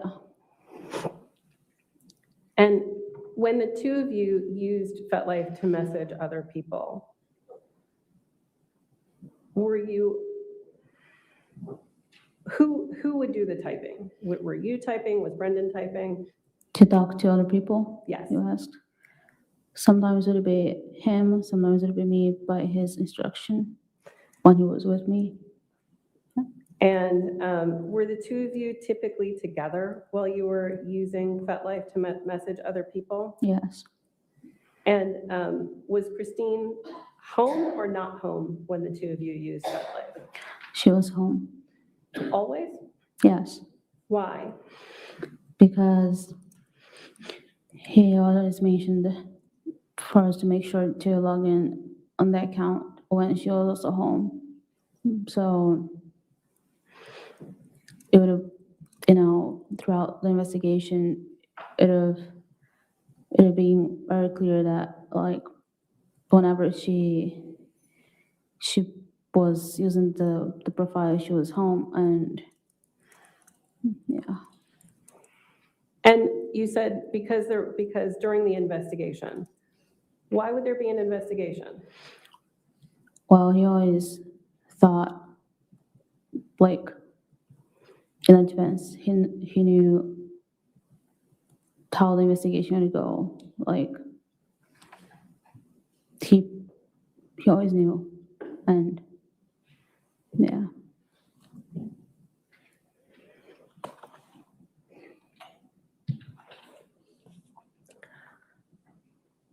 But why did he know? What did he know? Yeah, why? You said because he always knew about the investigation. What did he know about an investigation? There hasn't been one yet. He knew eventually we would have one investigation. Why? Because there would be murder, and it's just what happens. Investigation. Did he tell you that? Yeah. What specifically did he tell you about that? Well, he knew that we needed to have some alibis he knew that he needed to change his routine 2 weeks prior, so it wouldn't be odd that he wasn't, just at McDonald's on that day specifically. Okay. I am going to show you a couple of items one at a time. The parties have stipulated to the admissibility of the next 2 items, well, the next several items. The first 2 are going to be Commonwealth 66 and 67.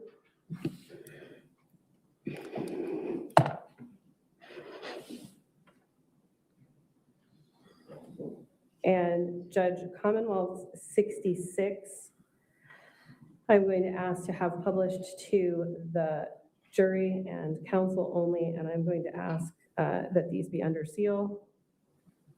66 and 67? Yes. And there's an agreement to admissibility, is that correct, Mr. Khater? Okay, so 66 and 67 are in evidence under seal.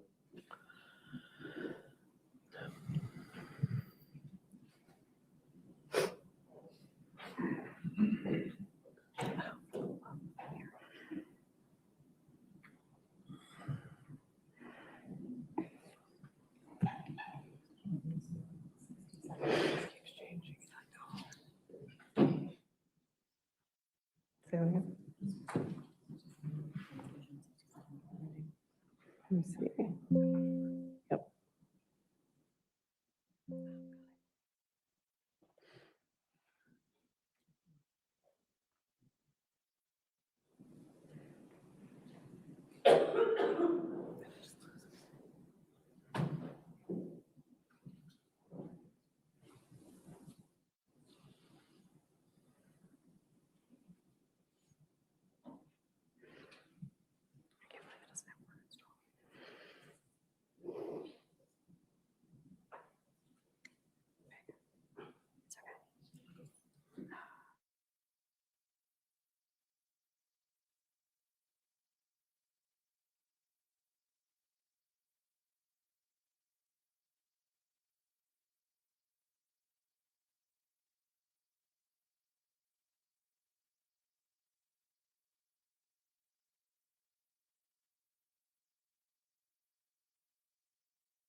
I'm going to move on.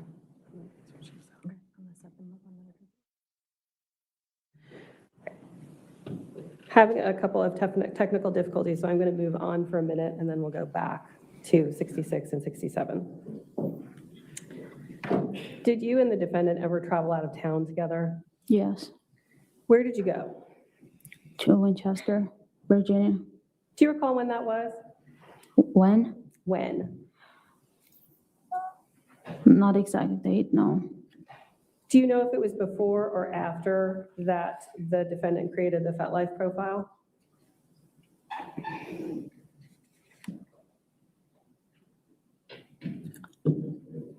Can I say if I'm not 100% sure though? You don't recall? No. Okay. How did you arrange to go to Winchester together? He was going for an overnight stay in a hotel for his job. Okay. And Go ahead. And he took his car, his work car, and they took the white car his to drive. And when the 2 of you were in Winchester, was there ever any posting on FetLife at that time? No, And why would that have been? because like I said before, that he always made sure to. What's your objection, Mr. Carroll? Your microphone, I can't, it's very hard to hear you. What's your legal objection? Legal objection. She's asked and answered that she didn't do any posting. And so, Asked and any answered. further question? I'm sorry, I missed that. He said asked and answered. I don't think I asked her if any of them posted on FetLife while they were out of town in Winchester. Okay, I'll overrule the objection. Go ahead. Sorry. Did either of you post on FetLife or message anyone on FetLife while the two of you were in Winchester? No, And why is that? because we would only post when we were home and she was home at the same time. Okay. And were there any other things that the two of you did to make it look like Christine was the one messaging in FetLife?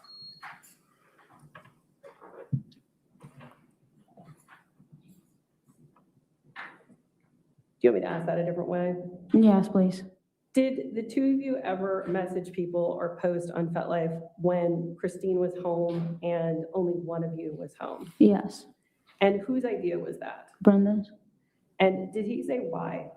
Yes. And why was that? Because, again, when he talked about the investigation we would have at some point, he pointed out that the police would have access to where our phones are, where our phones pin, and so we wouldn't be able to accuse him of doing that, because sometimes she would be doing it, posting and messaging, and she would be home and he wouldn't be home, and other times I wouldn't be home, and so there would be no way to actually prove it, and that's the alibis he talked about. Can you recall any specific instances of how it would have worked for one of you to be home posting while Christine was home and the other one was out of the home? That normally happened when both of us went to the gym, and he would tell me to leave earlier and go home so I'd get home before him, and for me to log in the account and, text people, talk to people. And other times he would tell me to hang in the gym behind, and he would leave earlier, so he would be the one logging in and talking to people. Okay. And the gym that you're talking about, do you recall which gym that was? Yeah, Lifetime. And did the two of you, and do you know which location? Yeah, Ruston. Did the two of you go to Lifetime Fitness together frequently? Yes. Did Christine go with the two of you? It was just maybe a couple times, but nothing. It was normally Rana and I. Okay. I'm going to go back to Commonwealth 66 and 67 at this point. If we could see 66. You can publish from the table, please. Just give us a second.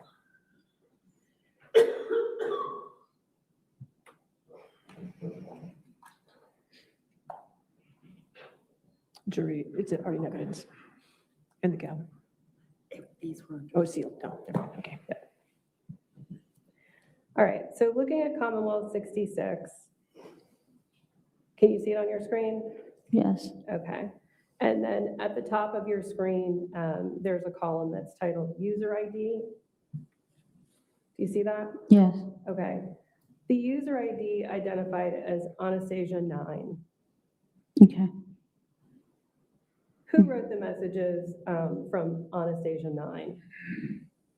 Not that specific message, but just in general. Who is the person or persons who are writing the messages from Anastasia 9? It's either me or Brendan. And the other user IDs that we see that are largely numbers in this view, are those messages that are received by you and the defendant using the Anastasia 9 profile? Yes. Okay. So I'm going to ask for us to scroll forward a little bit to location number 367 or cell 367.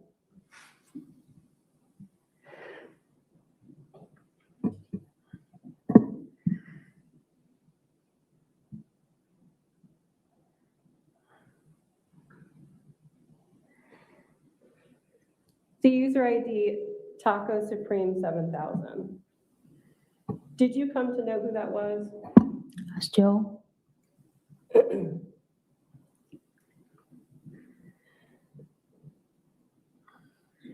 And now if we could switch to Commonwealth 67.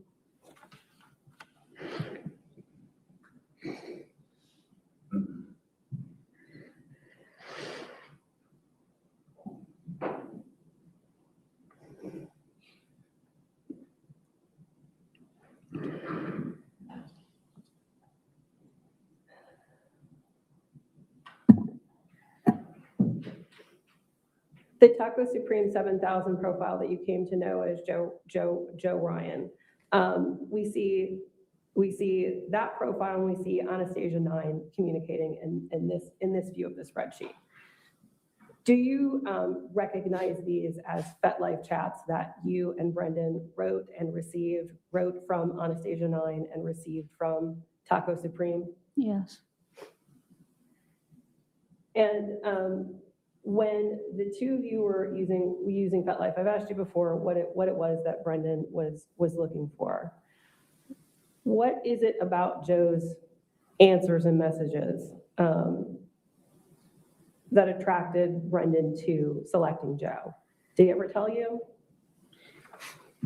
He told me at some point too, but he was always making comments like that Joe was the white person. Did he say why? Because he seemed to be like the person who would do the things that Brendan needed the person to do. Okay. And I'm now going to ask you to look at Commonwealth's 68, 69, 70, 71, and 72, one at a time. Can you go back to that numbers? Go back to that? Yeah. You're still connected. They're the same. Okay. And Judge, let's look at 68 first. We're just getting back to the podium. Hold on. Okay. Oh, I'm sorry, Your Honor. I do think these are all Excel spreadsheets. and Okay, do you want to? with me? Yeah, we're having trouble with Excel from this computer. Okay. So first, if we could look at 68 from the witness and counsel views only. And again, Your Honor, the parties have stipulated to the FetLife chats. So I believe that all of these exhibits can be admitted, but I'd ask that they be admitted under seal. 68, 69, and 70? 68, 69, 70, 71, and 72. Okay. Is that correct, Mr. Carroll? Do you need to see them all? She said you've already agreed to, not the miscibility, but just to the foundation. These are the same exhibits that were provided to counsel last weekend. They're But if you could go through them, do you want me to go through these to make sure? Okay. You need to see them, is that what you? Okay, I'm sorry, if you don't have your microphone on, I have a lot of trouble hearing you up here. Okay, all right, so you need to see. My Okay, client and I need to You see. could go through all those exhibits, Ms. Bristler. Okay, so looking at 68 is a short one.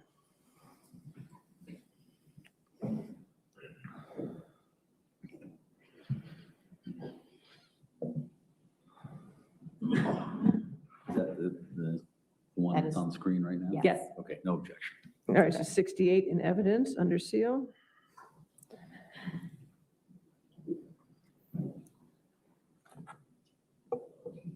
Is it 69 we're This looking is at now? 69. No objection. All right, no objection, 69 under seal.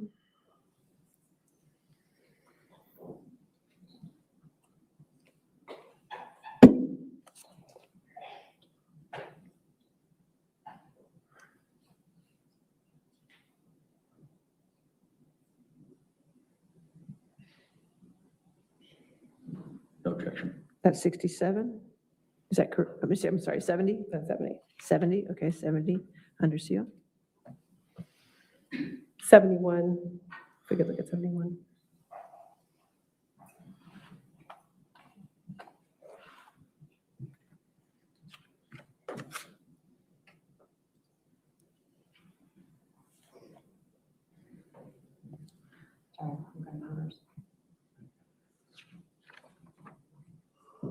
objection. All right, 71 under seal, and then 72.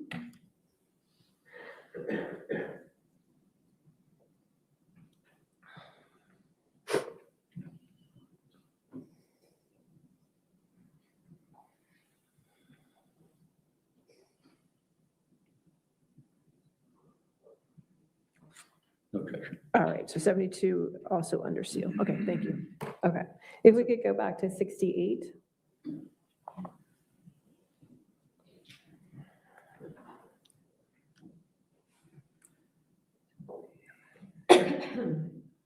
Can you see on your screen Commonwealth 68?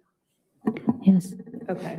And you see again, in the menu, in the title bar there, you see ID, conversation ID, user ID, body. So the conversation ID that we're looking at, I just want to check and make sure we're both looking at the same thing. 446774523. Yes. Okay. So we see these messages between this user ID and then the Anastasia profile. This user ID says, I wish I could get you to come meet me at my hotel in Richmond next Wednesday night. And then the Anastasia profile says, thank you, Richmond is too far for me. I'm looking to chat a bit before meeting someone. So why would it be that you guys wouldn't have pursued this user? Because all along, it's plan was for the person to come in the house. Yeah. And when looking again at the Anastasia profile, is it you and or Brendan who is operating the Anastasia profile? Yes. Okay. Then if we could move on to Commonwealth 69.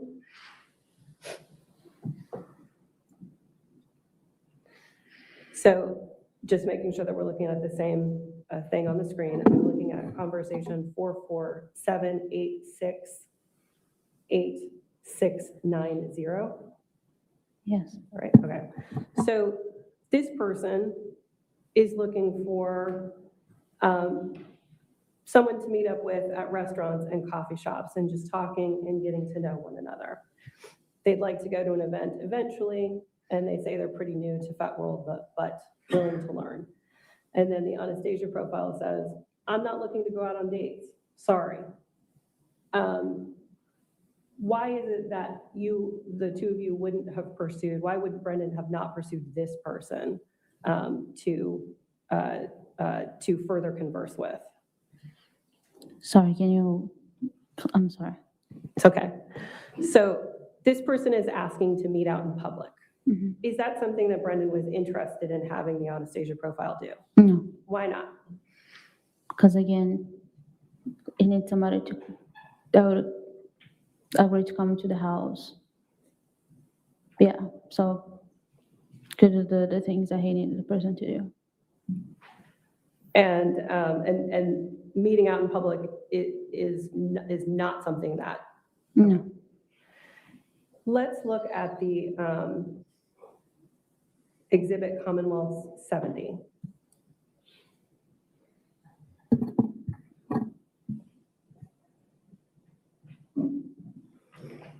Where do you want to go? I want to stay at the top first. Okay. So again, just making sure we're looking at the same document. I'm looking at conversation ID 452721523. Yes. Yes. Okay. So this user ID messages the Anastasia profile and says, saw your ad, I'm interested, a little bit about what I like and have done in the past.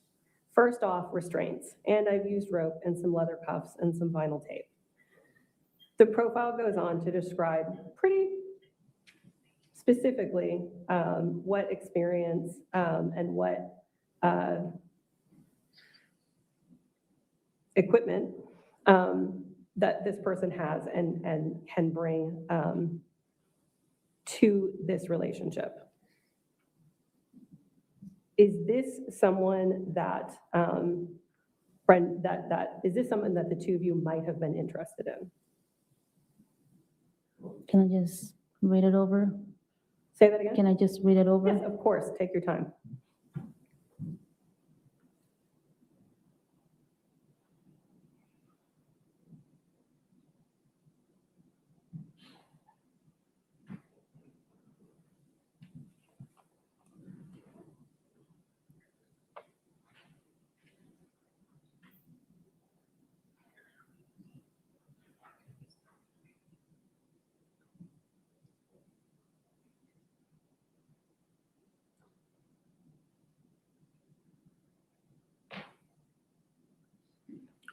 Yes.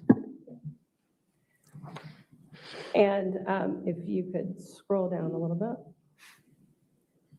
So this conversation looks like it went on for a little bit longer than the past two conversations. Is that fair? Yes. Okay. And then if you look at cell number 931,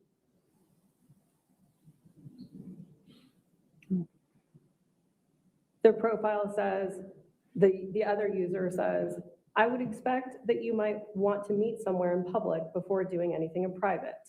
Your call on how or when to do that. Most weekdays I could get away at some point during the day to get a bite to eat or coffee or a drink after work. And then it goes on from there.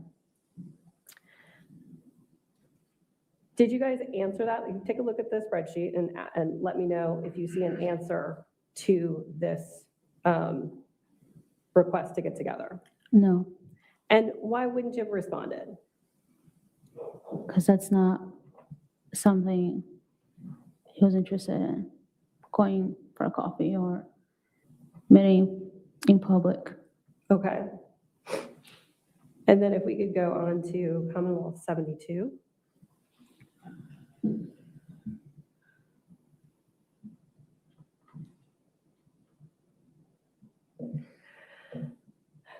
And then if we can move down to cell number 571.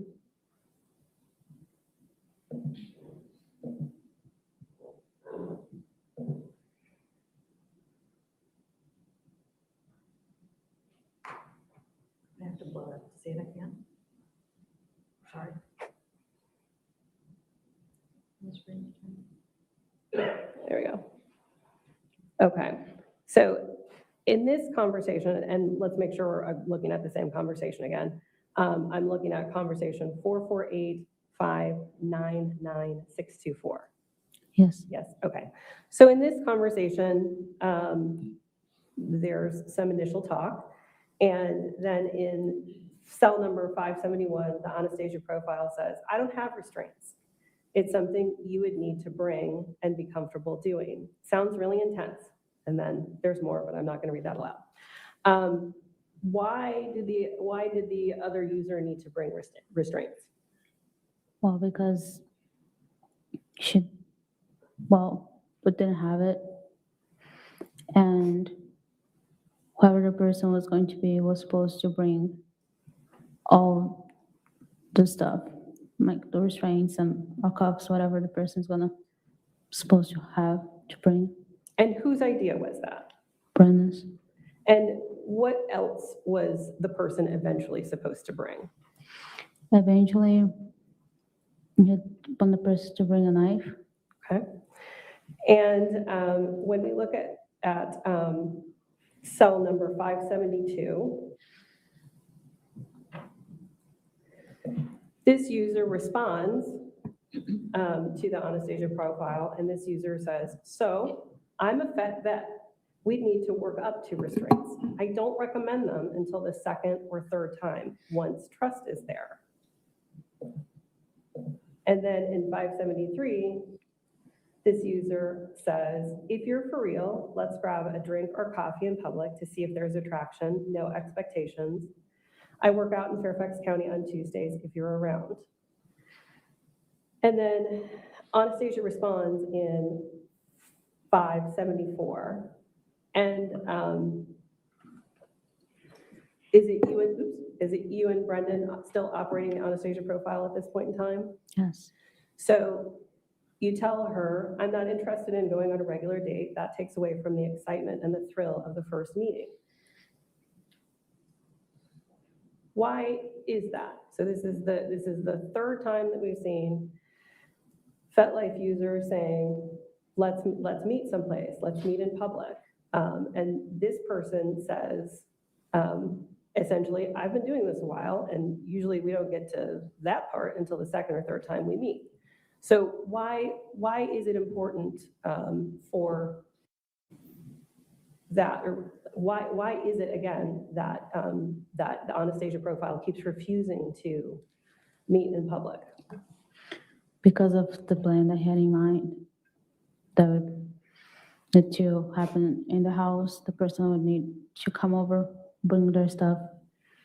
And because it was not real, it was not Christine talking. So there was no way going out on a date to first meet the person. All right, let's move on to Commonwealth 71.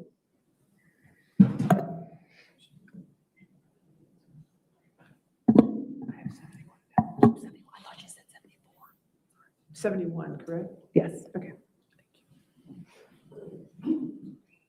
Okay. And then just again, make sure we're looking at the same conversation. I'm looking at conversation ID 446943660. Yes. This conversation, and I'm going to ask if we could just scroll through the conversation so we can see kind of the length of it. So it looks like this conversation is longer to me. Does it look longer to you? Yes. And if we could look at cell 145.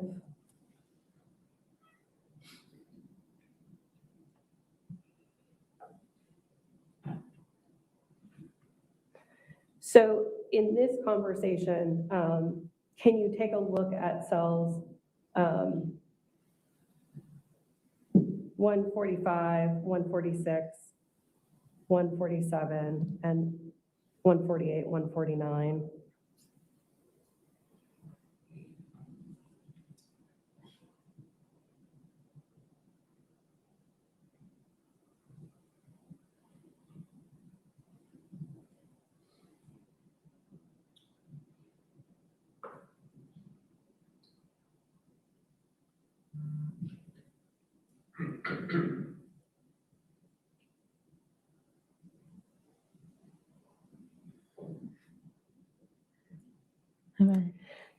And so this user is still expressing, this is a new user, this is a different user, and this user is expressing discomfort at coming to someone else's house. This user says, I mean, I'm more than fine to play that role, just not at someone else's house where your husband could come home at any time.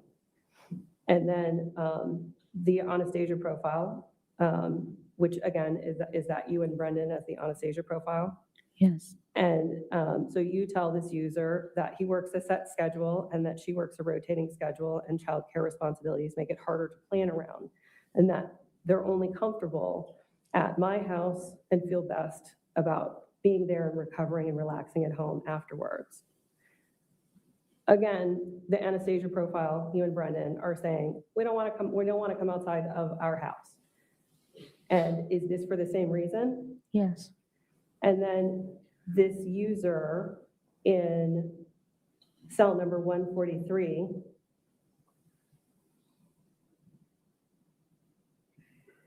tells her, the concept is very hot, yeah, but the way you explain it does not look great on my side if anything were to go wrong. Basically, going into your home uninvited, tying you up and taking advantage of you. Is that what the intent was? To have someone come in? Yes. And to behave in the manner? I'm sorry, I'm just going to object to the leading nature of these questions. It's been. I'll sustain this meeting. I'll move on. Did you and Brendan ever agree to meet a FetLife user in public? No. Did you ever agree to meet another FetLife user at a hotel? No. or at another user's home or work? No. And so ultimately, out of all the users in the Commonwealth 67 and the few conversations that we've explored, Joe Ryan was selected. Yes. Who chose Joe? Brendan. And did he say why he picked Joe after interacting with him on FetLife? It was mostly because he made Brendan feel confident enough that he would be the person to play the role they needed the person to play, which means being aggressive and hold her down and come over to the house and bring stuff and all that, yeah. And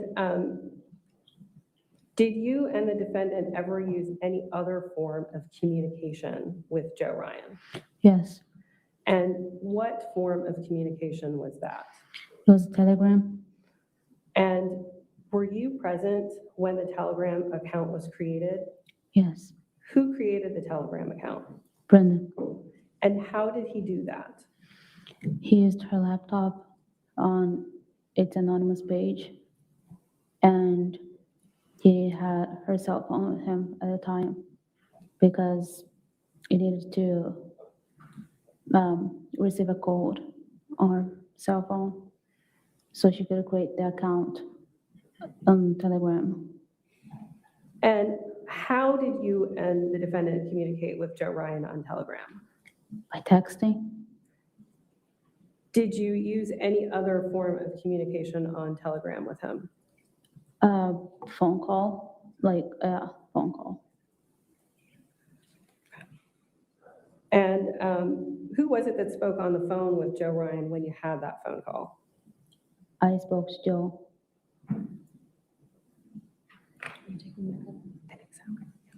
Your Honor, if we can switch from the table to the podium. Which one? The podium? Yeah, podium. Okay, podium.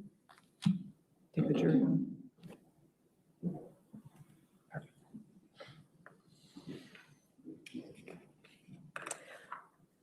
When you spoke on the phone, did Joe comment on your accent? Yes. What did he say? That was the first thing he said. As soon as I said hi, he was surprised that I had an accent. And he asked, "Oh, you have an accent?" I didn't know. And I told him, yes.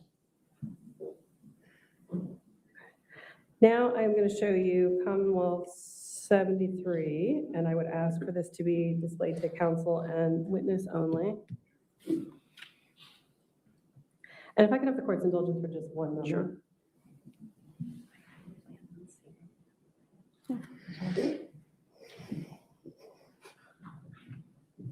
Okay.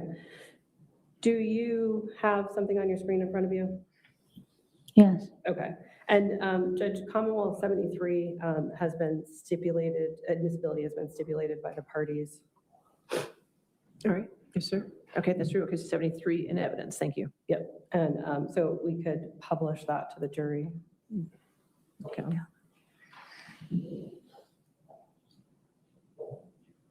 I'm going to scroll, this is a lengthy exhibit, so I'm not going to scroll through all of the bubbles, but I'm just going to scroll through a few pages so that you can get a sense of the two parties communicating. Now, in looking at these conversations, we see that the blue bubbles are from Anastasia. Who is operating the Anastasia profile on Telegram? Brendan and I. And then we see the green bubbles are from Joe. The owner is Joe. Yeah. Did you come to know who that person was, or did you learn who that person was? Joe? Mm-hmm. I mean, just when he came to the house that day, or 24. I'm looking at page 2. Joe sends a message on February 20th that says, "I'm looking forward to Friday." Who chose February 24th, 2023 as the date? Brendan. And did he say why he chose that date? He did say why, but right now I can't recall. Okay. I'm going to scroll forward to page 28. Which I apologize for the scrolling. But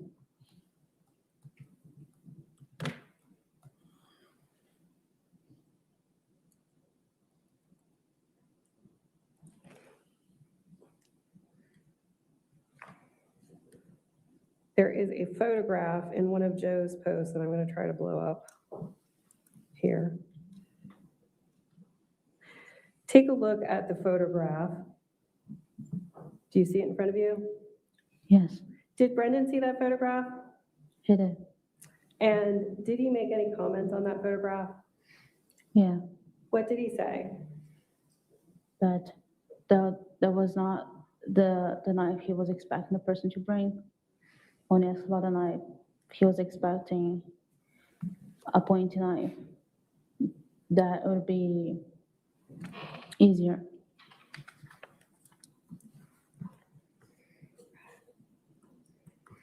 All right. And I'm going to move down to page 41.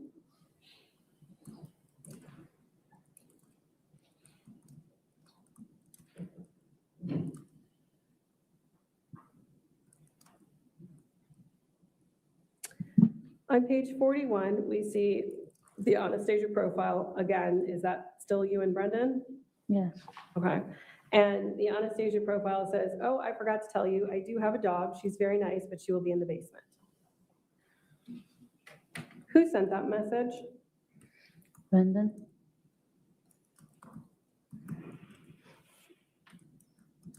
I am going to terminate this view here. If I could ask for it to be terminated to the gallery.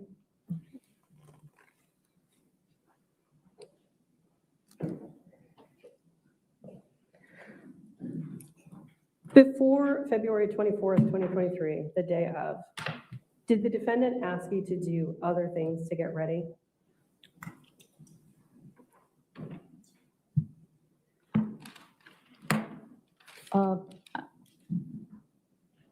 Can you ask differently? Sure. Did you keep the same cell phone that you initially obtained when you came to the US? No. Can you tell me about your cell phone in relation to the date of February 24th, 2023? Yeah, a few days prior, Brendan told us to trade in our phones. Okay. And did you do that? Yes, And why did you do that? Why was it necessary to get a new phone? because he told me to get rid of my other phone where it had her pictures and other stuff, and because even if I reset my phone, it was to be able to see the things I had before. And what about your Apple ID? Did you keep the same Apple ID? No, Why did you change Apple IDs? because they also said that it would be able to see through my Apple ID the things I had on my phone before. And did Brendan get a new phone as well? He did. Do you know, did it happen at the same time or at a different time than you? A different time. And was there anything, were there any changes to the home? Yes. And can you talk about that?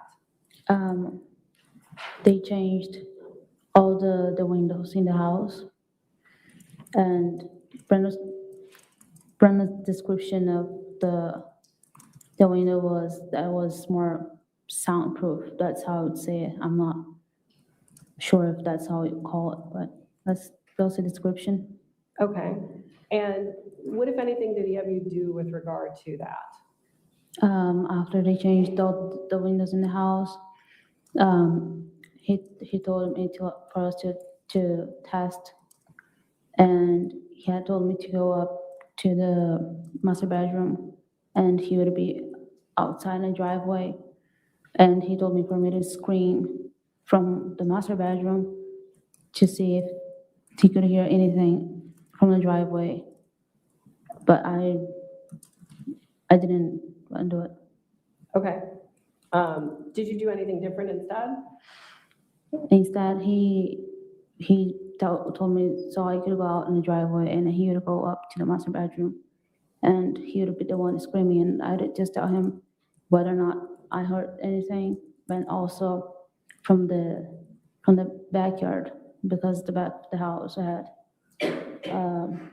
trail and neighbors, and he will make sure people wouldn't hear from there.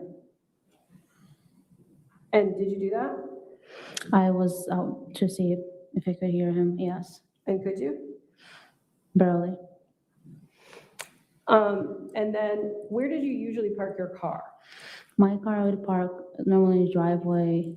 Other times I park by the mailbox in the coat sack. And did you park it somewhere else in preparation for February 24th, 2023? Yeah, the night before I parked in the coat sack. Why did you do that? Brandon told me to do so because maybe Joe would come around to see what he was getting himself into, and or maybe in the morning, and then he would see a different car, and it would scare him away, and yeah. And then, so those are all things that you did. Did the defendant do anything else in preparation for that day? Yeah, he went around in the neighborhood, checking for ring cameras, doorbell cameras, the doors. He knew that our neighbor, he didn't have cameras, and our neighbor to our left, and our neighbor John in front of us also didn't have cameras, but he was checking for other neighbors, and also changing his routine so the day that happened, he wouldn't be odd that he was at McDonald's like 6 minutes away. So he started leaving the house earlier to go to work, and he would stop by somewhere else to eat breakfast or something. And yeah, and so that he wouldn't be odd. Okay. How did the defendant know that Christine would be out of the home on that morning? She was Or, I'm supposed. sorry, how did the defendant know that Christine would be at home that morning? Yeah, she was scheduled to work that Friday morning, and he had told me that he would talk to her out of it to like change. And so instead of going to work on that morning, she would be off and she would be at home. And what was the plan for you and Valerie to be out of the house? They had said about telling her that Valerie and I would go to the zoo, spend all day at the zoo, then we would be leaving the house early. And so, yeah, that was the plan for me and Valerie. When did you tell her about the plan? I told her it was a few days prior to, but I told her in person because he didn't want any messages where I would be asking, telling her about it. So the conversation I had with her was in person a few days prior. And you said the conversation was in person, and why? I couldn't hear you. Yeah, oh, you couldn't hear? Yeah, why was the conversation in person? So you don't have, like, you don't be me requesting, talk down her, that we're going, asking to go, and, yeah, so you want things in person. And who wanted things in person? Brendan, Okay. Was there really an au Paris trip planned for the zoo that morning? there was not.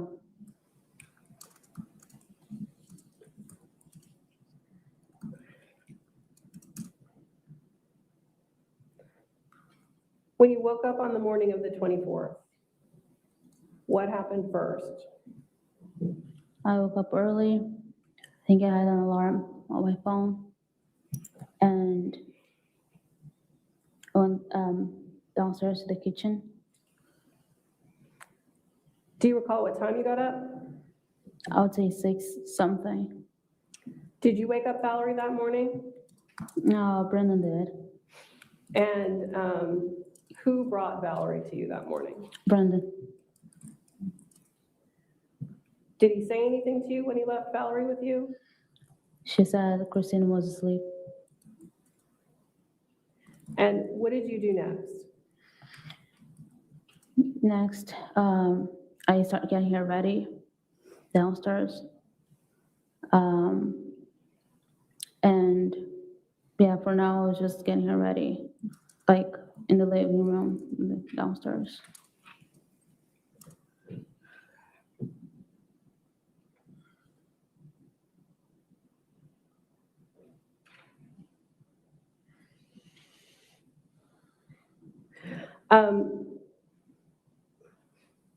Did you or Brendan text Joe that morning? Yes. And on what platform? On what? On what platform? How did you contact him? A Telegram. Okay. And in the Telegram messages, we can see instructions for Joe to park in the driveway. What exhibit is this? I'm sorry. I'm sorry? What exhibit is this on the Oh, I screen? apologize, Your Honor. This is Commonwealth 73. 73, so it's already in evidence, so Yes, it is we can already in publish it to the jury. Thank you. I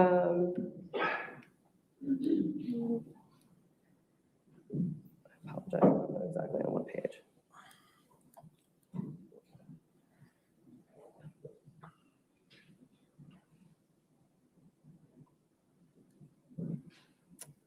I'm just going to move on. I can't find the page at this moment. How is Joe supposed to get into the house? I had told him during the phone call that the door would be unlocked. Okay. And who unlocked the front door? Brendan did, using Christine's cell phone. And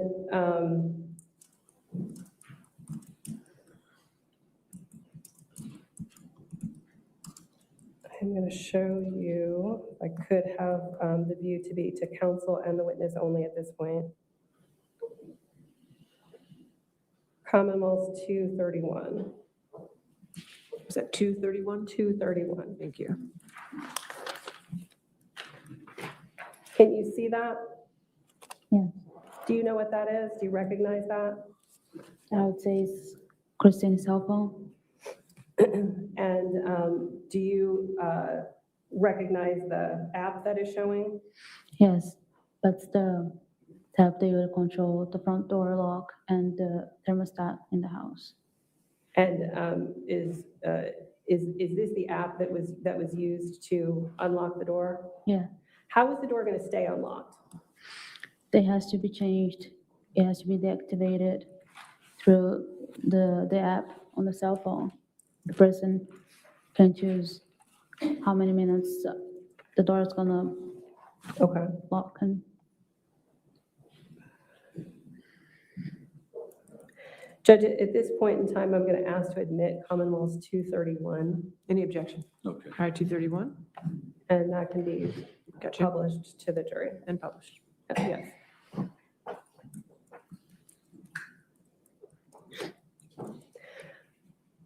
What did Brendan do with the phone, if anything, after he made sure that the door would stay unlocked?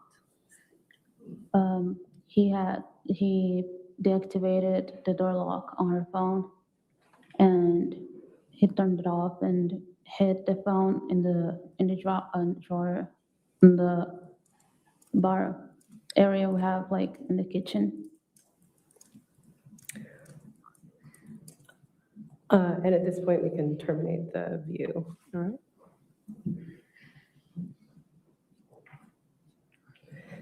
Before the two of you left the house that morning, did you have any other conversation with Brendan?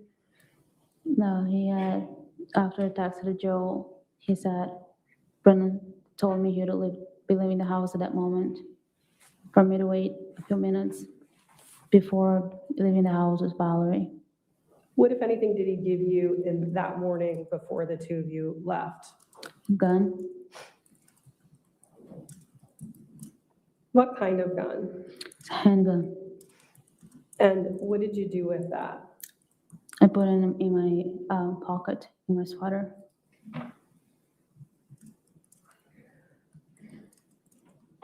Who was it that left the house first? Brendan did.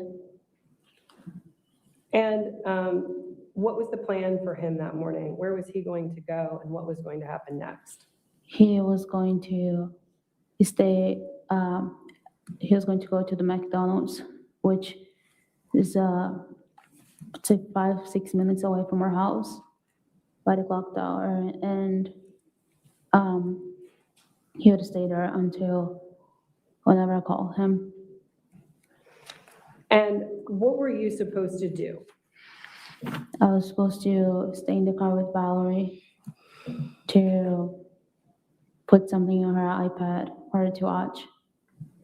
And as soon as I saw Dariah pulling up the driveway, I was supposed to give Christina a call, but her phone would be off and it would go to voicemail. And I was supposed to call him right away and tell him there was somebody strange coming to the house, and that I was scared, and yeah. Okay. And so let's go step by step. Did you leave the house? Yeah. Did you go to the car? Yes. And did you put Valerie inside the car? Yes. And did you begin to put a show on for her? Yeah, I was trying to connect her tablet on the Wi-Fi on my phone. Okay. So I could put on a show for her on Netflix. And then what, if anything, did you see after that? Thinking after a couple minutes, I do not know how many minutes passed. That's when I saw Joe pulling in the driveway, and I was still parked in the cul-de-sac, and I called Christine's phone and went to voicemail, and I called Brendan right after, as he had instructed me to do. And did Brendan say why he wanted you to call Christine's phone and then call his phone? Yeah, so then you'd have the history, the phone call history on her phone that I had tried to call her. Yeah. And then what happened next? You said you saw Joe arrive. Mm-hmm. What, if anything, did you see him do? He just went straight to the driveway and parked next to Christine's car.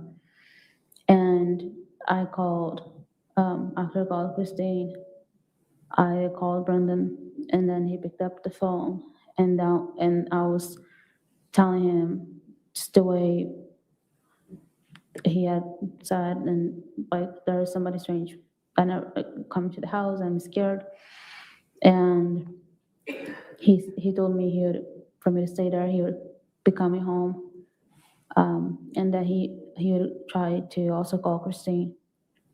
I'm going to go backwards a little bit. Do you recall when it was that Brendan told you, when Joe arrives, call Christine, and then call me. Do you recall when he told you that? It was throughout the whole process when I think he had all his plan in his mind, and then he just told me how things were going to happen. This is gonna happen, you do this, and then you do that, and that's gonna happen. But I cannot say for sure, like, the period, like, when that was, I cannot say it.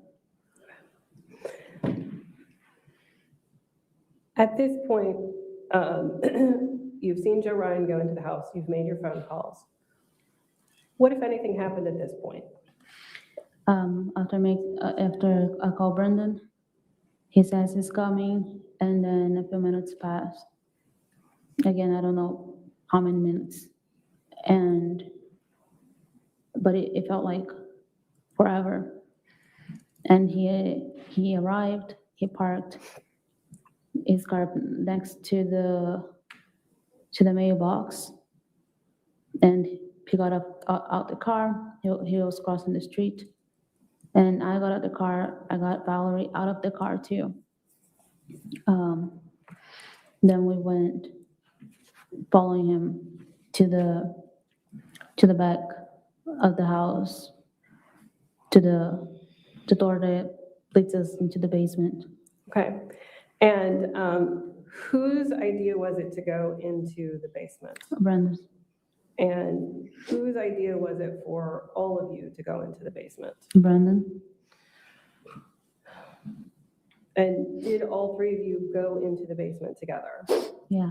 And when you accessed the basement, did you go in through the front door of the house? Did you go in through the back door of the house? How did you get in? The three of us got into the house through the basement door, which was in the back of the house. And when the three of you went into the basement, did anyone lock the door to the outside that you had just come in after you went inside? No, after when I saw it, I did not recall locking the door or doing anything to the door. Do you recall if their dog was in the basement when you went inside? I saw her in a flash. And also because I knew she was going to be there in the basement. But what happened with her after that, I don't know. Okay. Did she go upstairs with you? What is it? I'll move on.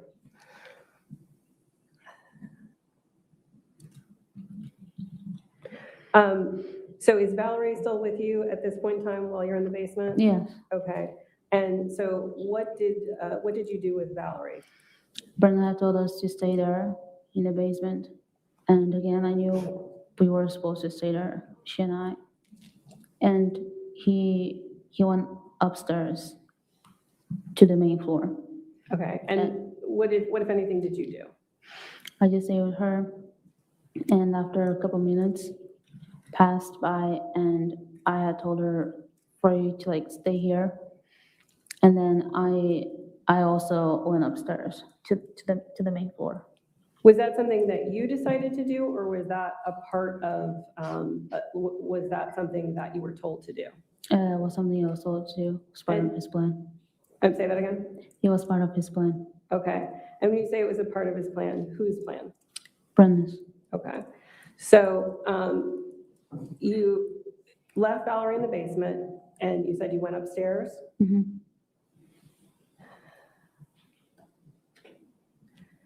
When you got to the main level, did you or Brendan lock the door at the top of the basement stairs? I do not recall doing that. And what, if anything, did you do next? When I got to the main floor, Brendan was standing at the bottom of the stairs that lead us upstairs.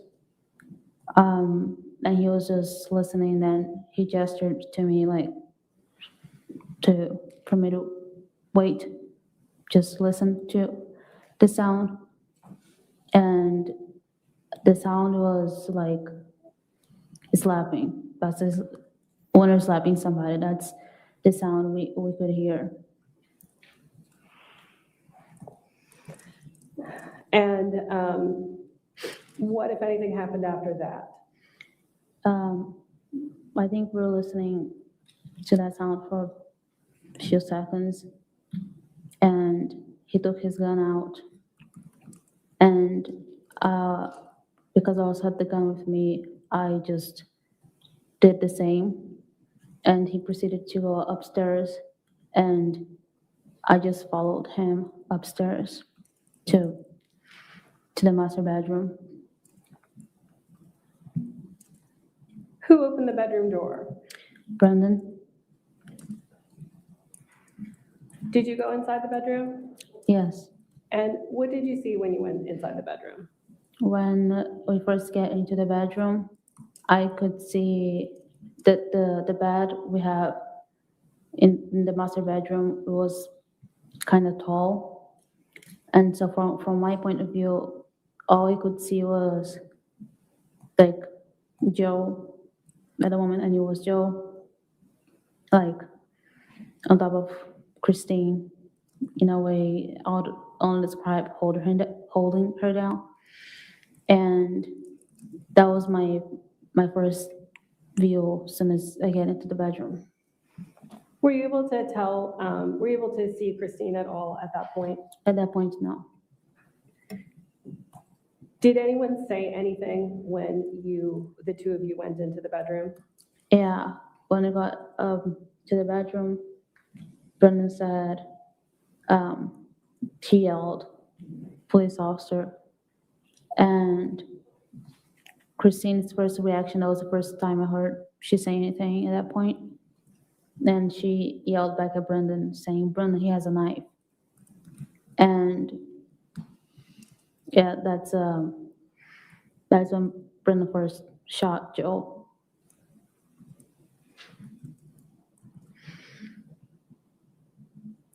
Did you see Joe before he was shot?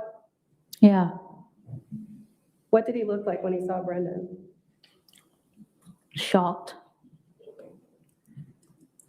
After Brendan shot Joe, did anyone say anything? If anyone said anything? Yeah, did anyone say anything in the room at that point? Yeah, because Brendan ran to Christine. She was still on the floor, and I think that point she had seen me, and she said she had asked what you do to Brendan. I think regarding to that he shot Joe, and she said my name. She told me, "Juliana, call 911." And what did you do? I called 911. And what happened after you called 911? At that point, Joe was already shot, so that's the sound in the background. And Brennan looks at me and just, in a way, for me, like to hang up the call.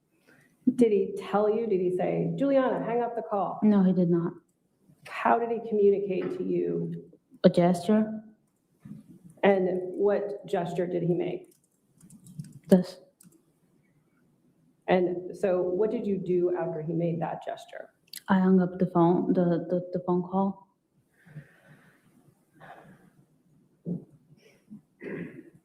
What, if anything, happened next? Next, he was on top of Christine. Joe was laying there, and did that for me to grab a towel from the master bathroom. We have the closet, and I just ran to the master bathroom and grabbed him a towel and to bring it to him.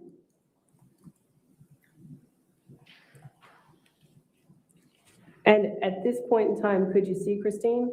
Yes. What did you see Brendan do next? When I was bringing him the towel, he he got on top of her, and that's when I first saw him stabbing her with a knife. Where on her body was he stabbing her? The neck. And were you able to see whether or not he stabbed her one time or more than one time? When I first saw that happening, I ran to the other side of the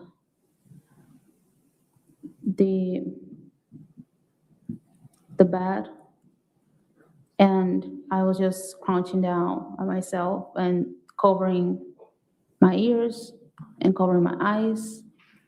And a few times I looked, and I was able to see him stabbing her, and he would stab, and other times he would hold the knife in a position how that was.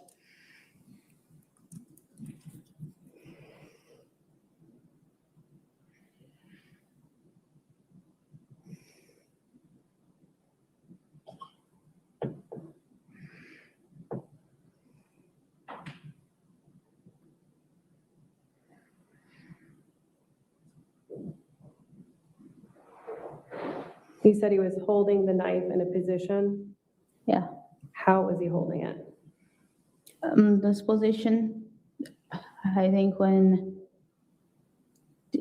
the way he stabbed, he was just kind of like holding it, putting pressure on it. And was he just holding on to the knife at that point, or was he still stabbing her? I was holding on to the knife. Did you stab Christine at all? I did not. Did you touch Christine at all at this point? No, Did you get any blood on you? I did. And how did you get blood on you? The blood on my hands, I remember, because at some point when he was stabbing her, I was kneeling, like, she was here, and Brenna was like stabbing her, and I came closer, and it was right here, and I knelt on the carpet, and I had put my hands on the carpet, and as soon as I felt blood, I just removed my hands from the carpet. Why? What did the blood feel like? It was warm.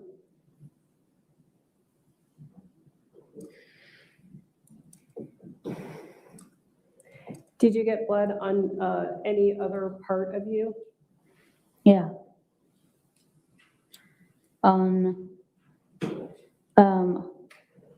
It was on my shoes, but also on my socks. How did you get blood on your shoes? I was walking around, I would say, freaking out, and I was pacing back and forth, and it was pacing and staying in place, covering my eyes and ears, and I didn't want to hear their conversation, and so I don't truly know like how I got blood on my socks. When did you take off your shoes? When Brennan had told me 21, 28, he was telling me basically to go to the master, to the closet, to the safe, and he was telling me 21, 28, and it took me a while to know what he was talking about. And I was like, 21, 28, what? And we said safe. And before I started going to the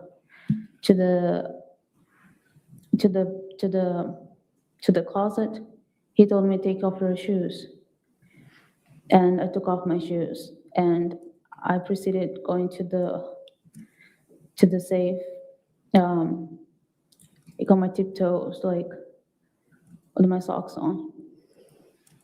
Why was it that you went to the safe? Huh? Why did you go to the safe? Because it was also part of his plan, and for reasons I can't make sense of them now, given that I had the gun with me that morning. Yeah. But he wanted you to go to the safe? Yes.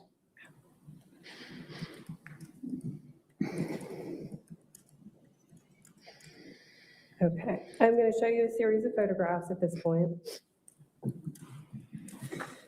And they are going to be Commonwealth 74, 75, 76, 77, and 78. If I could have them displayed to the witness and counsel only, please. Okay. I'm going to scroll through these photos, and I'm going to ask you some questions about them. So this is Commonwealth 74, 75, 76, 77, and 78. Do you recognize these photos? Yes. And how do you recognize them? These photos were taken at the police headquarters on the date that happened. And the last picture, it's a picture of my shoes and my socks. And the photos that show us 74, 75, 76, and 77, are those a true and accurate depiction of the clothing that you were wearing that day? Yes. And is 78 a true and accurate depiction of the shoes and socks that you were wearing that day? Yeah. Judge, at this point in time, I would ask for the court to publish these to the jury. Push them in evidence. I'm sorry, Any if I could objection? admit them into evidence and then publish them to All the right. jury. No objection from the defense, 75, 76, 77, and 78 in evidence. And I'm just going to click through them so that they can publish.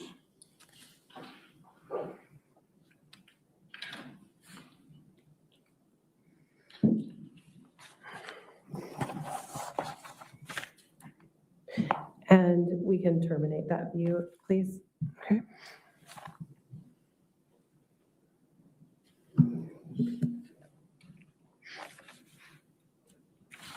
What did you do next? I'm sorry. Oh. What did you do next? After 21, 28, you went to the safe, came back. What did you do at that point? At that point, that's when I stand in front of the dresser and the TV, and I'm telling Brendan that Joe is moving. He was moving, and Brendan, he doesn't have any reaction to that whatsoever. And I just start telling him he's moving, he's behind you, and that's when I fired the shot too. That's when could you say that again? I fired. And when you say you fired what? A gun. The gun that was where? In my, that I had in my pocket, the handgun. Did you hit anyone? Yes, Who'd you hit? Joe.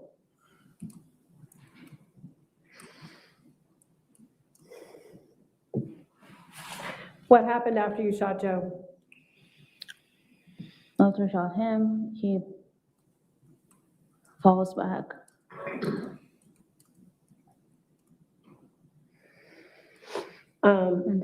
Did you see Brendan touch Joe's body after you shot him? Touching, no.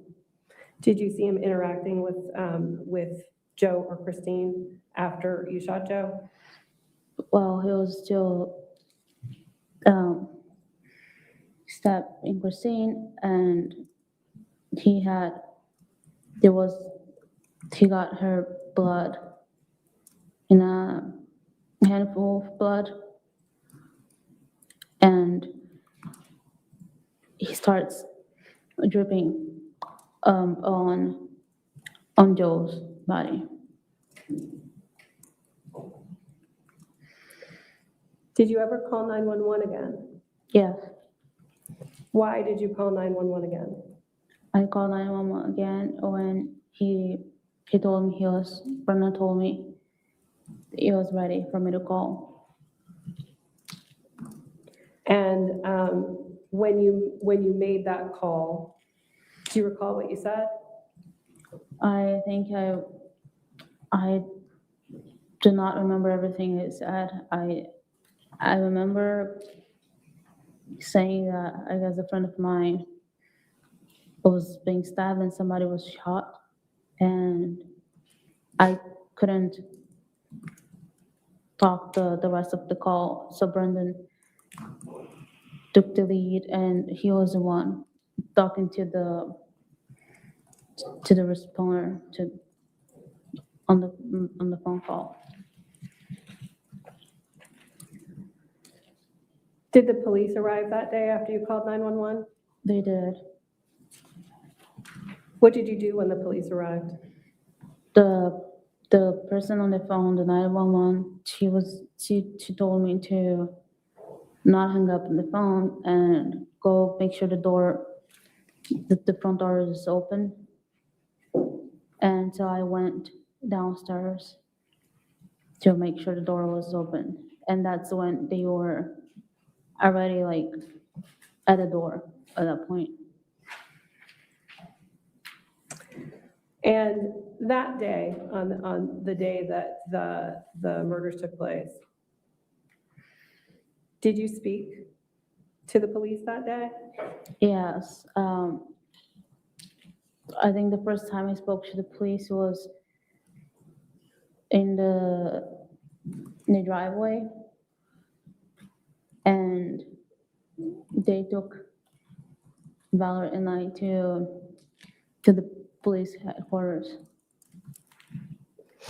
Did you talk to the police when you got to headquarters? Yes. And did you tell the detectives that you spoke with that day about the things that you testified to here today? Though what I told the detectives that day, it was the version Brendan had told me. If I was ever to talk to a lawyer, or this is ever going to happen, like this is what happened. The version I told the detectives that day, and that I eventually also told his lawyer the same version. Ms. Bristler, is this a good break point for the day? Yes. Possibly? Yes. All right, you want to check with? Judge, if I could have 1 moment. Yes.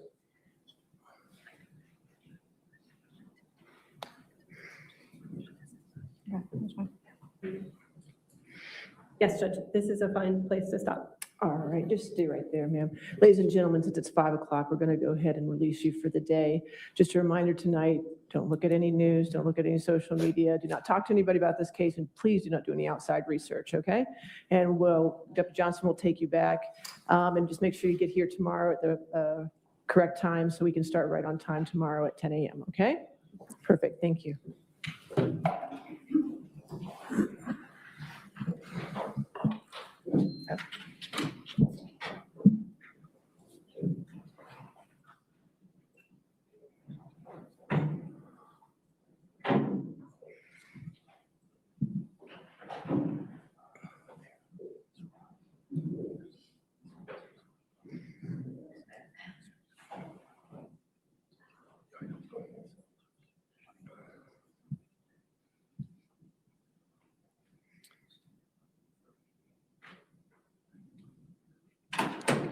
All right, ma'am, just as a reminder, since you're still testifying, it's important that you do not talk to anybody about this case or your testimony. That includes the prosecutors or the defense attorney, okay? You are allowed to talk to your attorney, Mr. Campbell, who for the record is present in the courtroom today, okay? All right, so you're excused until tomorrow morning, all right?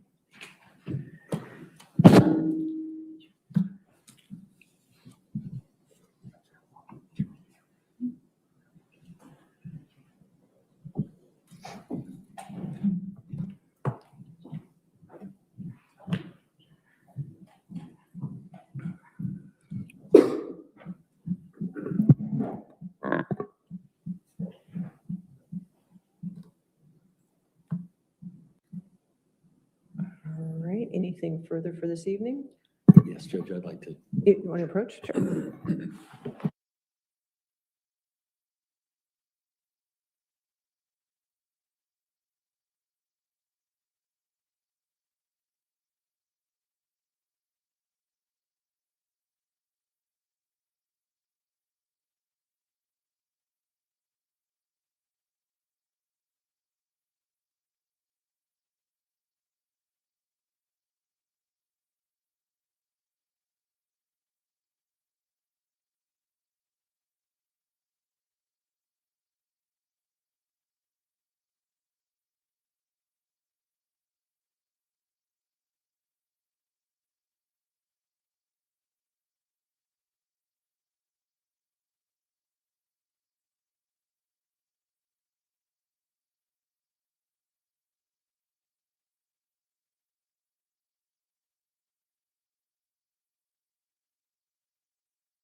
All rise.